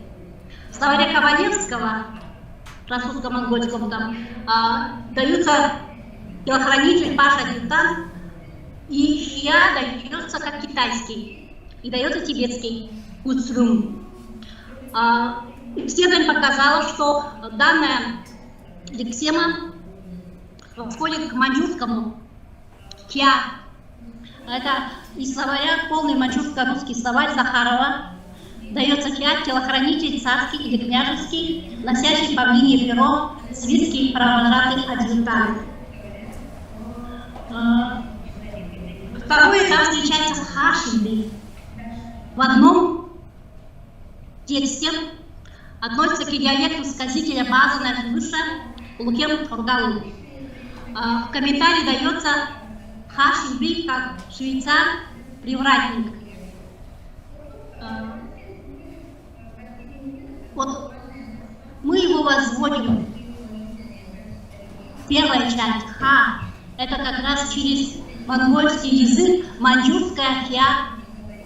Вторая часть шиби — это китайское слово шибей — охранник. В большом китайско-русском словаре онлайн дается как это историзм императорский телохранитель в период династии Цин. Здесь вместо шивей и шиби, скорее всего, от появления дополнительного согласного «л» эпентезы возникло под влиянием тувинского слова «ханшубай» — «окорабагренный». Записывалось сказание в 1950 году, когда сказитель сказывал, а записывали на бумаге. Следующее.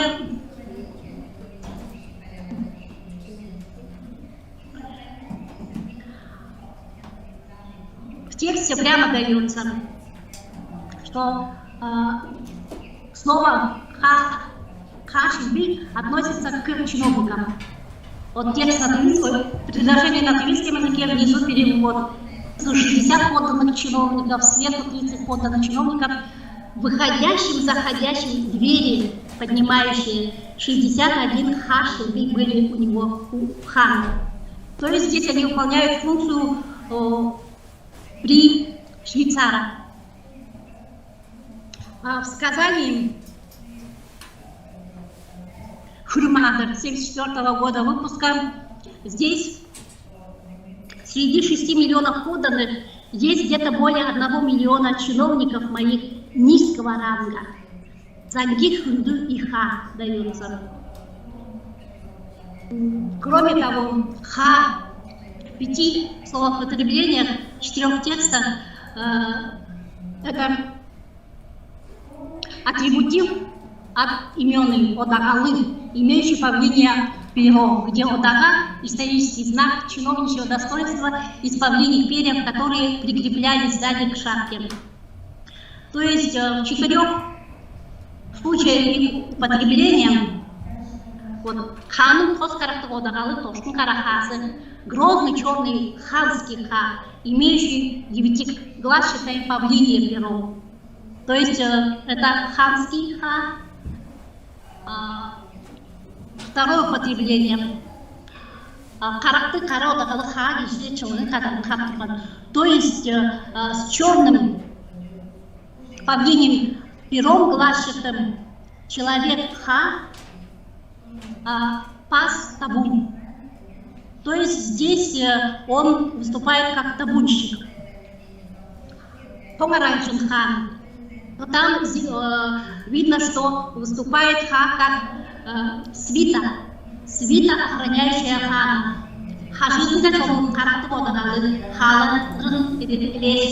То есть находящийся всегда при поездках сбоку содага с павлиньими перьями, глашатыми, взяв с собой своих ха. Следующий пример там тоже часы, то есть это табунщик. Кроме того, встречается сочетание Төренің 4 жүмеді 4-тен хазы в двух случаях.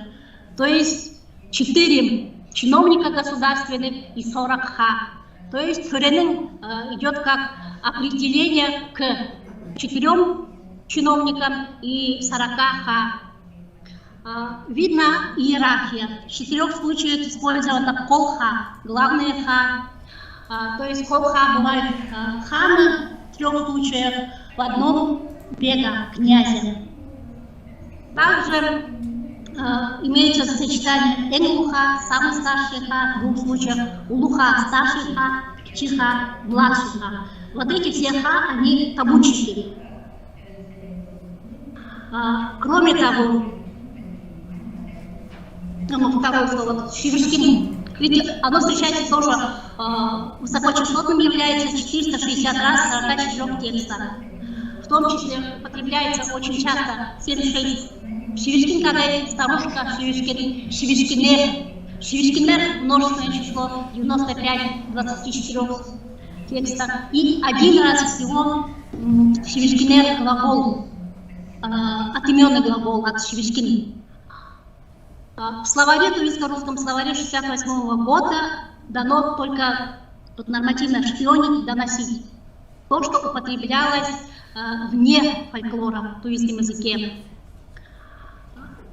В подписи встречено всего один раз. Вот, перевода большой белой юрки есть 2 человека, которых называют черными разведчиками, мужем и женой. Эти 2 человека опасны, ведь эти люди доносят все. Шивишкинер это доносят все.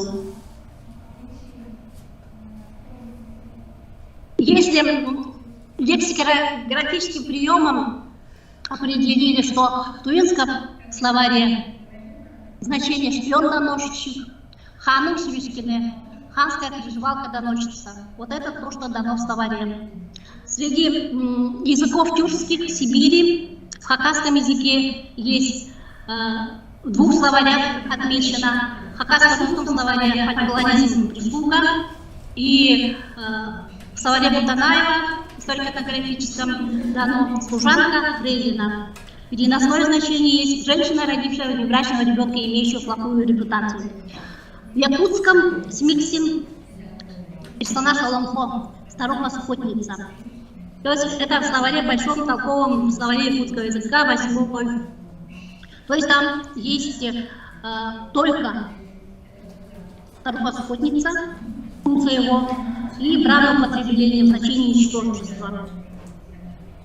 И там же дано под сравнением хакасский Смикчин, древнетюркский Юмушкин, работник-слуга, и монгольский Шивикчин-слуга.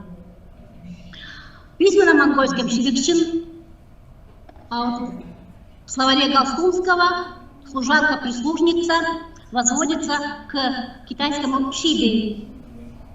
В словаре Ковалевского дано, что служанка и раба. В халха-монгольском языке Шивикчин — это служанка-прислужница, прислуга-рабыни. В урядском, Шебекшин, в словаре дано пометы книжные, служанка-прислужница, рабыня.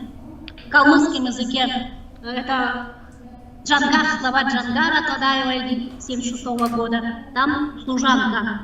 В словаре Рамстеда то дается как старая служанка прямо и девка. И дальше помета обычно только матерное слово. В айратском, то есть это айратский язык Синьцзяне, который словарь Тадаевой 2001 года, отмечено только разговорное употребление, негодница. Можно очень, в основном в большинстве случаев Шивикчин это там прислуга, но так как фольклорное слово отражает фольклорную языковую картину мира, то интересны субстантивы, как их определяют. Вот, например, Гитемир Шивишкин, то есть 2 железные Шивишкин, это находится у дверей Шубухана. Это относится к нижнему миру.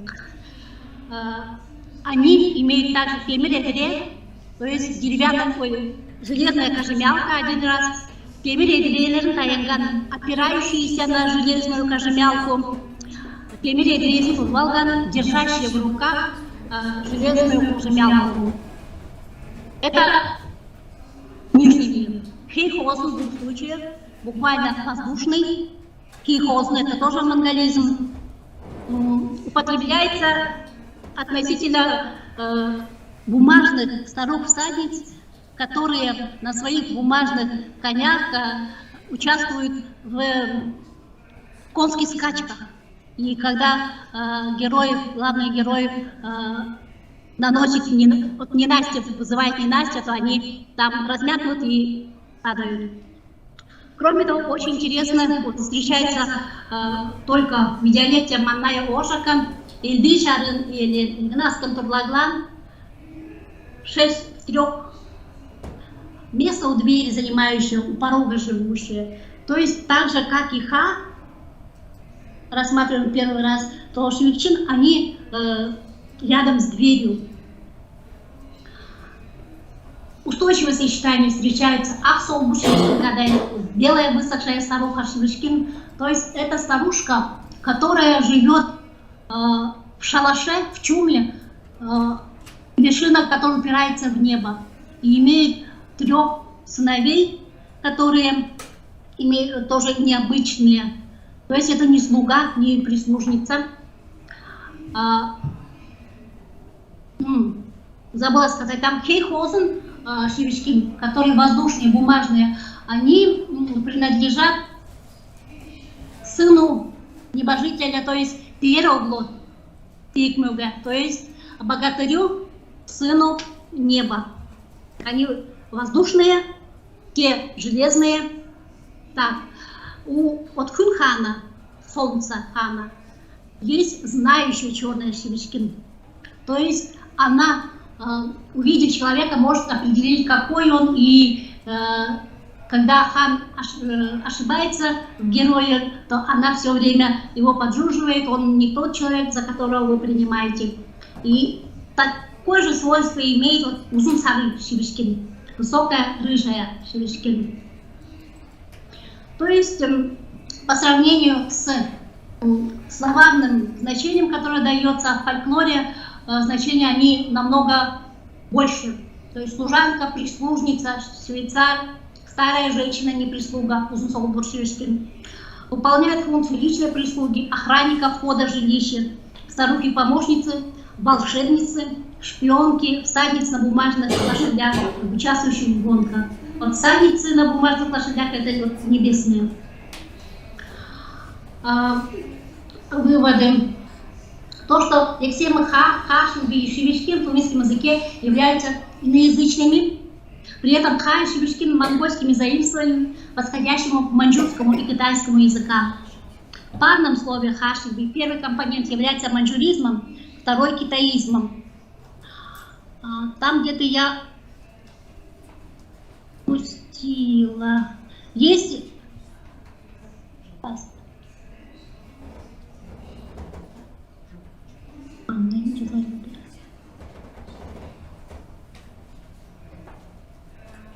Куда-то упустила. Есть еще вот Хан Шилби.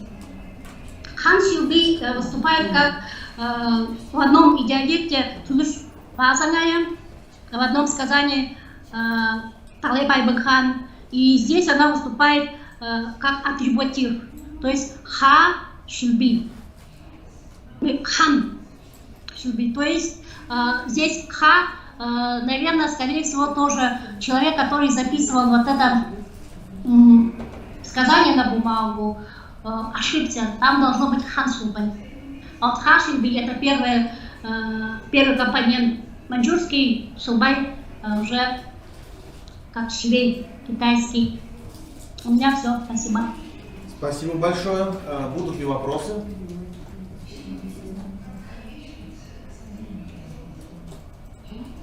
Среди онлайн-участников, может быть, есть вопросы?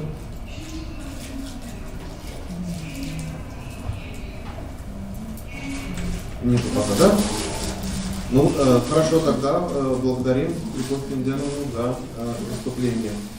Уважаемые коллеги, у нас значит, на этом программа исчерпана, но, к сожалению, несколько докладов не состоялось, и я должен спросить, может быть, кто-то из участников сумел подключиться.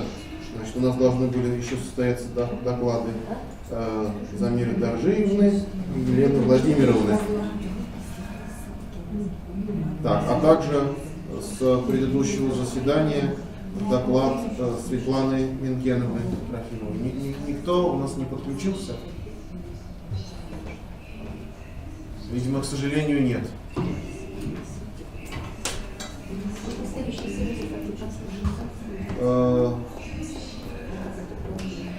Ну что ж, тогда мы должны объявить это заседание оконченным и объявить перерыв до 16:00. Правильно? Вопрос. Скажите, пожалуйста. Да-да. Один маленький вопрос. Я не нашла в информационном письме, доклады высылать до сборника или нет? Сборник в этот раз не планируется, вот организаторы сообщают. Доклад не нужно высылать?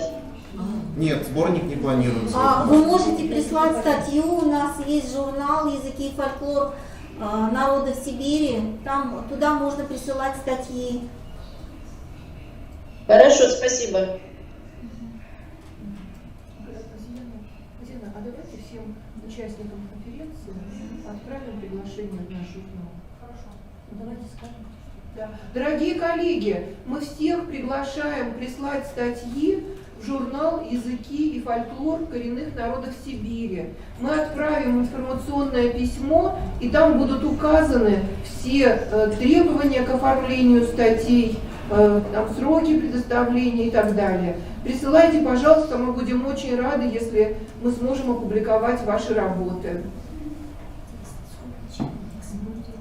Прямо веером рассылочку. Хорошо, спасибо. Тогда перерыв до 16:00.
Это я так. У меня кошки все поперек дороги.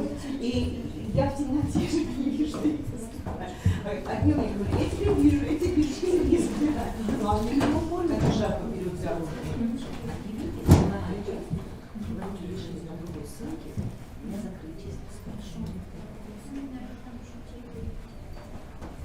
Там будет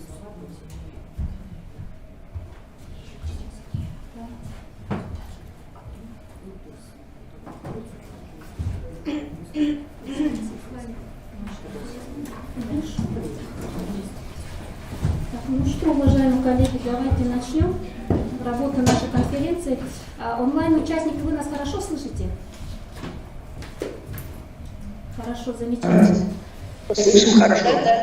Продолжаем работу нашей секции, и у нас первый доклад, совместный доклад томских коллег. Доклад у нас представит Валерия Михайловна. Правильно? Валерия Михайловна.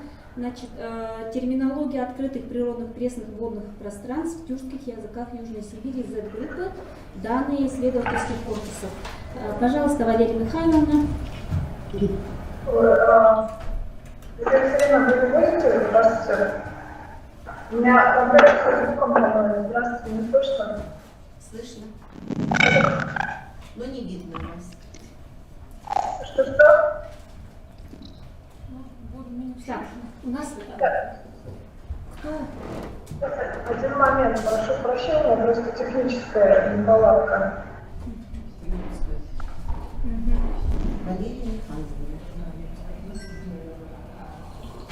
Валерия Михайловна, у вас будет слайд, презентация будет? Я говорю, что не видно, да.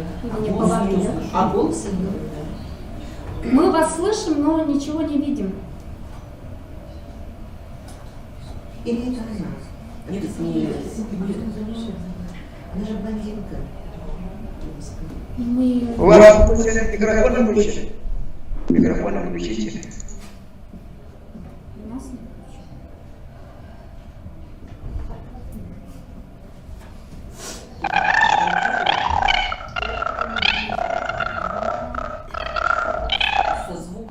Коллеги, очень плохой звук.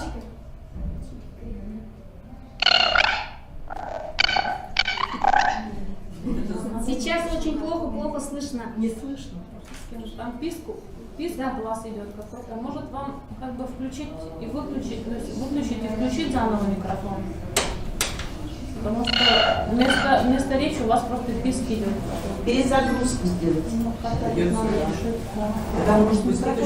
Да, давайте тогда вы подготовитесь пока, мы заслушаем уже второй доклад, потому что пока технические неполадки.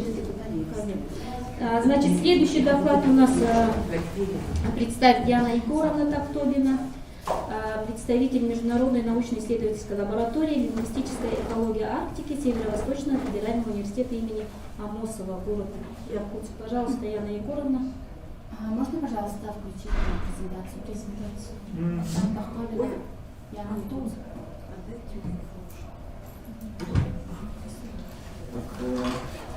Добрый день, уважаемые участники конференции. Тема моего выступления – антропоморфная метафора географической терминологии якутского языка. Якутия известна не только своей огромной территорией, но и ландшафтным разнообразием. С севера на юг равнинные ландшафты сменяются от ледяных пустынь до южно-таежных лесов. В физико-географическом отношении, по мнению большинства исследователей, территория Якутии расположена на 3 физико-географических странах. Это Средняя, Северо-Восточная Сибирь и в горах Южной Сибири. Также выделяют отдельные речные долины, также есть интерзональный ландшафт. К таким ландшафтам на территории республики относятся ландшафты лугов, зарослей, кустарниковых берез, марий, тукуланы и степи. Безусловно, такие особенности географического ландшафта нашли свое отражение в языке народа, проживающих в данном регионе древнейших времен. Можно следующий? В якутском языке нами примерно собрано 1500 лексем, относящихся именно к природным ландшафту. Фактически материал был собран методом сплошной выборки из разных словарей. Это, во-первых, словарь Эдуарда Карловича Пекарского, большой толковый словарь якутского языка, все тома. Также словарь, новый словарь, который вышел, по-моему, в 17-м, словарь топонимной лексики Республики Саха. Благодаря Сульбя это именно местные географические термины и понятия. Также мы посмотрели словари, диалектные словари якутского языка. И там невозможно не заметить, что там много обилия анатомических акцентов в номинации географических терминов. Географические термины часто носят метафорический характер. Как известно, метафора основана на сходстве, его признаки весьма разнообразны. Среди метафорических терминов первое место по частоте потребления в разных языках принадлежит терминам, именно образованным переносом значения со слов части тела человека или животных. Как отметил Эдуард Макарович Мурзаев, этот процесс оказались вовлечены слова, указывающие на внутренние органы, это сердце, легкое, мозг. И самые наиболее часто употребляются это слова глаза, голова, нос, локоть, колено. То есть это именно слова наружные части человека и животных. Дальше. Анна Владимировна также говорит, что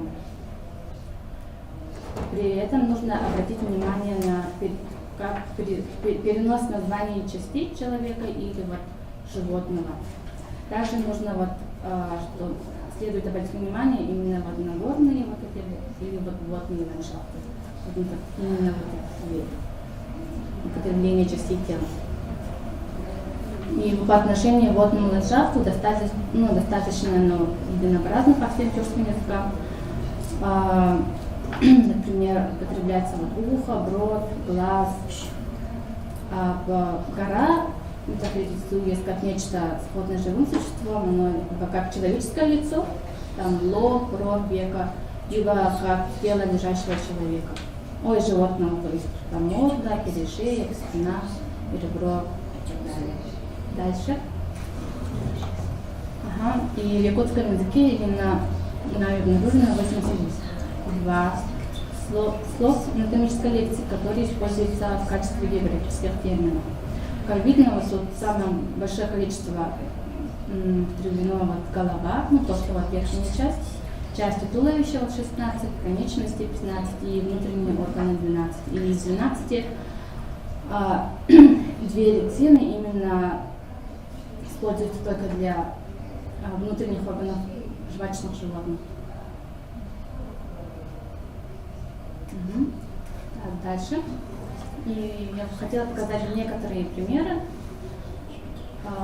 Например, бас, голова, но во всех языках, скорее всего, она означает начало, исток.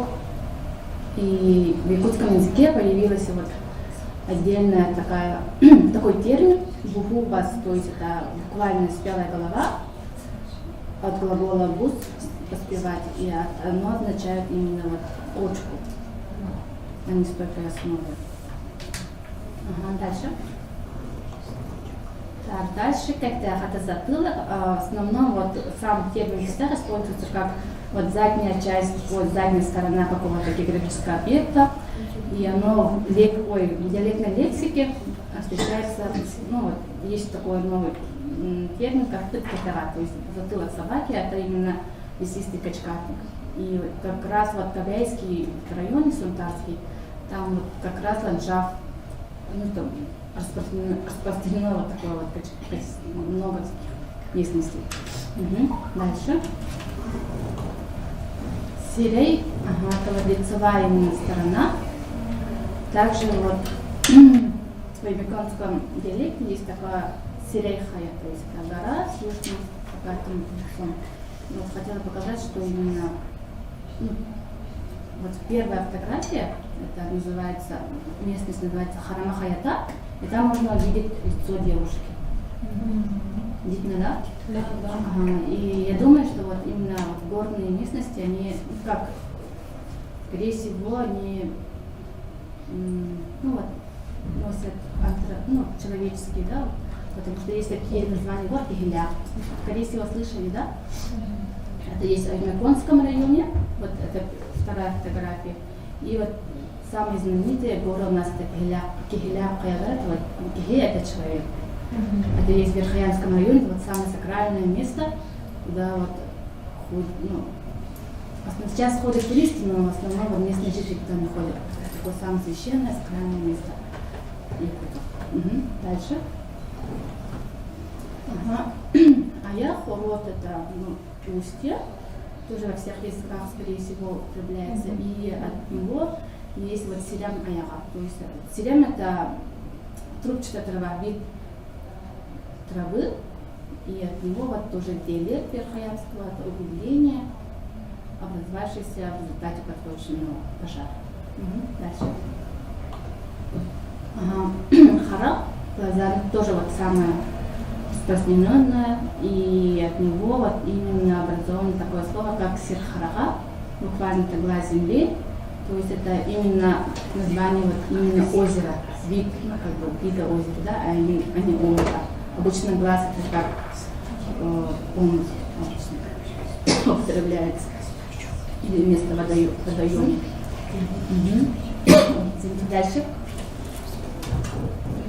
Ага, и вот ос, губа тоже рот, и от него образовались вот такие новые слова, скажем, огуя, огагай, оспа. Раньше эти слова были, входили в состав слов неизвестного происхождения, и Гаврил Васильевич Попов установил, что они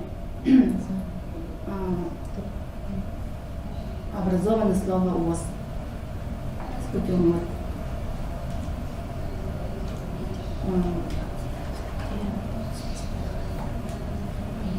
установил этимологию, что тюркский ахыз, губа, и оттуда вот через с помощью аффиксов вот такие слова пришли. Дальше. Можно дальше. И вот самое вот интересное, то, что я нашла, это губа, буквально это заячья губа, а это именно означает крючковатость в лесу. Я сначала удивилась, как это заячья губа, и почему тут крючковат, кочки, и тут, в принципе, можно увидеть, что они немножко схожие, да. Дальше. Тумус, это тоже вот самое распространенное слово, от него тоже есть новые слова, тумугах, тумул. А тумус это то есть, получается вот мыс, клюв и мыс, как бы, а вот тумугах это меньше. Поэтому вот аффикс ах показывает вот то, что по размеру он поменьше. И также есть диалектное слово тумул, обозначает пустой лес. Дальше. Бер, почка, от него тоже есть несколько терминов. Это бералас, это именно вот круглая поляна, примыкающаяся к большой. Есть бёрчуга, это тоже вот меньший из двух ближайших озер, это уже водный ландшафт, такой водный ландшафт получается. И нахбердах, это буквально с коровьей почкой. Это диалект Нижнеколымского района, это имеющий глубокое место омут.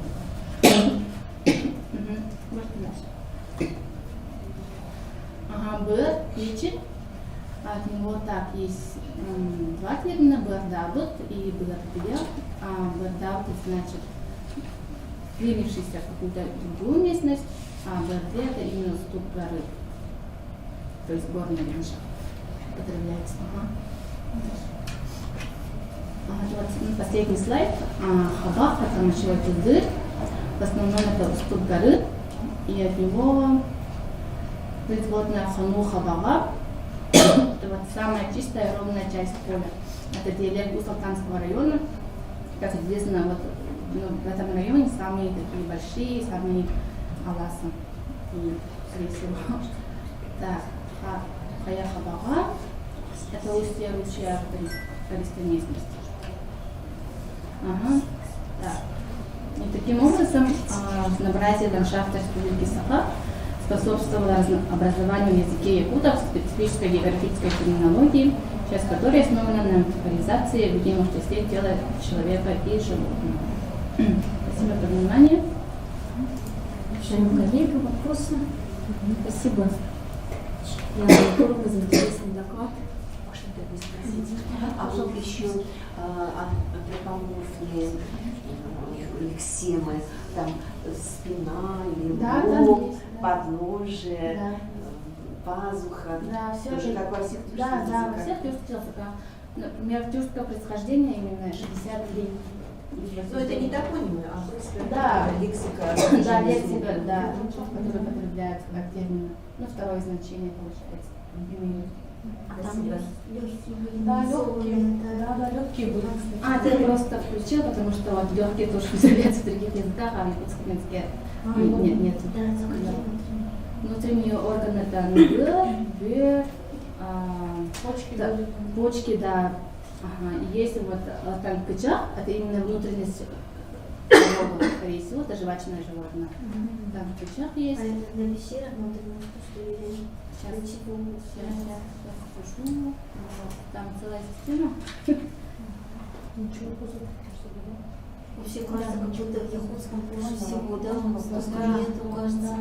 Пожалуйста. У меня такой вопрос. Что такое хону хабага? Ну, хабага, понятно. Хону это поле. Поле, да? Хону это поле. Поле, да. Ага, интересно. Один из видов. И еще у меня такой тоже вопрос по образованию. По примерам получается, ну, сколько, если я правильно поняла, в плане уточнения, то есть если в значении соматизма есть значение, ну, какое-то одно из значений, указывающее на пространственность, да, то именно от этого значения например, образуется слово на вроде пар, ди, быт. Да? Ну, бар. Я по-хакасски говорю. Бар, ди, быт. Да? Бар, да, это глагола, вообще тюркский, да, а быт это существительное, да? Нет, скорее всего, существительным. нет, причастие. Мышь это. Мышь это древний. То есть, получается, да. И оно, вот это новое слово, которое образовано от «бар», именно имеет как раз вот значение географического термина, да? Именно только. Да. Спасибо. Интересно очень. Интересно, что еще, например, собаки, затылок, вот такого, по-моему, нет у нас, да, вот что такое, чей-то там затылок, ну, если затылок, то затылок просто, да, в общем, нет, да, вообще, тут собаки, затылок. Известно, что монгольское влияние. Да, монгольское, да, влияние. Вот я как раз хотела спросить, может быть, это с какими-то другими языками, может, с ингусом, с русским, с монгольским, да? Да, больше вот монгольское влияние, например, вот есть еще такой термин систе, да, вот на самом деле тюркское это имеет значение только географически, по-моему, да, ешь. А в якутском он уже как географический термин, и как вот хребет уже. Это тот, который это монгольское влияние. Еш, да. Но это с географического термина уже. Да, уже вот, да, на том. Уважаемые коллеги, давайте продолжим. Екатерина Асимовна, Валерия Михайловна, попробуйте, пожалуйста. Вопрос, пожалуйста. А еще вопрос к вам. Да. У меня не вопрос, у меня небольшое дополнение. Я бы хотела, чтобы в докладах по топонимике были ссылки, в том числе и на мою работу «Анамастикон сибирских татар». Слушая вас, вот сейчас я еще раз посмотрела апеллятивная лексика, употребляющаяся в микротопонимии, и те же самые соматизмы, о которых вы говорили: баш, голова, укця, пятка, бурун, нос, пиль, поясница, кулак, ухо, томат, горло, эц, внутренности. Это есть и в моей монографии. Я бы хотела вам ее тоже подарить, как предыдущему докладчику с Горного Алтая, так и вам в Якутию. Хотела бы подарить ссылки на Багдасырына Сюлбе у меня существует тоже очень давно, он давно работает, хороший очень исследователь, не знаю, живой он или нет. Нет уже? Вот. Я была официальным оппонентом в Якутии, когда защищалась Васильева по антропонимике. Это было 2 года назад. Очень отрадно, что Якутия продолжает изучать ономастику. Точно так же вот сегодня с большим удовольствием доклад по Горному Алтаю выслушала. Пожалуйста, я вам книгу подарю. Напишите мне. Город Тюмень, Тюменский госуниверситет. Спасибо большое. Коллеги, пожалуйста. Ага. У вас получается подключиться? Здравствуйте, коллеги. Меня сейчас лучше слышно? Да, сейчас мы слышим. Сейчас, секундочку.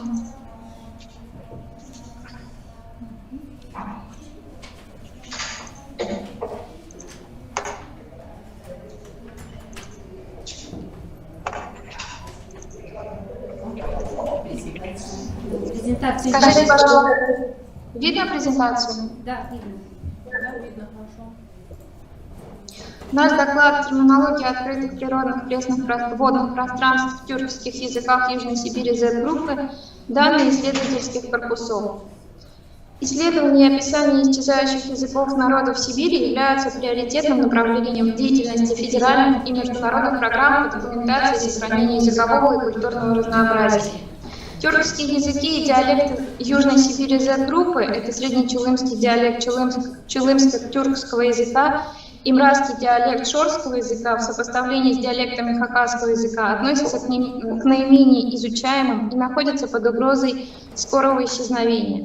Тематика нашего исследования в целом структурно-семантические особенности лексического поля водно-ландшафтных терминов. Ранее не являлась предметом детальных описаний, в особенности на материале тюркских языков Южной Сибири Z-группы. Равно как исследования лексических полей этих языков не проводились в сопоставительном аспекте по материалам корпусов. В то же время данный аспект языковой системы представляет особый интерес в топологическом плане в связи с тем, что в нем одновременно отражаются разноплановые явления функционирования и изменения лексической системы слов-когнатов, относящихся к одному лексическому полю. Языковые системы тюркских языков Южной Сибири Z-группы, с одной стороны, являются генетическими родственными на уровне приязыка, в диахронической перспективе имели процессы дивергенции, а с другой, при рассмотрении в рамках реального подхода, обнаруживает определенную степень конвергенции на синхронном уровне ввиду их непосредственного географического соседства в течение продолжительного времени. Наш доклад посвящен выявлению особенностей отдельной группы водно-ландшафтных терминов в некоторых тюркских языках Южной Сибири Z-группы, хакасского языка и среднечулымского диалекта чулымско-тюркского языка. На основе данных исследовательских корпусов электронного корпуса хакасского языка, стационарного корпуса языковых данных по среднечулымскому диалекту. В первую очередь мы рассмотрим примеры водных терминов подгруппы семантикой, обозначенных пресных водных объектов, таких как в данном докладе мы рассматриваем болото, озеро, река и море. Хотя море не совсем является пресным водоемом, но этот термин тоже вызвал у нас интерес, и мы просто рассмотрели в данном докладе. Проведем сравнительный анализ лексикализации данных понятий в указанных языках, их фонетической формы, обозначение конкретного водного понятия. В лингвистических исследованиях наличествуют разные теории формирования того или иного понятия в языках, его оформлений и возможных комбинаций сочетаемости с другими единицами. Так, некоторые понятия описываются с грамматической точки зрения, они были описаны в исследованиях Гулыга. Однако в этом случае описания могут быть неполными ввиду недостаточной передачи всего смысла понятия. С точки зрения Вижбицкой, значение должно быть описано с определенным набором элементарных смыслов. Именно этого подхода мы и будем придерживаться в исследовании значений слов рассматриваемой группы. При этом будут привлекаться приближенные описательные значения для установления этимологических особенностей тех или иных слов. Рассмотрим лексические единицы, обозначающие открытые природные пресные водоемы, которые обнаруживаются в указанных корпусах рассматриваемых идиом. Например, первый — это озеро. Нет, первый у нас, похоже... Сейчас, секундочку.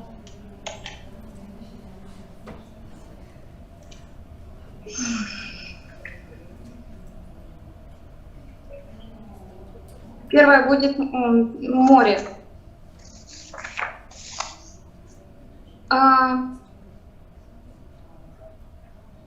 Катя, Екатерина Семеновна, чуть дальше полистайте, там где таблички, это были иллюстрации корпусов. Ну да. Там дальше как раз озеро обсуждали. Вот, образовано от протюркского языка кёль, что означает озеро, море, ну, в принципе, как какой-то большой водоем. И от хакасского, в хакасском языке кёл, например, имтамных кёлер — это лечебные озера. Караковден тогыр, Да, мы хотели здесь отметить лексическую сочетаемость и выражение разных свойств в этих географических названиях, которые обнаруживаются в хакасском корпусе. То, чего в сравнении мы не видим в чулымском корпусе на данном этапе исследования. Можно следующий слайд. Екатерина Семеновна.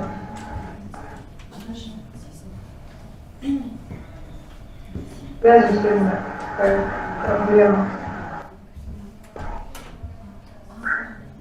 Коллеги, мы вас не слышим.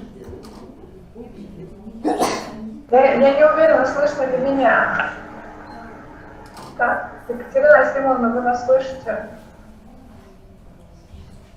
Ага, презентация Владимир, мы вас слышим, но плохо слышим. Но вы можете говорить. К сожалению, лучше не могу сделать. Ну, просто Екатерина Семеновна что-то отключилась. А далее просто мы хотели буквально продолжить наше наблюдение. То есть следует еще сказать, что Екатерина Семеновна только совсем в начале своего исследовательского пути. Да, вот сейчас, видимо, переключит, да. И, безусловно, выборка хакасского корпуса намного шире, но там еще и интересные обнаруживаются моменты в плане действительно выражения отношений семантических, которые, транслируют либо свойства самого водоема, либо его описательную часть. Вот. Что касается здесь сложно, когда презентацию, не могу. На презентации болото, примерно болото. Да. То есть вот здесь, например, в хакасском материале есть лексема най, которая не обнаруживается в чулымском вообще никак. Но в то же самое время в чулымском присутствует спорадическое употребление лексемы орчак, которая, скорее всего, образована от протюркской ор. Здесь необходимо, конечно же, дополнительно исследовать эти диминутивного показателя. Вот. Кроме того, мы находим очень интересные параллели с нижним чулымским материалом, но так как это не тематика нашего доклада, наш доклад посвящен языкам Z-группы, нижнечулымский — это язык Y-группы, соответственно, вот мы вынуждены эти примеры из анализа выпускать. Так, и следующий слайд. Здесь что-то, случилось технически. Вот. Опять же, очень интересная дистрибуция некоторых названий, которые обозначают реку между хакасским и чулымскими говорами. Вот. Но в то же самое время река, которая является самым центральным понятием для чулымского языка, это лексема Крич, причем в, скажем, Милецком говоре, из полевых данных, в основном моих данных, она преимущественно, конечно, употребляется для названия реки Чулым, но и в принципе реки в целом, мы находим в архивных данных то, что этой лексемой обозначается еще и река Тонь, то есть как будто бы главная река проживания самих носителей языка. Вот. Так, здесь у нас опять ошибка застрялась, кажется, прям неожиданно. Да, еще в Китайском море среднечулымского диалекта есть еще и лексема айра, айры. Ну, мы пока ее выпустили из анализа, потому как на данном этапе параллели пока что не нашли. Но, безусловно, мы будем продолжать анализ в этом направлении. Так, и еще там у нас, по-моему, 1 или 2 слайда остались. Море. Да, вот Екатерина Асимовна упомянула слово «море». Там, по-моему, у нее более пространный был комментарий по поводу того, что море в целом, оно вроде бы и относится не к пресному водоему, но все-таки в корпусе мы тоже видим, что здесь семантика не транслирует именно наличие или отсутствие солености, а скорее транслирует величину. И, скажем, в нижнечулымском материале Урадлова неоднократно употребляется эта лексема в значении «большая река». Вот. Ну, в целом, вот такие наши скромные наблюдения, мы пока не претендуем на какие-то большие выводы, вот, но просто будем продолжать исследования в этом направлении. Спасибо за внимание, Екатерина Асимовна, не знаю, будете что-то добавлять? Если меня слышно, потому что у меня что-то, какие-то проблемы, я на работе нахожусь, и у меня сложности. Да, сейчас слышно, сейчас слышно, до этого не было слышно, да. Вот, у меня наконец-то и камера подключилась. Да, спасибо большое. Действительно, я нахожусь только в начале своего пути. И, естественно, буду продолжать. И спасибо вам за внимание. Коллеги, пожалуйста, вопросы есть у вас? Еще раз спросите. Коллеги, есть вопросы у вас? Ну, все-таки не только Талай, но еще Тенис Талай. Тоже захватите, пожалуйста, эту лексему тоже. Тенис Талай. Пожалуйста. Еще вопрос.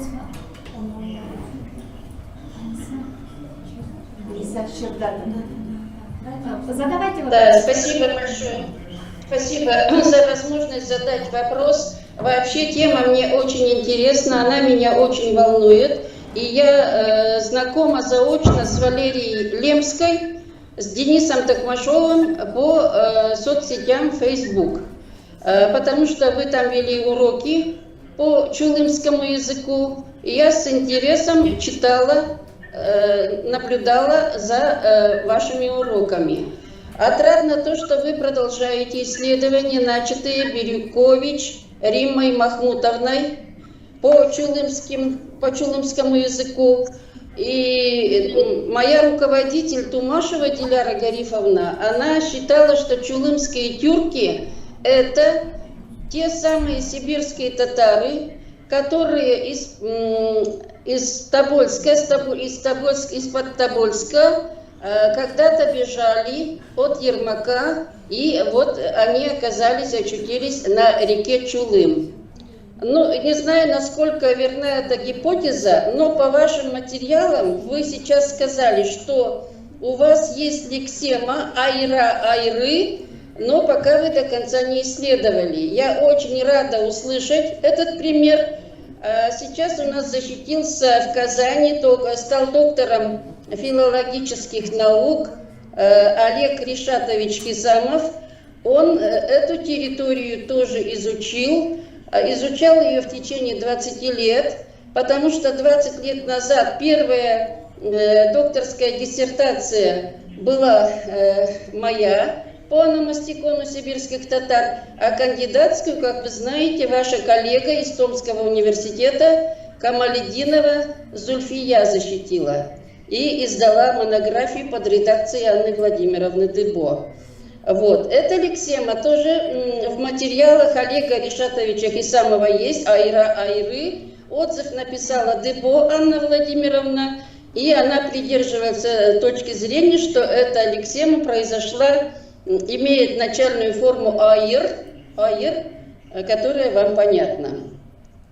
Теперь я обратила внимание также на ваш термин «болото» в хакасском языке, термин «най».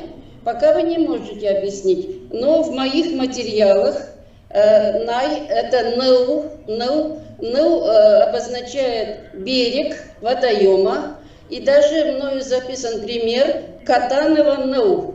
Известно, что Николай Федорович Катанов был на нашей территории в Тобольском губернском музее, и он кодифицировал рукописи, написанные на арабской графике, которые сыграли большую роль в изучении истории сибирских татар. Так вот, в единичных примерах зафиксирован в Тобольском районе, в Ярковском и в Ялуторовском. Наверное, можно сопоставить с вашим термином «най». Катя Гальперина, я вам желаю больших успехов и тоже желаю вам подарить свою книгу «Ономастикон сибирских татар». Я поняла, вы работаете в Томском государственном педуниверситете, верно? Я учусь там, да. Так, пожалуйста. Желаю вам успехов. Спасибо за доклад. Спасибо большое за такие комментарии ваши. Очень ценные замечания. Спасибо огромное. Мы, коллеги, движемся дальше. Следующий доклад – это Чечек Сергеевна Цыбенова, Институт монголоедения, будологии и тибетологии.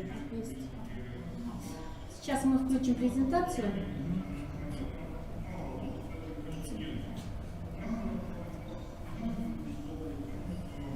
Она немножко выпадает из общей тематики. Доклад называется «Цветообозначение акт белый в тувинском языке, семантика и ассоциативный физиология». Но я пока начну. Как известно, цвет как одно из ключевых категорий познания мира представляет собой универсальное явление. Но при этом в каждой лингвокультуре он имеет свою специфику. Поэтому изучение лексики, обозначающей цвет в том или ином языке, выявление его национально-культурных особенностей является актуальной задачей современной лингвистики.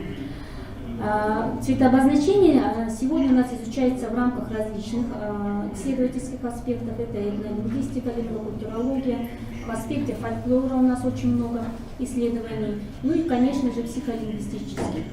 Как мы знаем, в отечественной лингвистике мы в основном сопоставляем, изучаем цветообозначение на материале русского языка. И исследований, в этом плане исследований на материале малых национальных языков Сибири, конечно же, сравнительно меньше. И вот в нашем докладе дана попытка описать фрагмент языковой картины мира тувинцев на примере цветообозначения белый. Данное исследование мы проводили в рамках комплексного социолингвистического исследования. Проводили мы в 2009-2010 годах. И ассоциативный эксперимент был включен в качестве одного из заданий в комплексную анкету, и состояло оно из 51 слова стимула. Тест мы предлагали на тувинском и русском языках, и для анализа нами было проанализировано 100 анкет на тувинском и русском языках.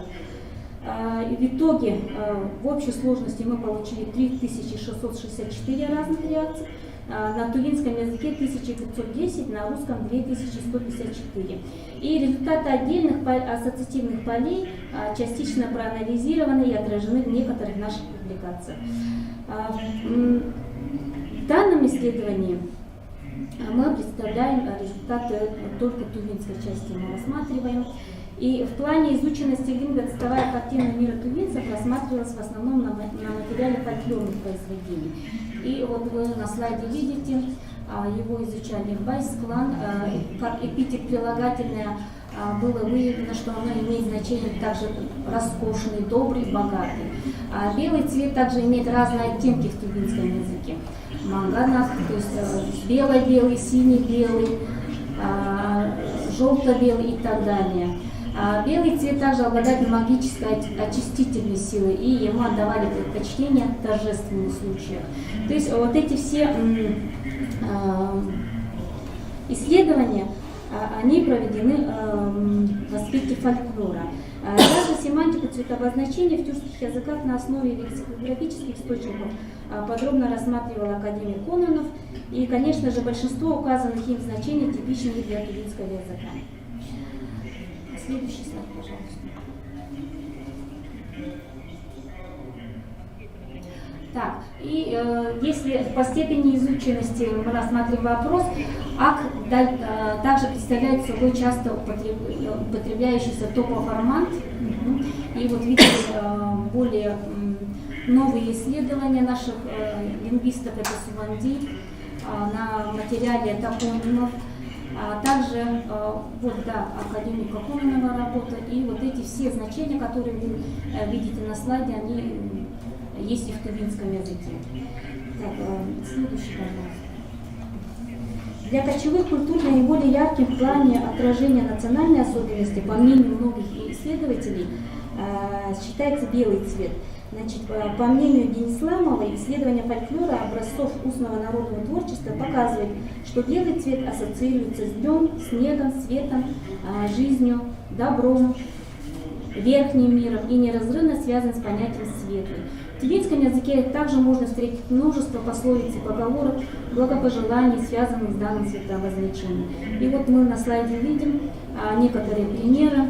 Например, «Тагды харанетто», «Правда с наготов, гору лжи победить». В данном случае цветообозначение «ак» переведено как «правда», «истина», «что-то хорошее».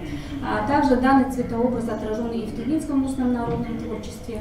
Сказка «Савыш Пелегара Савыш» о двух братьях, младший из которых является честным, добрым, а другой корыстным и жадным.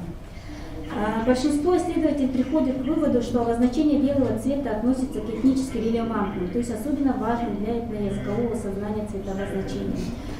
Белый может выступать как постоянный эпитет, маркирующий положительные свойства людей и предметов, и практически он не имеет отрицательных значений и не является символом смерти и правды.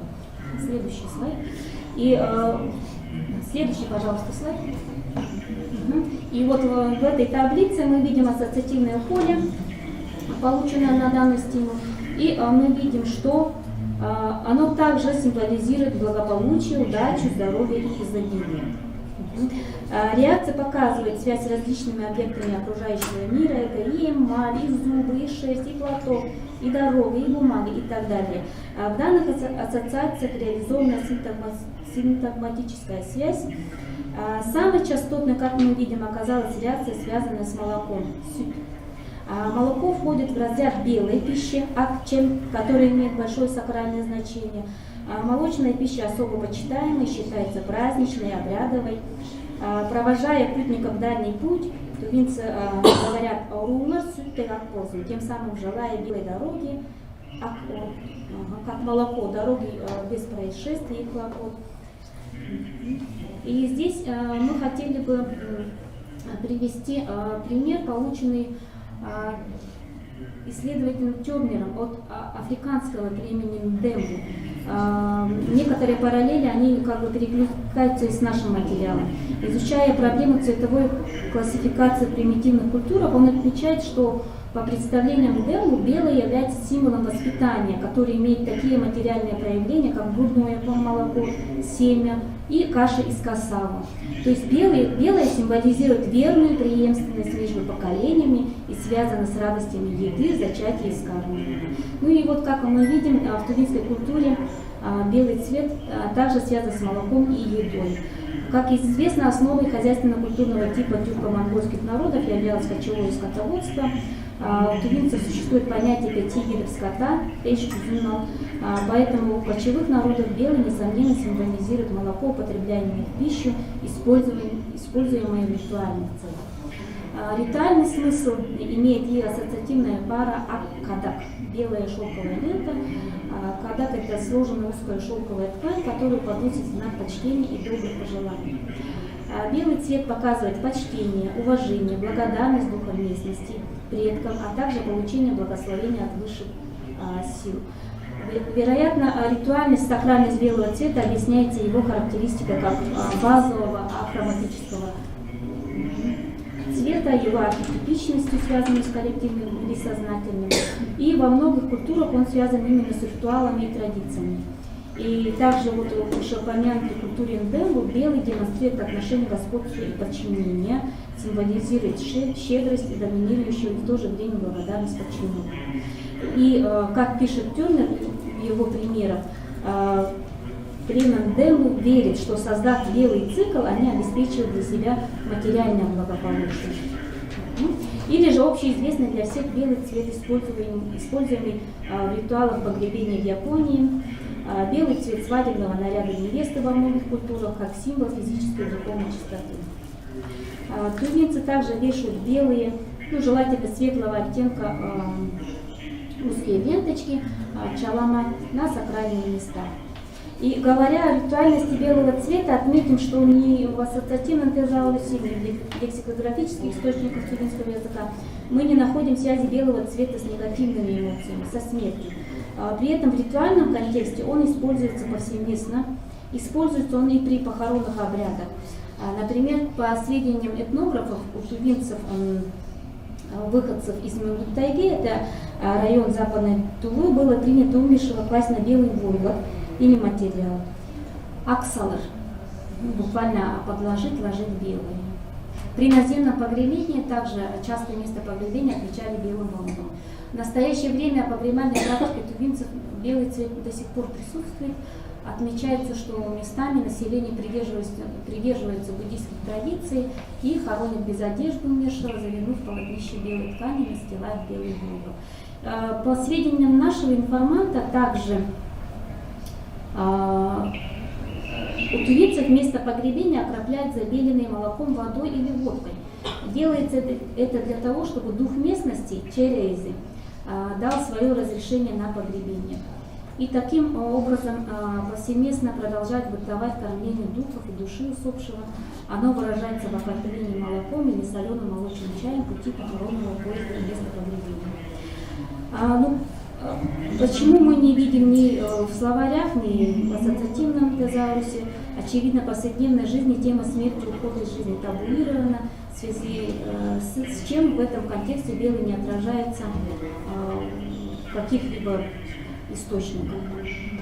Национально специфичными также оказались реакции, связанные с чистыми мыслями, намерениями, помыслами, аксепкил, аксажиш. Также следует отнести реакцию ад, конь, белый конь, который является самым главным для номадов животных. В поле встречается и антоним белого, черный, кара. Это универсальная для большинства испытуемых на других языках реакция. В нашем эксперименте его частотность относительно высокая. Лексема кара в тувинском языке полифункциональна. Она имеет широкую семантическую сочетаемость, коннотационный диапазон. Например, она широко используется в современном антропонимоне тувинцев.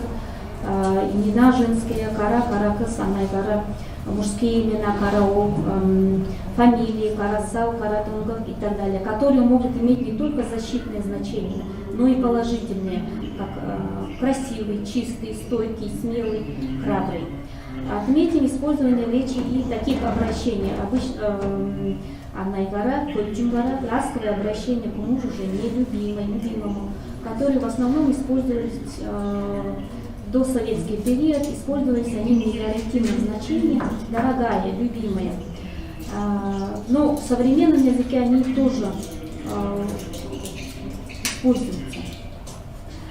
Цветолексема кара также широко используется для обозначения птичьих животных, часто в качестве одного из компонентов, или как прозвищное имя эзер-кара, кабдар-кара, карадай, каралдай, калба-кара и так далее. Наверное, следующий слайд включите, пожалуйста, там возможно где все. Да, вот. И часто кара используется в разговорной речи в качестве интенсива.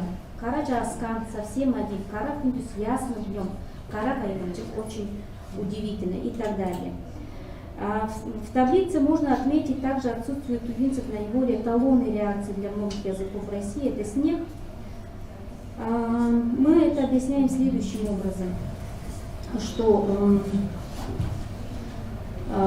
можно предположить, что в картине мира тувинцев все это связано как бы с сезонностью. То есть не просто снег, а именно зима, сезон. И в этом случае есть такие сочетания в тувинском языке: кара-кыш, зима без снега, кара-кыш, зима была совсем малоснежной. Возможно и то, что образ снега исходно связан с белым цветом. Например, самый высокий горный пик в Туве — это гора Мунгутайга. Она в разговорной речи у местных она часто называется Акпаштык, то есть белоголовая, снежноголовая. Таким образом, само по себе цветообозначение Ак, оно уже как бы передает значение снега.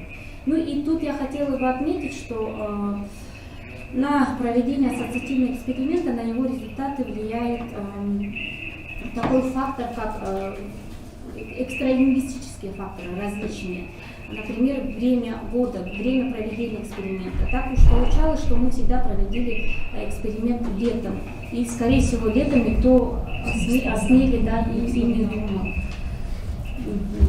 Также в нашем материале выделяется такая интересная пара актер, то есть белое небо, если дословно перевести.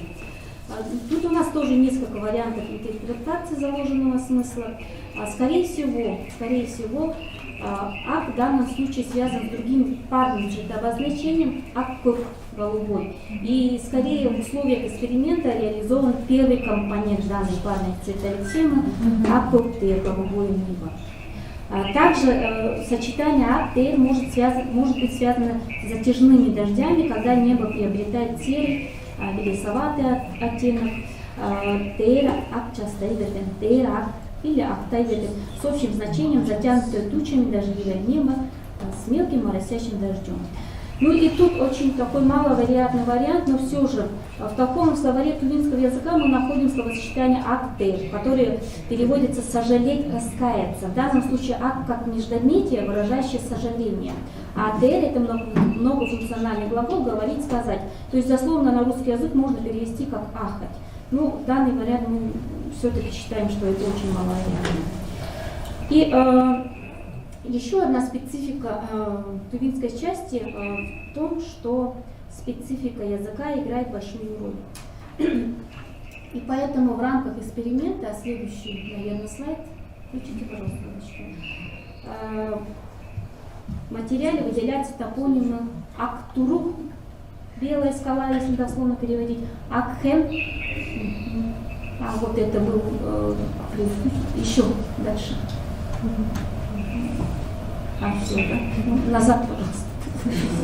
Акхен, белая река. То есть это именно специфика языка. Только в единстве вот эти ассоциативные пары, они представляют топонимы. То есть мы не можем сказать, что на белой кто-то там, допустим, представлял скалу или же реку. Только вот в единстве они представляют некий образ. Также можно выделить реакцию «ын». Тут примеров, к сожалению, нету. По мнению известного психолингвиста Залевской, в этой суперординате реализуется глубинная парадигматическая связь. Исследовательский материал показывает, что на другие стимулы цветообозначения реакция «ын» практически встречается всегда, оказывается высокочастотной. Например, с тувинским кара встречается 20 раз, с желтым 12, с зеленым 18, а в данном случае он у нас встречается 14 раз. И в словарях на лексемы цветообозначения данная лексема «ын» также приводится как их первое значение. И в данном случае мы видим, что семантика и ассоциативное значение, они совпадают. Ну и в заключение отметим, что психолингвистический аспект предполагает исследование образов или словесных ассоциаций, прежде всего через призму языковой картины мира. Полученные в ходе экспериментальных методов ассоциативные поля отражают образ мира той или иной лингвокультуры. Актуальность подобных исследований состоит в возможности выявить разнообразные ассоциации, стоящие за ними, представить их национально-культурное содержание, увидеть кроме общего универсального, свойственного всему человечеству и другие смысловые оттенки. Прежде всего, такие результаты имеют практическую ценность в области переводоведения, межкультурной коммуникации, позволяют дополнить и доработать словарные статьи. И исходя из полученных результатов, можно предположить, что на образы языкового сознания человека влияют не только этносоциокультурные факторы, такие как исторический опыт, быт, нравы, верования, культура, но и структура языка, правила которого как бы диктует появление специфических ассоциаций. Спасибо всем за внимание. Вопросы? Вы сказали, что там не входит это понятие болезни, да? Но есть же устойчивое выражение бледный или белый, как кора березы. Это уже что говорит о нездоровье, собственно, человека, да, как характеристика. То есть негативно, да, побледнел человек, или там важно глагол идет, побелел, что такое побелел, и больной человек, он же еще такой бледный. Или фактуры, да, что румяное лицо печенило как печень, румяное лицо побелело, не помню сейчас как. Березовая кора может быть? Толстая лапа есть. Да, толстая лапа, толстая концентрация еще. А березовая как? Но это эмоциональное состояние гнев, не здоровье. Но все-таки оно влияет на здоровье. Ну, да, влияет на здоровье, но как сказано, значит, побледнел, то есть психическое какое-то состояние не совсем хорошее. Ну, просто да, характеристики больных людей я встречала.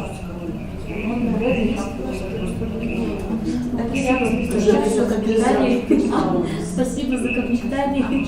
Это, возможно, они реакцию не дали, может, не вспомнили, да? Все-таки летом все это делается.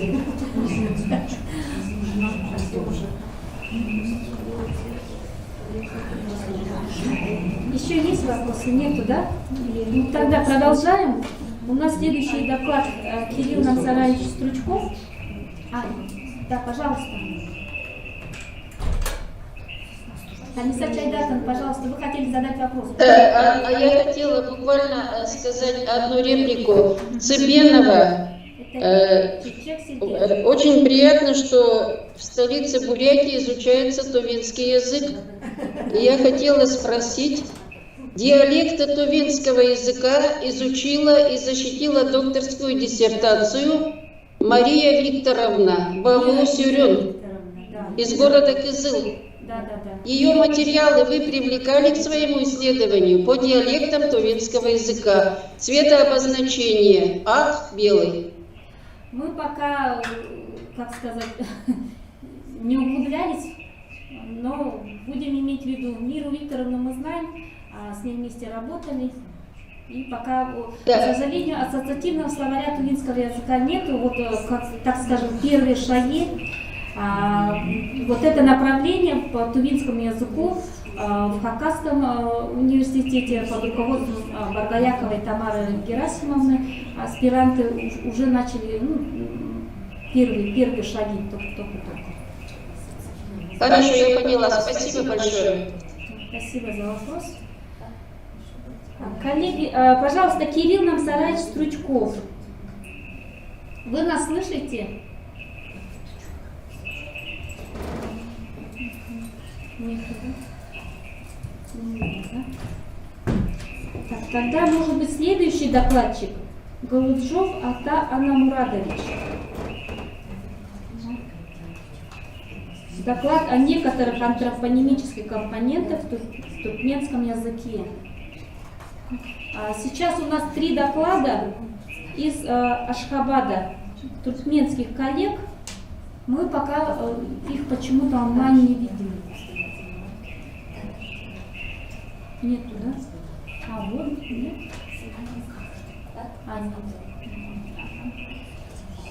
Так, Бекджаев Таган Дурды Бекджаевич. Извините, коллеги, если неправильно что-то. Поправьте, пожалуйста. И Таганова Марал Анаевна. Вот эти доклады, докладчики, вы нас слышите? Ну, видимо, нету. Они из Туркменистана, наверное, нет, да? Так, ну, тогда, что мы завершаем? Да. Мы в этой маленькой заключительной части заслушали, вернее, очень интересные доклады по языкам Южной Сибири Z-группа. Данные исследовательских корпусов у нас был доклад. Яна Егоровна представила чрезвычайно интересный доклад о специфической лексике, связанной с ландшафтом, с кочками, то есть с такой с тундровой растительностью, можно сказать. Ну и всего 3 доклада, да, у нас состоялось. Я надеялась, что Кирилл нам Сарай еще подключится, но, к сожалению, мы его не видим. А может, кто-то хочет выступить по вот этим заслушанным докладам? Тут что-то добавить?